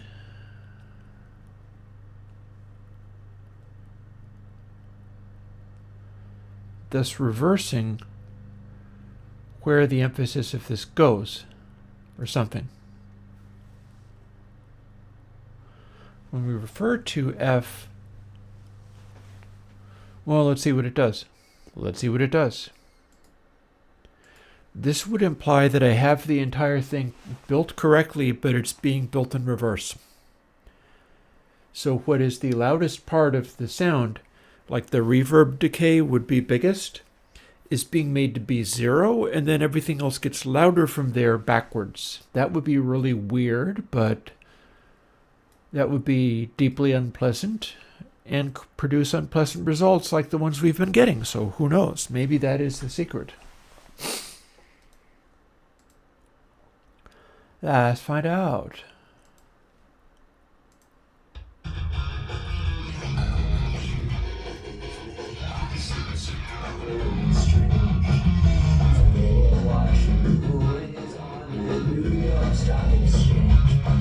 Well, there's a bunch of lows.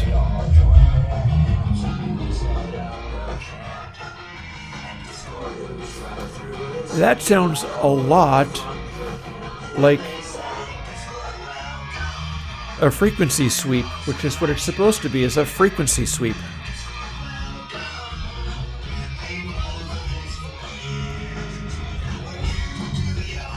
Except for it can't really handle going up in frequency very high.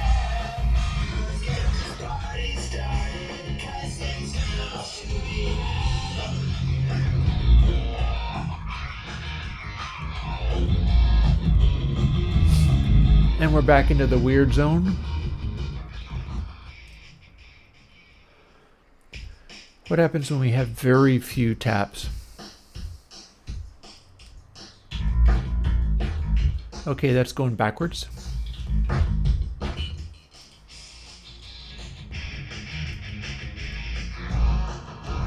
That's going backwards.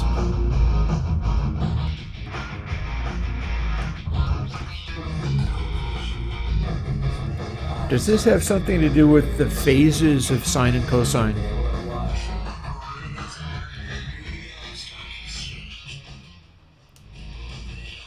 That's a frequency swap already, it's just going down.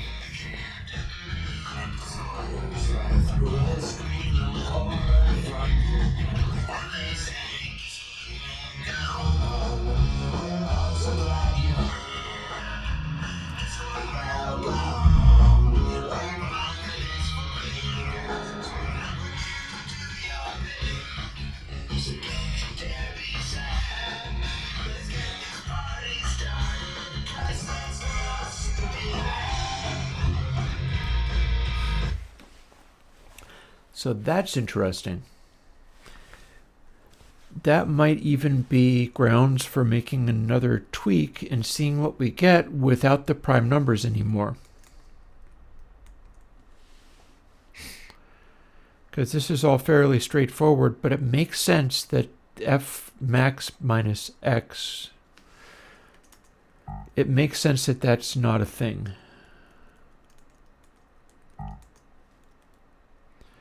So if we take these primes out of here,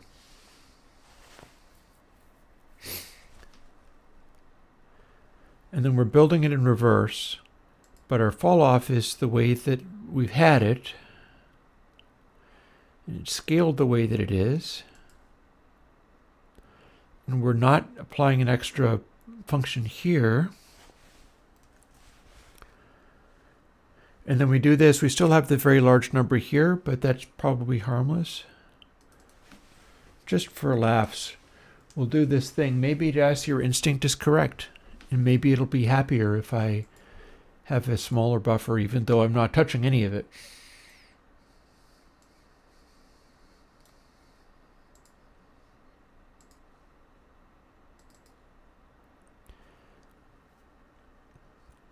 And now this is no longer using the prime spacings at all. So it should have a much harder time working at high sample rates unless I undersample the whole thing.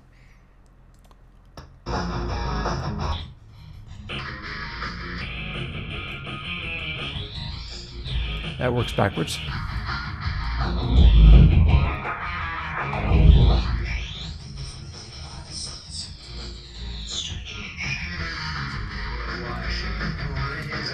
That is a strong...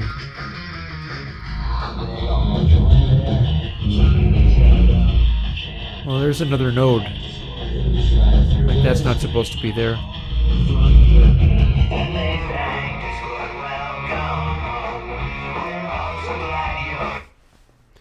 So that's weird. Why is it making that node?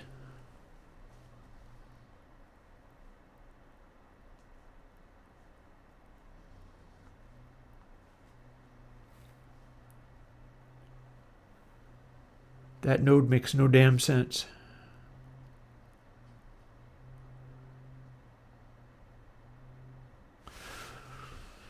What if fall off? Maybe this part's wrong? I feel like it wasn't that way in the other one. Although everything is translated into different languages now.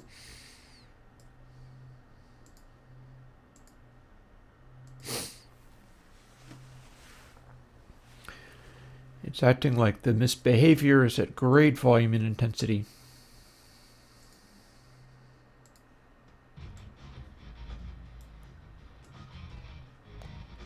Okay, that's just weird. Hey! Fascinating.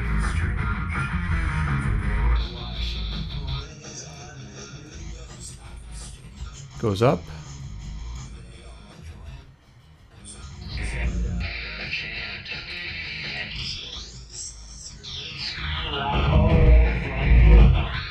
This is very sensitive to the number of stages we're using.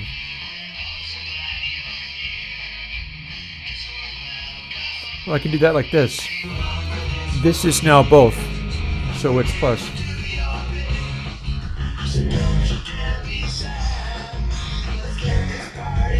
Okay, that just goes up.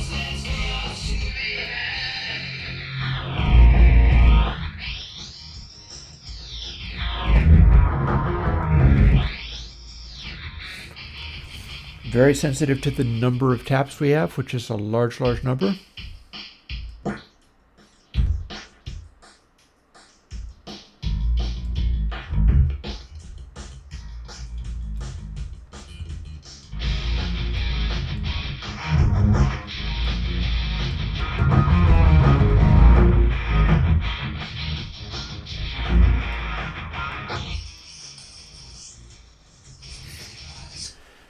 The sign's like in the wrong place.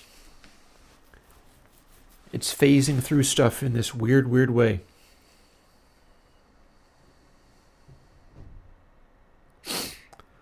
What the actual hell?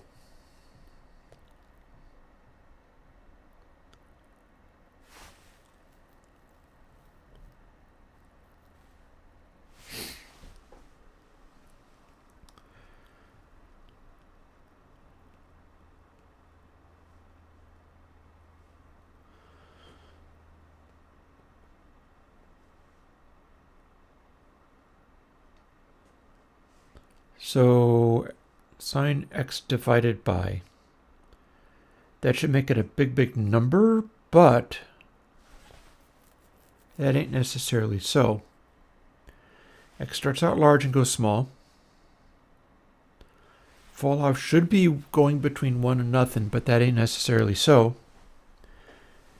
If fall off is really out of control, then so maybe this is very simple in that it is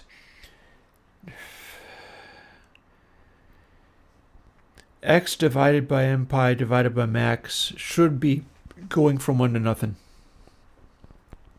The sign is only there to make it stretch out for a little bit longer and then scale back. If I changed this so that it was no longer attempting to sustain in the way that it does, fall off would go from 1 to 0.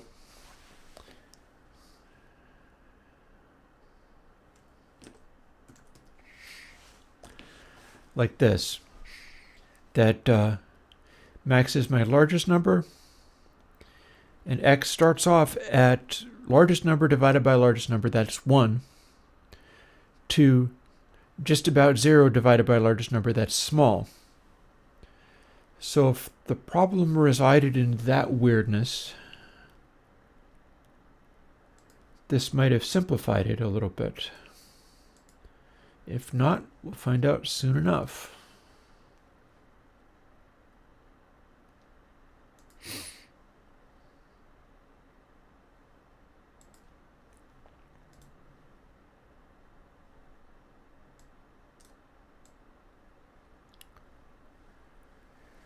Okay, well, we definitely learned something. Now it doesn't make any noises at all.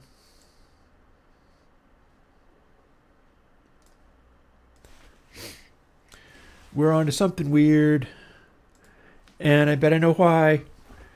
Did you see the problem? I saw the problem.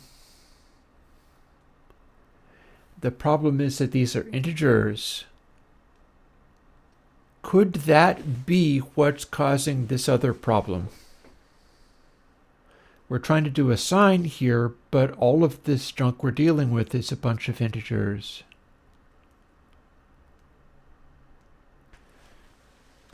So,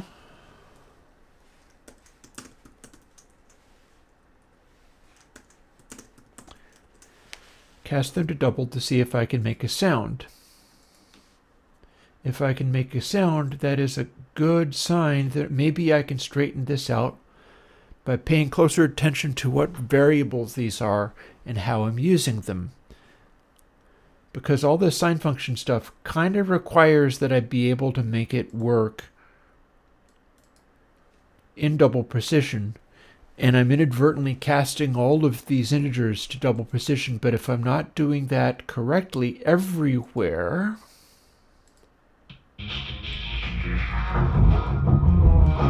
There we go.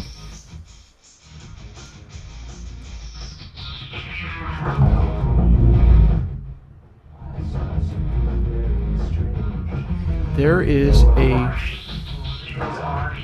sweep. It's sweeping in the right direction. Now what happens when we start fooling with different stages?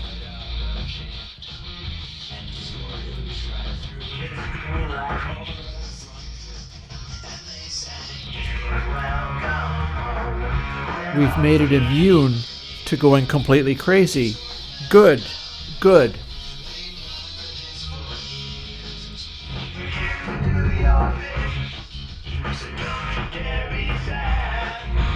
Go smaller.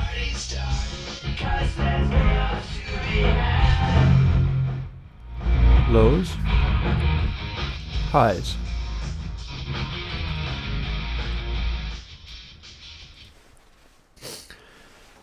Okay, that's a good discovery.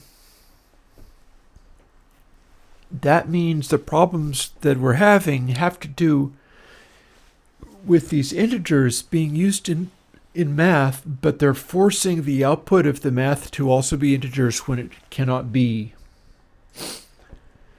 This is what made this work, rather than making it be literal nothing. So if we returned this to our sign calculation, but now we are casting this to double before we do anything with it. And then also, we'll cast that max to double, and MPy is already a floating point number. Now we're doing a sign on a bunch of stuff that are explicitly cast to floating point numbers.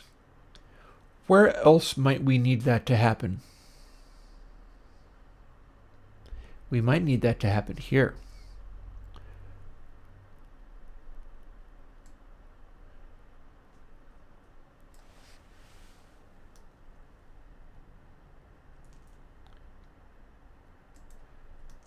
Cast that to double. Cast that to double. Cast that to double, but not these because they're arrays. And this doesn't need anything done to it because this is fine.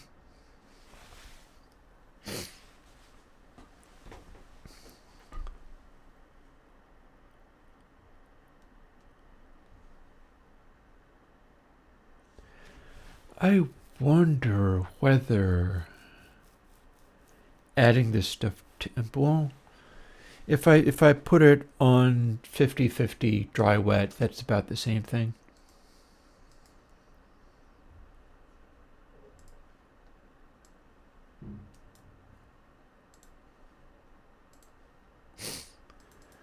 Back to our heavy metal.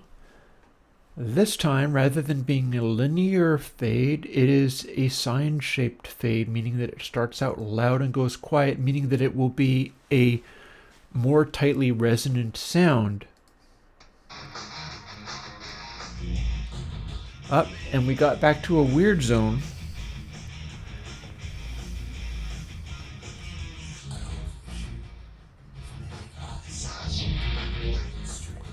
So what happens when we do this?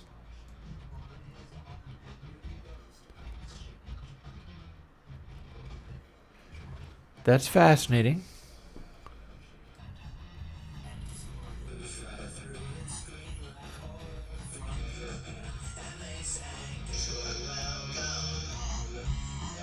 Goes up.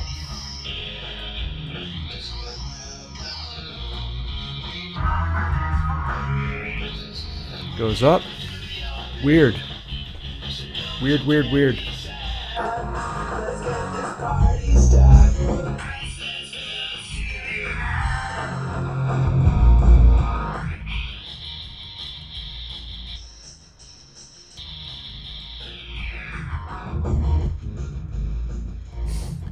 Are we still using all the primes?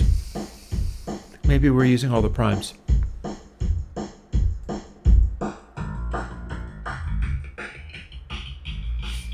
We do have a range of adjustment that's giving us a nice sharp resonance. that's going down into the bass with great emphasis.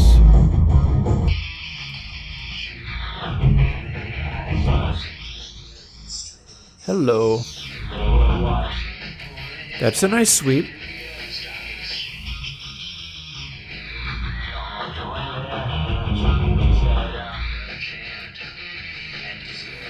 So, if we start fooling with this, do we start reaching the same pitch frequency?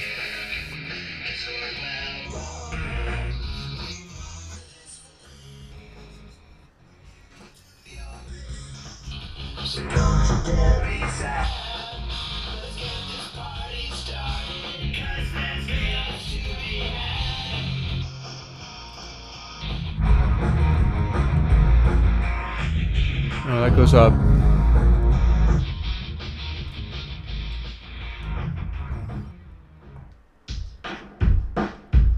Low to quite high.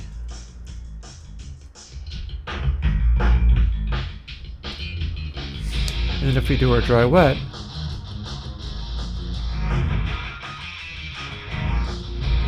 it gets kind of weird.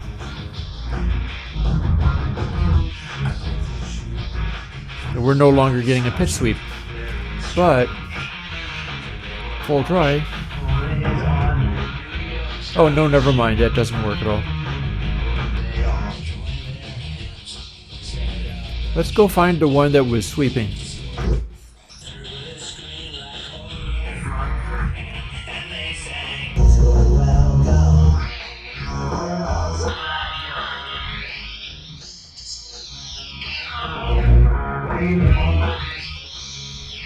So that's a sweep. Now,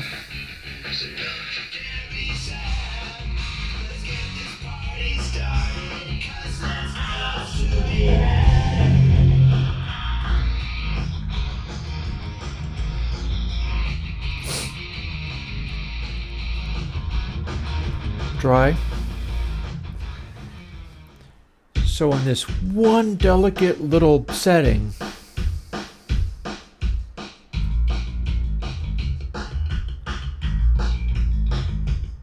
hang on, changed.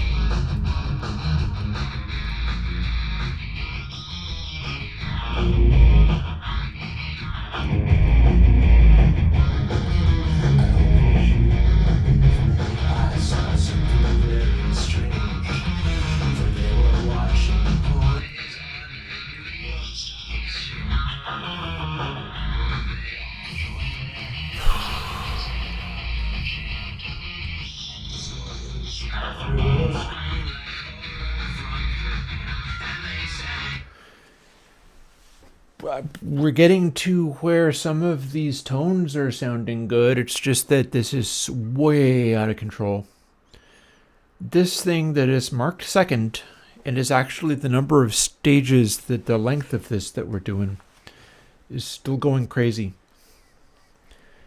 Max. It becomes max. And when it is a large number, it is bonkers. Bonkers, I tell you.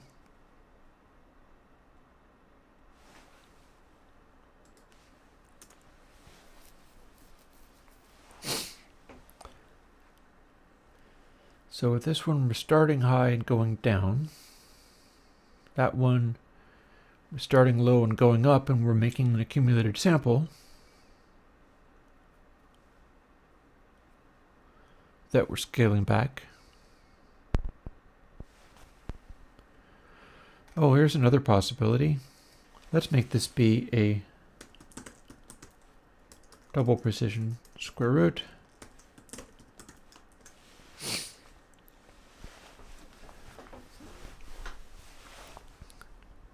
This indexing is fine the way it is. Incrementing is correct the way it is.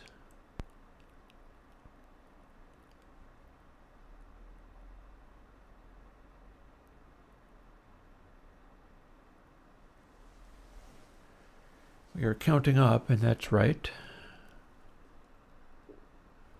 Freak is double precision, that is correct as well. Oh, God.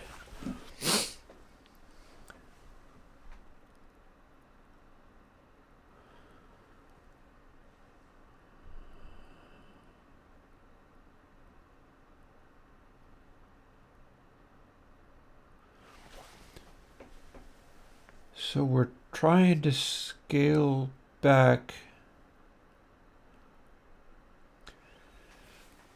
So here's a thought.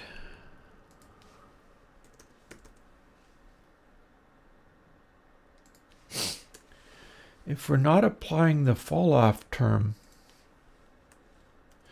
we should be able to get like a loud sine wavy, like much more resonant thing. The fall-off is supposed to start out at a loud level.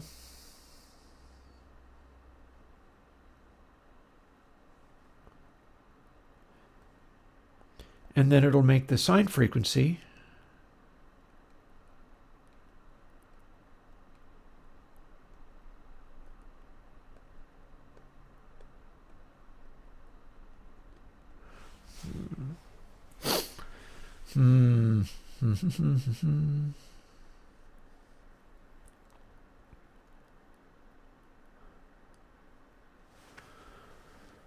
Let's see what that just did. What did you just complain about? Oh, you complained about the missing variable of fall off. Understandable. That was supposed to be there, but now it's not.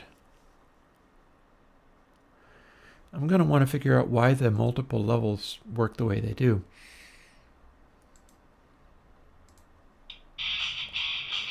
And that's what I thought was going to happen.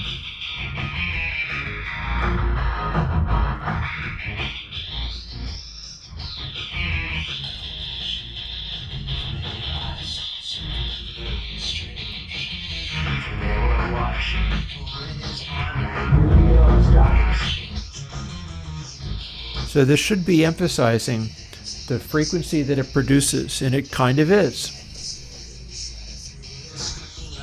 Fewer, less of it. More,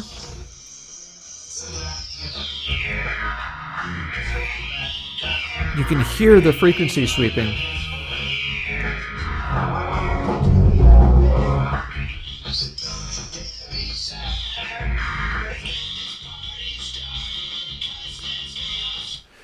What we're trying to do is have that frequency that is being emphasized, and then it's got to dial back as the sustain cuts off.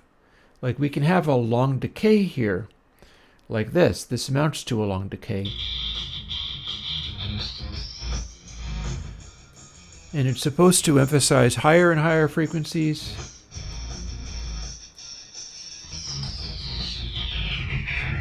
Down to lower.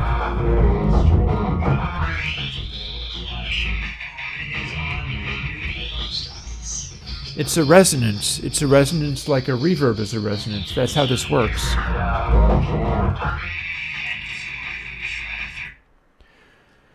And when it falls off, as it continues, it's supposed to have a more natural sound rather than being such an acute resonance. But the attack is not working somehow. So, why would the attack not be working? Sine is not starting at 0 as we go, somehow. It's like we're applying a frequency, but we have no control over where that frequency begins, and it's supposed to be beginning at the point it begins.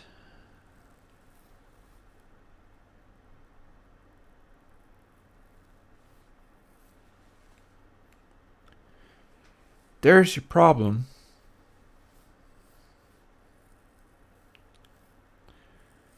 So our loudest initial attack is meant to be the high point of the sine, but we have nothing really specifying where that begins or where it transitions. Because double X times freq is indeed increasing the frequency, but it's not offsetting it by the sine thing. So we have no control over where that sine wave begins, and we need to have the sine wave begin at our attack point. we're basically doing what, like running an oscillator without using hard sync and trying to do FM with it. So,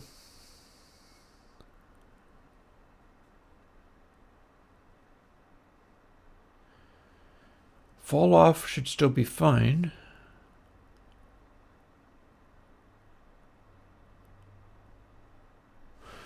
Here's a thought. If we're counting from X to nothing,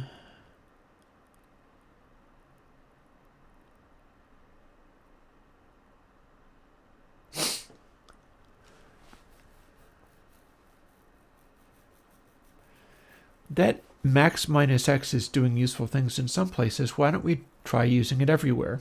It's a little crazy, but just might work.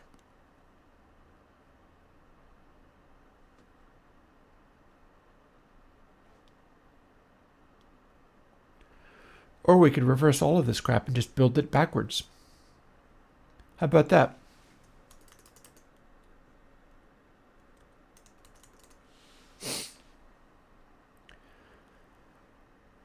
We will count from 0 up to max.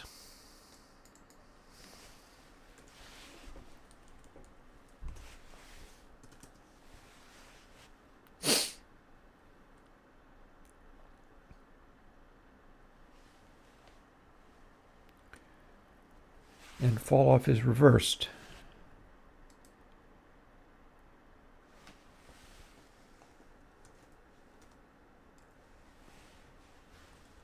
Well, that's not right.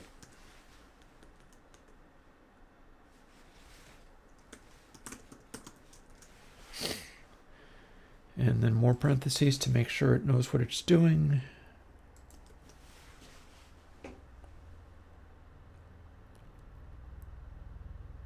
We probably don't need to do that, seeing as they're integers. So let's move this paren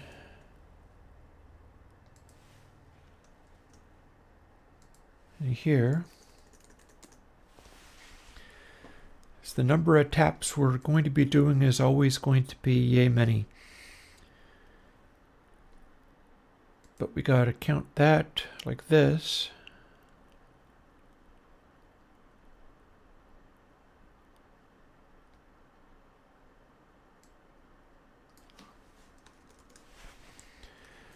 Now what have we got? We're building it backwards. Unused variable. Oh, I see. Well, firstly, let's see what it does without fall off. Does it act real crazy now, or is it acting less crazy now?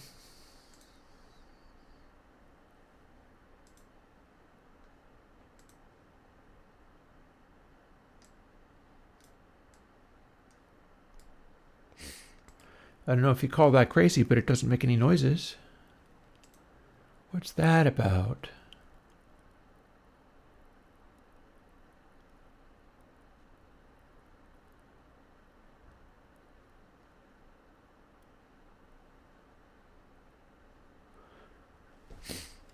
That should be making some kind of sound. We're starting at 0. There's nothing wrong with that, I thought.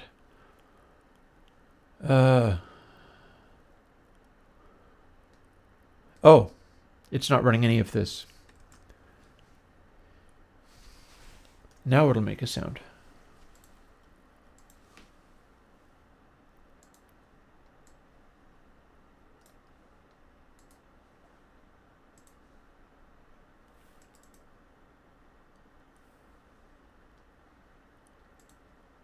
And back into the ridiculous breach. Make a sound. Thank you.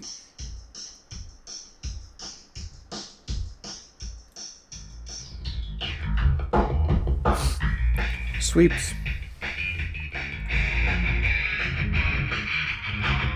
And it's doing a little weirdness, but it's not as bad as it was.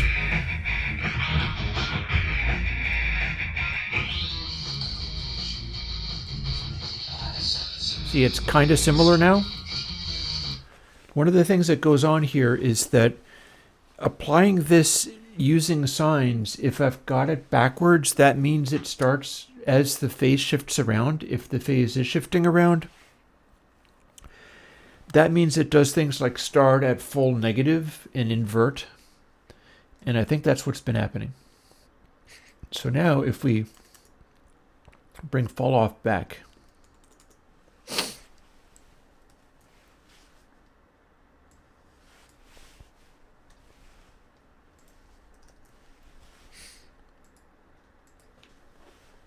and delete,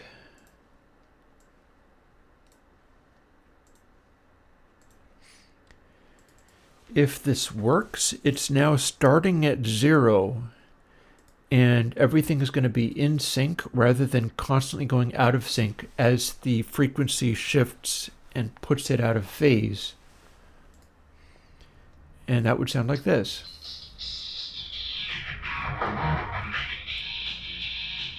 Less. Okay, now that's just gone backwards again.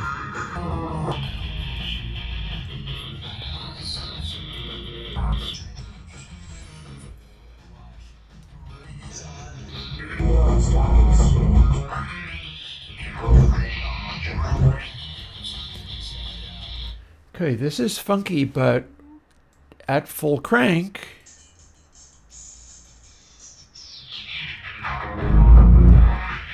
this is kind of what I was shooting for the whole time. It's kind of weird, and the way it's implemented is not great, but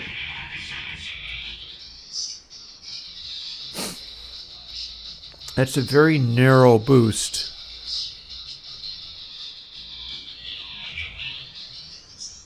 And it should blend well if I set the dry wet. Yeah, you can hear the sweep.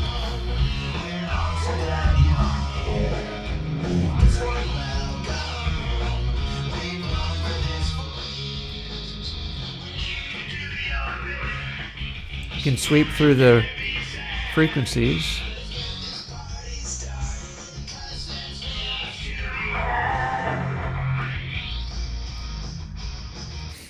So that's pretty cool. The thing that's throwing me is that this is still crazy. Phase is out of control again.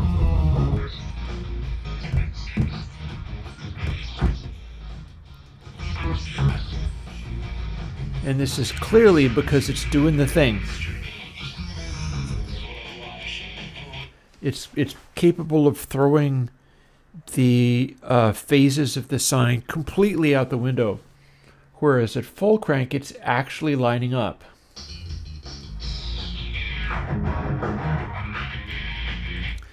But moving the number of stages it's doing is throwing everything off completely. So why is that happening? Because I worked out what was happening before. Max is the number that we're changing. Freq doesn't enter into it at all. X is the number we're counting up to.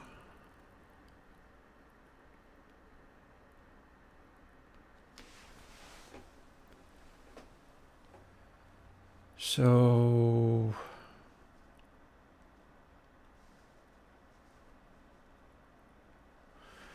I mean, like, does it show up anywhere else? It kind of does. It shows up here.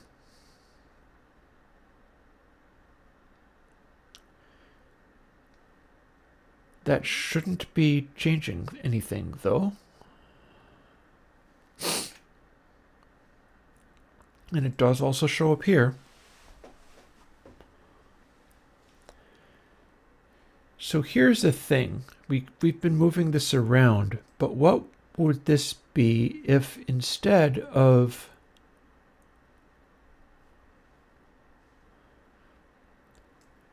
like, say we're counting it from 0, because we're calculating from that. And then instead of doing this, let's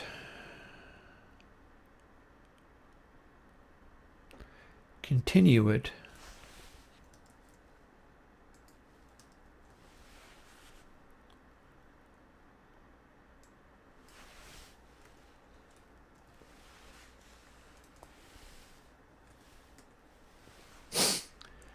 How many of these do we have?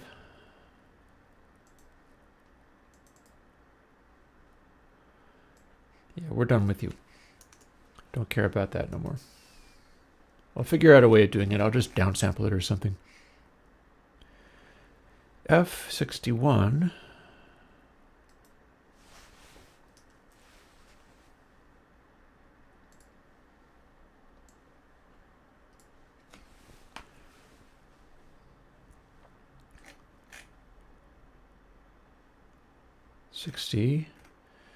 So we do redefine these as 0 each time. Just like this. And that runs, so that's fine. So if we did this, we would have silence.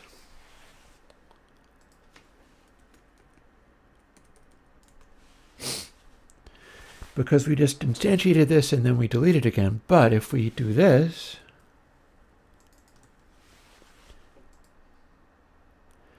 then we're starting at the 0 and continuing onwards, at which point if we do this, we're always using all of the taps no matter what.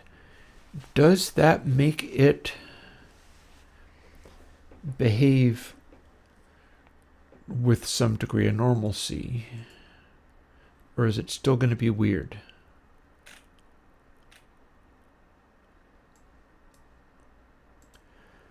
Because I'm wondering if I'm like bringing in old values somehow.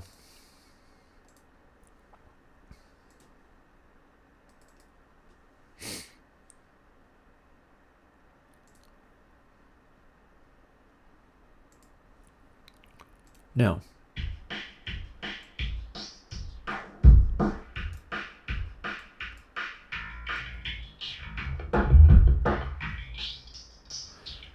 that's a very tight boost. Still weird.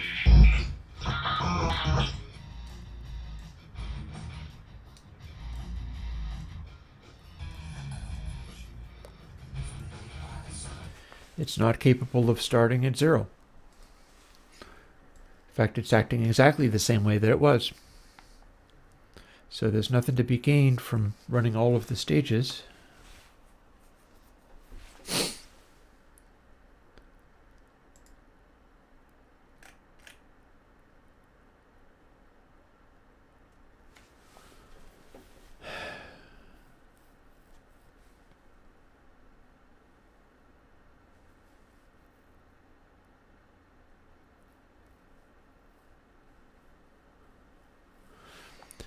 So what would happen if I did this? Make it start at the max of the sine swing, where previously it was starting at another null.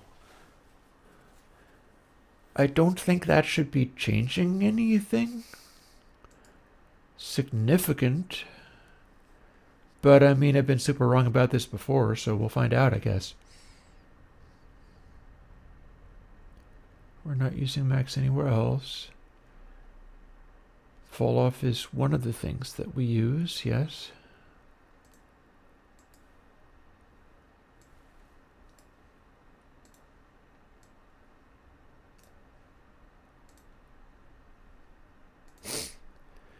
Back into our noisy noise.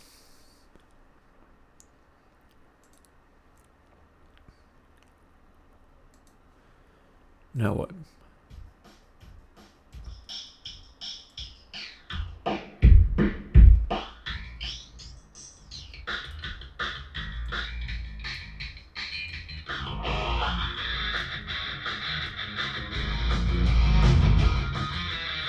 Well, it's an even better peak for what that's worth.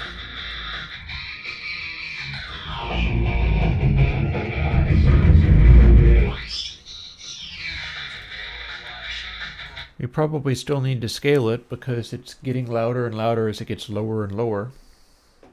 But I'm not understanding what the heck is going on with these stages where this makes it go crazy. Oh, hello. It used to be bassy and huge when I did this, but now it's bright. Oh, it's still kind of bassy and huge.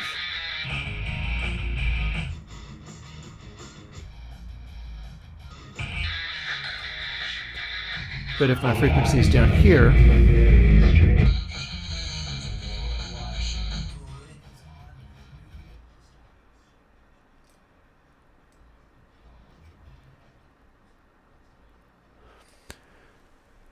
heavy cancellation.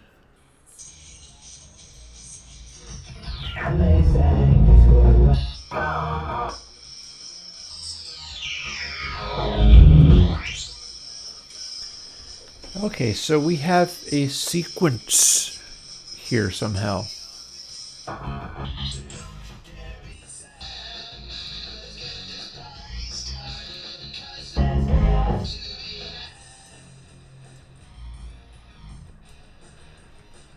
We have a sequence in here. It's kind of cycling around. I can't really control where it cycles, but every time it cycles around, it's going to get a little less steep.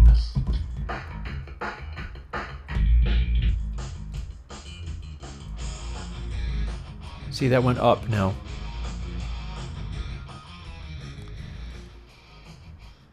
And it should come back down.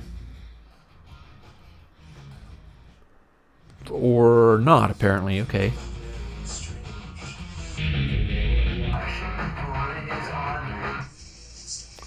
Does this go down? Yes.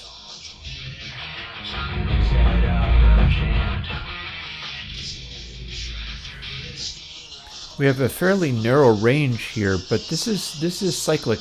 This is happening in sequence.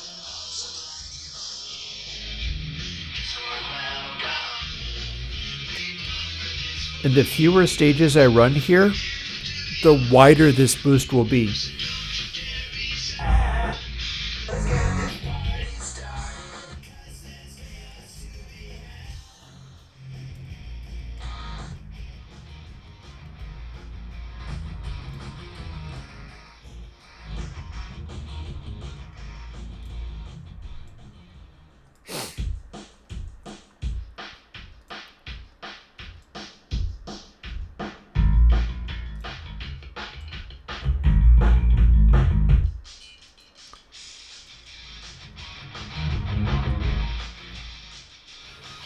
See, now that's very few.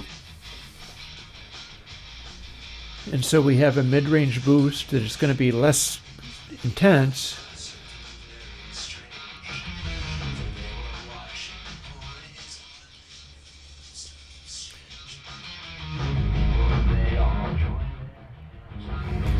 And it's capable of going into a low boost.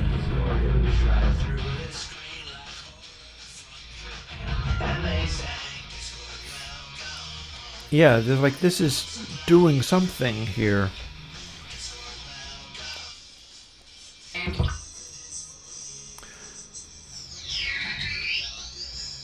Very high Q. And then I step downwards until I reach the... How many steps does that take?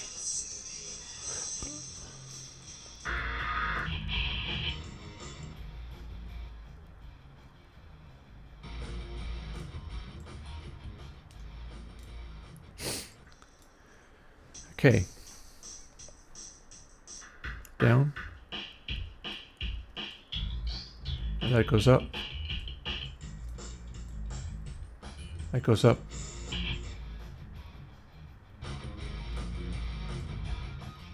That goes up. That goes up. That's crazy. And goes up. That goes down.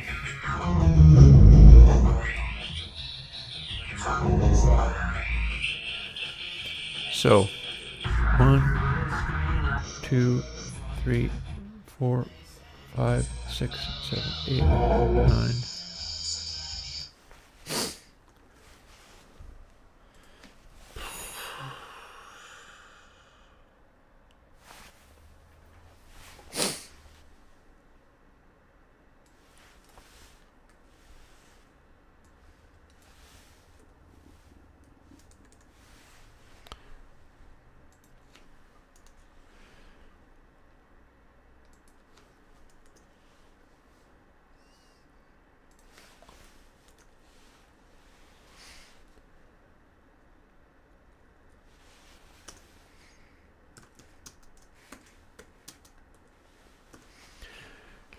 Alrighty. Now let's see what kinds of things we can make happen by forcing this to be stepped. The first thing we're going to have to do is move the control off of the max because it can no longer go up that high. Actually, no, I can do a thing.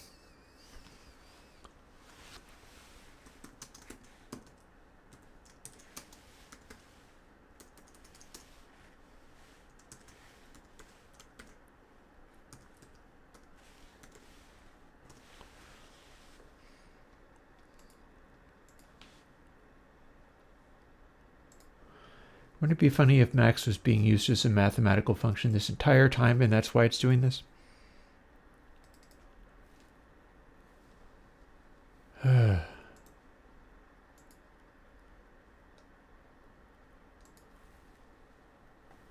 Okay.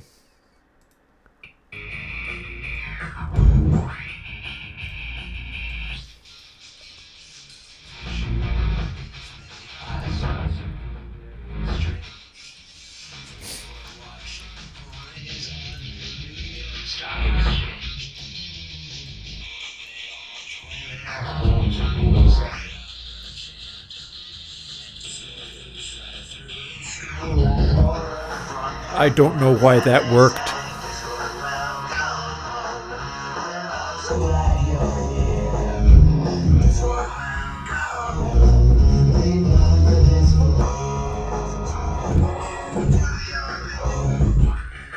Actually, that part didn't work.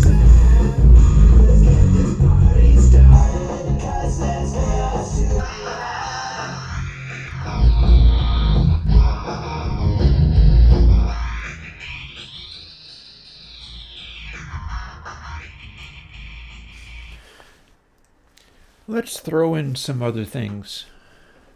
We've got more parameters. Let's use them. We've got a max, which is not going to break. So let's make some of these things be something.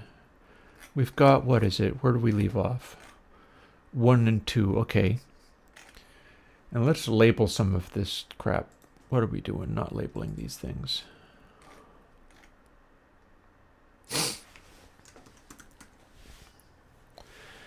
Freak and stages.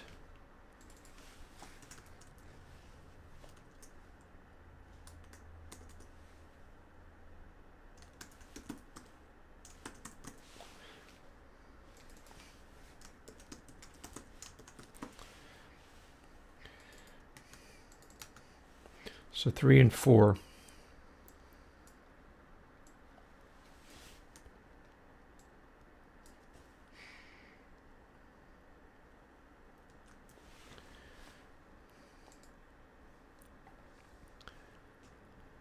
Also,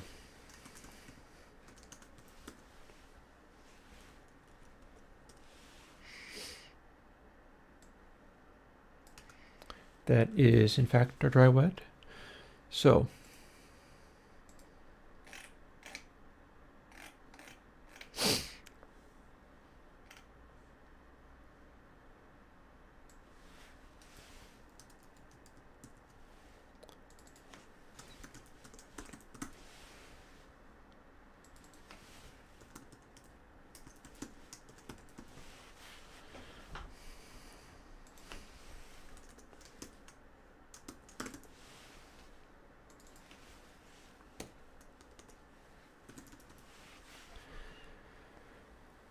So we're not going to apply this here.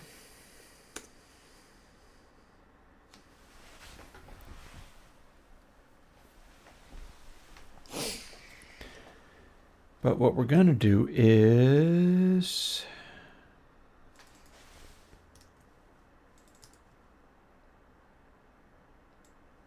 this.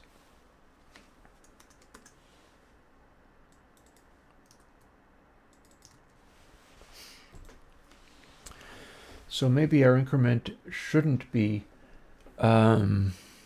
intense. None of this makes any sense. This is not making any sense at all. But we're going to see what it does. There's our maximum level.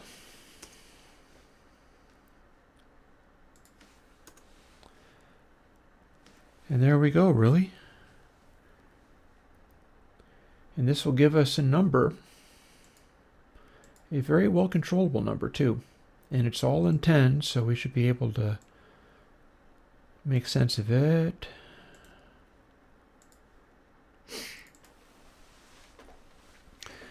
What we were getting before was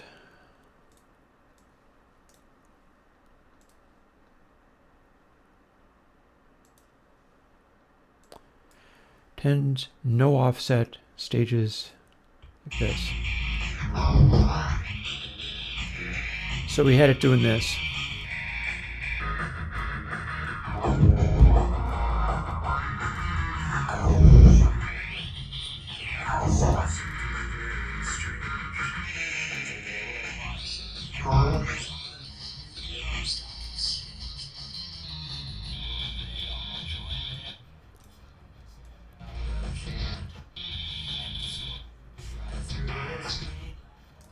Interesting.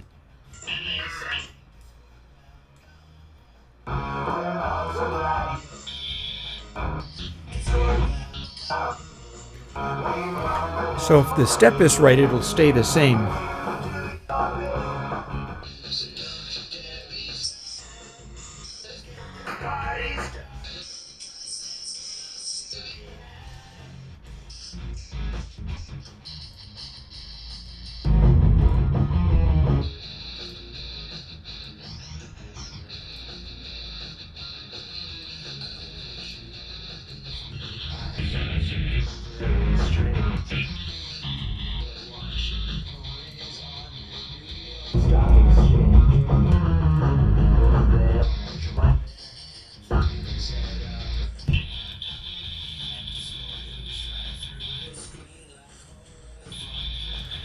Could it want 11?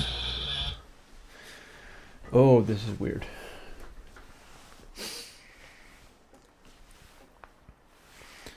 Well, let's try it.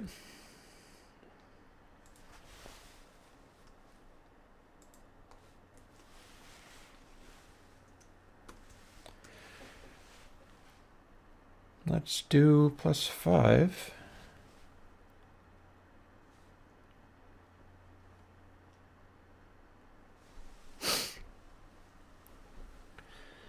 And that way, if we put it halfway over, we're back to the 10 again.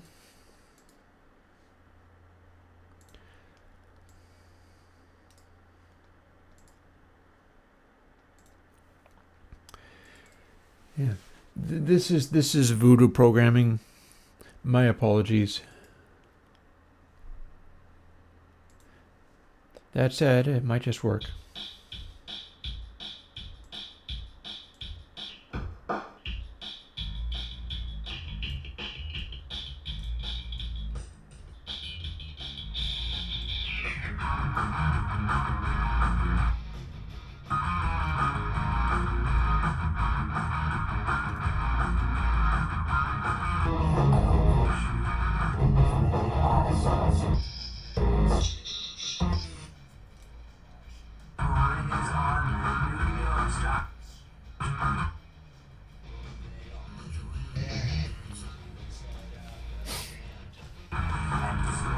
So we're maxing out at 60.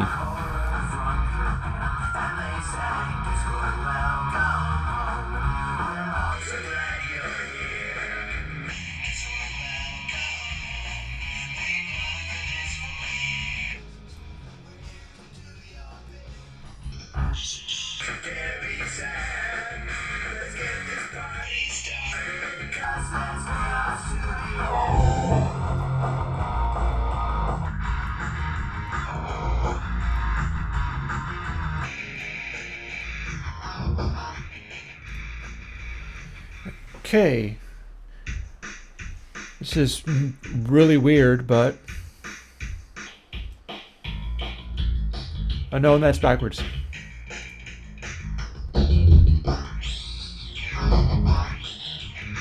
That's forward.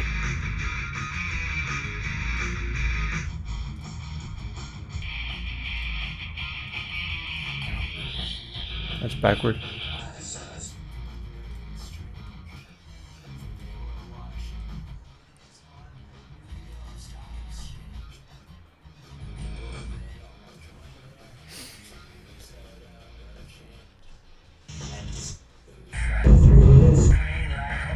Okay, that's definitely not right.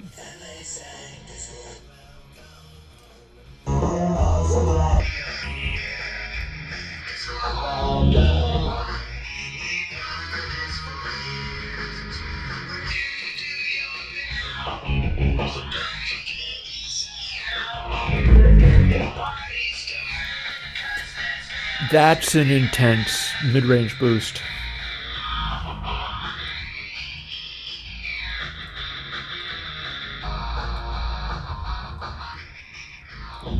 And that's a more controllable mid-range boost, and the range is still very limited.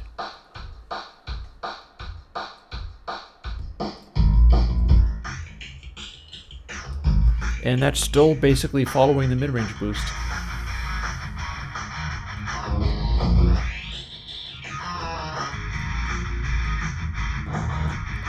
I bet this has lost it. Nope.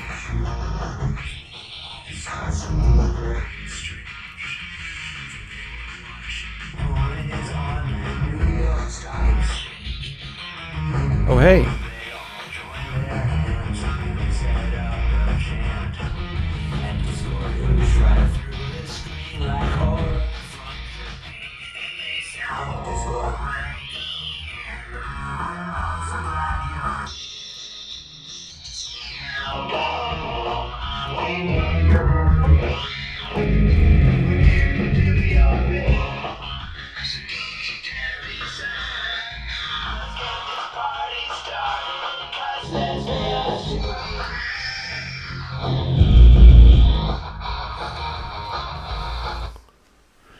Wild.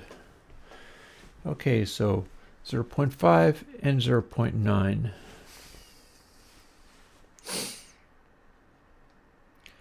5 plus 5. 10. 1s plus 9.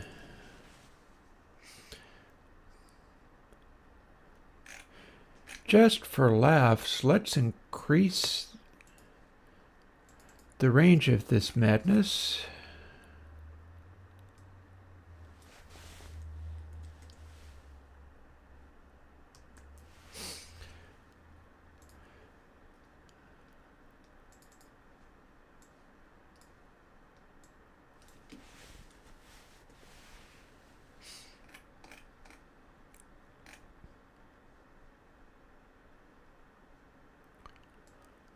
Not worrying about that.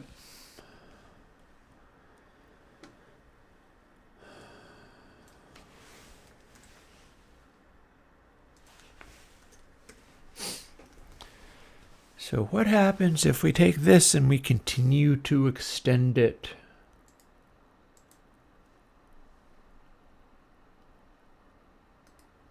Yeah, I know, I'm not using those.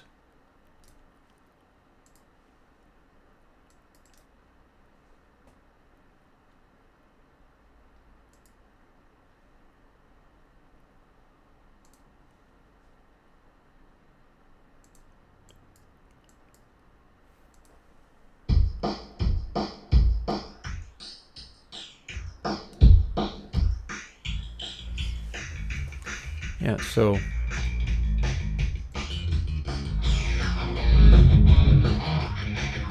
there's our little mid-range boost. We still haven't compensated for the volume of it getting bassy.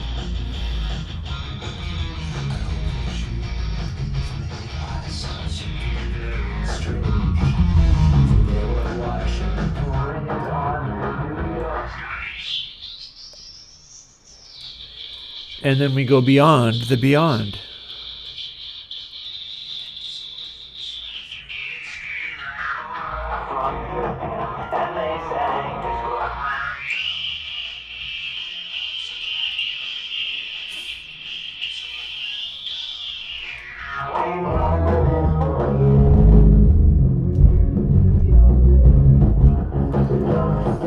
I would kind of like to know why it keeps bringing in so much lows when I do this.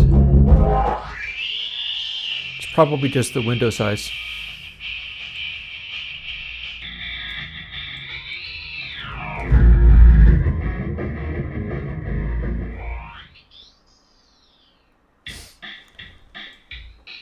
And even more beyond.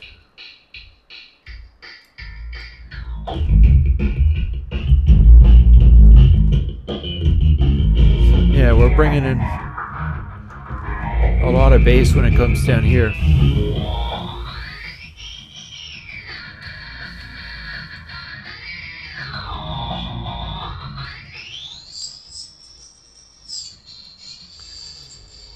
Yep, and that is such a long window that it turns into almost a drone effect.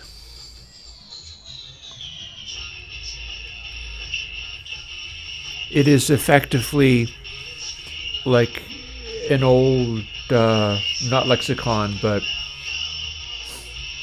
one of those crazy time modulator things.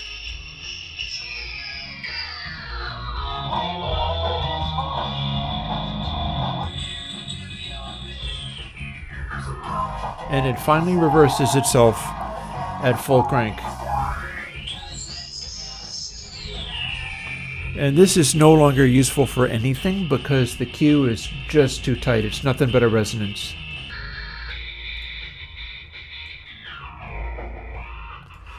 In fact, so is 0.8. This is way too tight.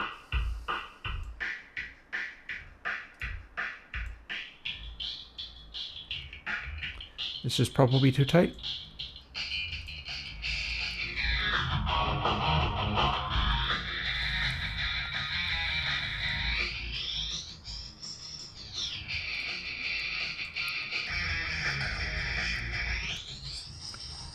This goes into the high frequencies nicely.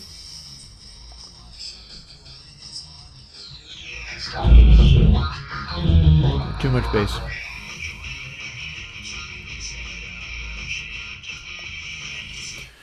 Why don't we put a taper on that?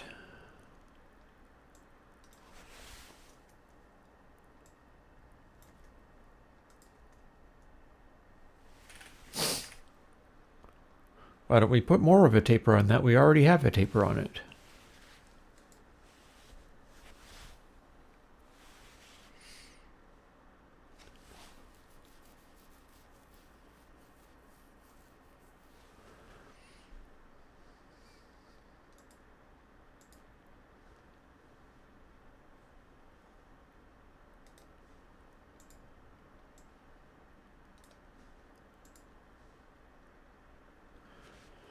And let's finish this off. Hours and hours after I began. I don't usually do 3 extra hours beyond what I normally do, but I got caught up in doing this. Let's do something different. Drum kit. Seeing as this is meant to be a console EQ, should be able to hear what it's... Oh, and this is at 96K, so that's going to be interesting. I wonder what it's going to do. This is my desired sample rate, but is it going to be happy?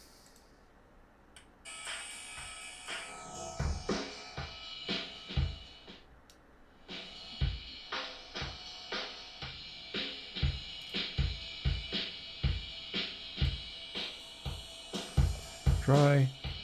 Boost. So if I can make it work, I can also crank it up and saturate it and do a bunch of things that just make it a lot louder.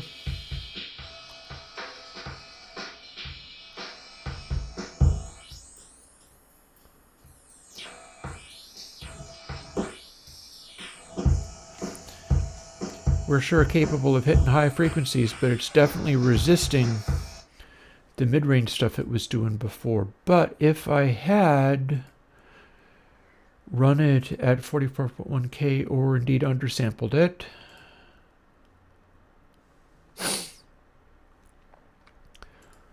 it would sound a lot more like this. I'm dubious as to whether I want to undersample an EQ.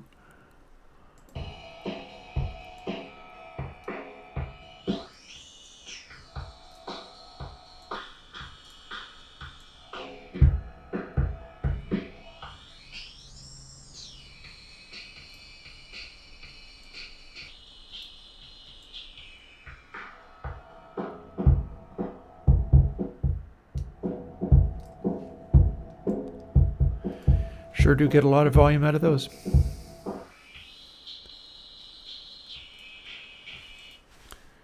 What would happen if I did... Oh, no. Don't save that. We like that to be the normal sample rate. What would happen if I did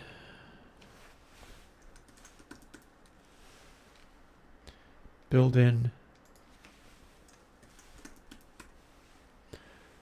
this?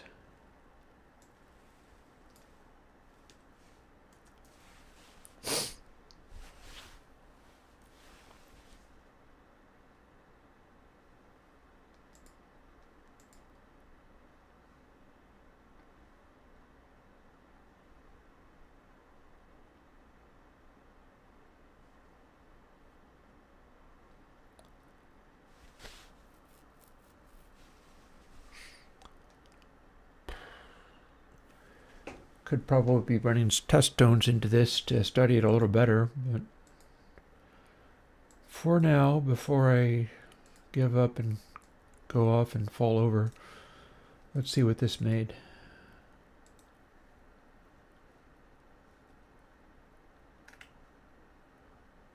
Different track, but the normal sample rate. Still haven't resolved that one, but there's probably ways I can do it.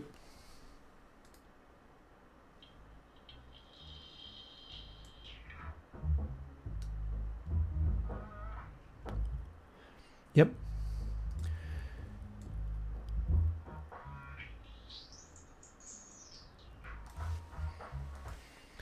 And you know, something else we can do about this is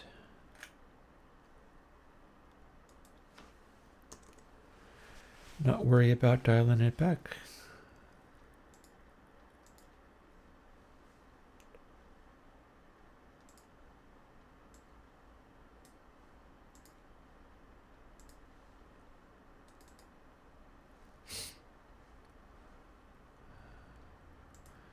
Okay, you little bugger, show me what you got.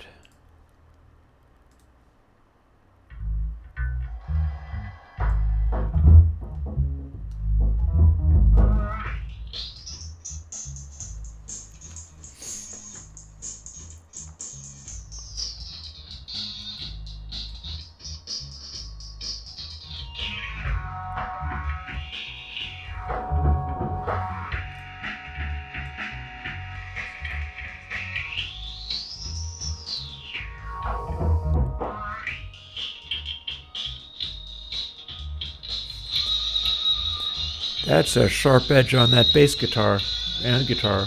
Ow. Painful.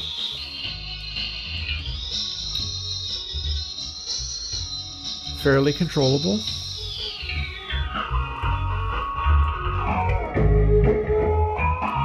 Not going to want it to be this narrow.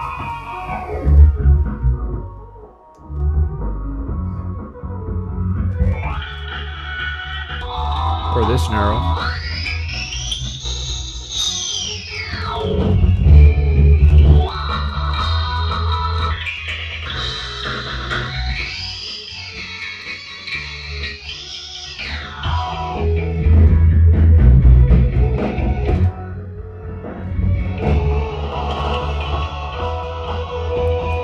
Little low mid. Little presence boost.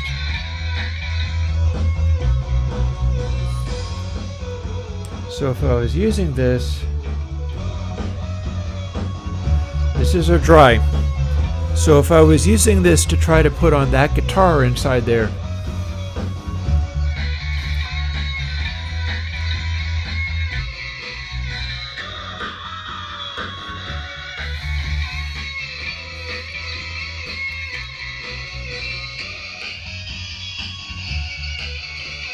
I found that overtone. And then I brought a little bit of that in like I would be doing if I was doing it in the final result.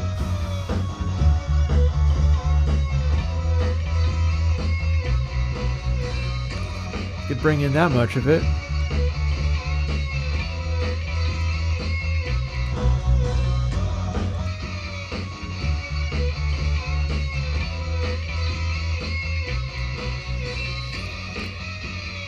And that's a way of bringing a presence peak out there, so that sounds like kind of doable almost. That is something that could just about work.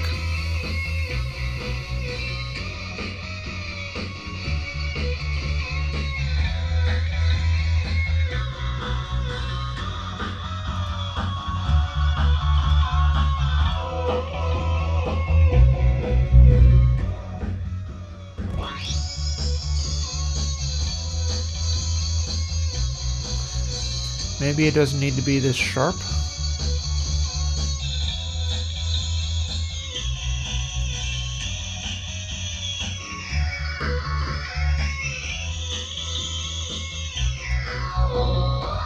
Still very sharp.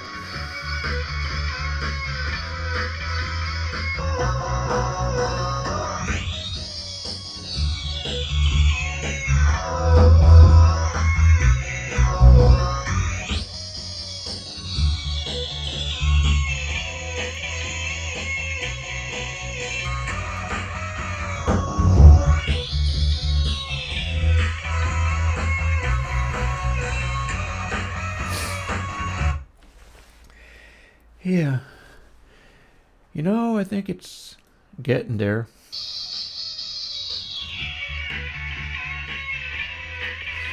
Pulling just isolated harmonics and things out.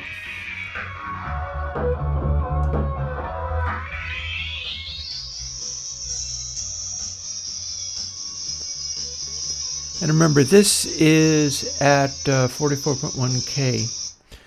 An alternate thing that I can do that doesn't involve undersampling would be to do this entire thing and just stagger the samples according to what the sample rate is. So that if you're running at like 96K, it would be checking for every other sample and then work its thing and make it sound based on that and then mix it with the unaltered, which would also mean it's much like what I do in bus colors. It would also mean that it would be able to do its thing, and at high sample rates, it wouldn't be running extra sample rate. It would just be doing much the same thing, but I'd have to space out the samples it takes, but not space them out according to prime numbers, because that doesn't seem to really work. Or at least it doesn't seem for now that it really works. But for now, I'm pretty exhausted and I have to go pee, and it is time for the stream to finish. So, thank you for sticking with me, those who stuck with me through this extraordinary marathon coding stream. Some bits of it went smoothly, and some bits of it not so much. I think it actually managed to avoid making the screen flash violently this time. I put a little extra heatsink on the part of the thing that I think was overheating. And on that note, I will talk to those of you who are still here later. Bye-bye.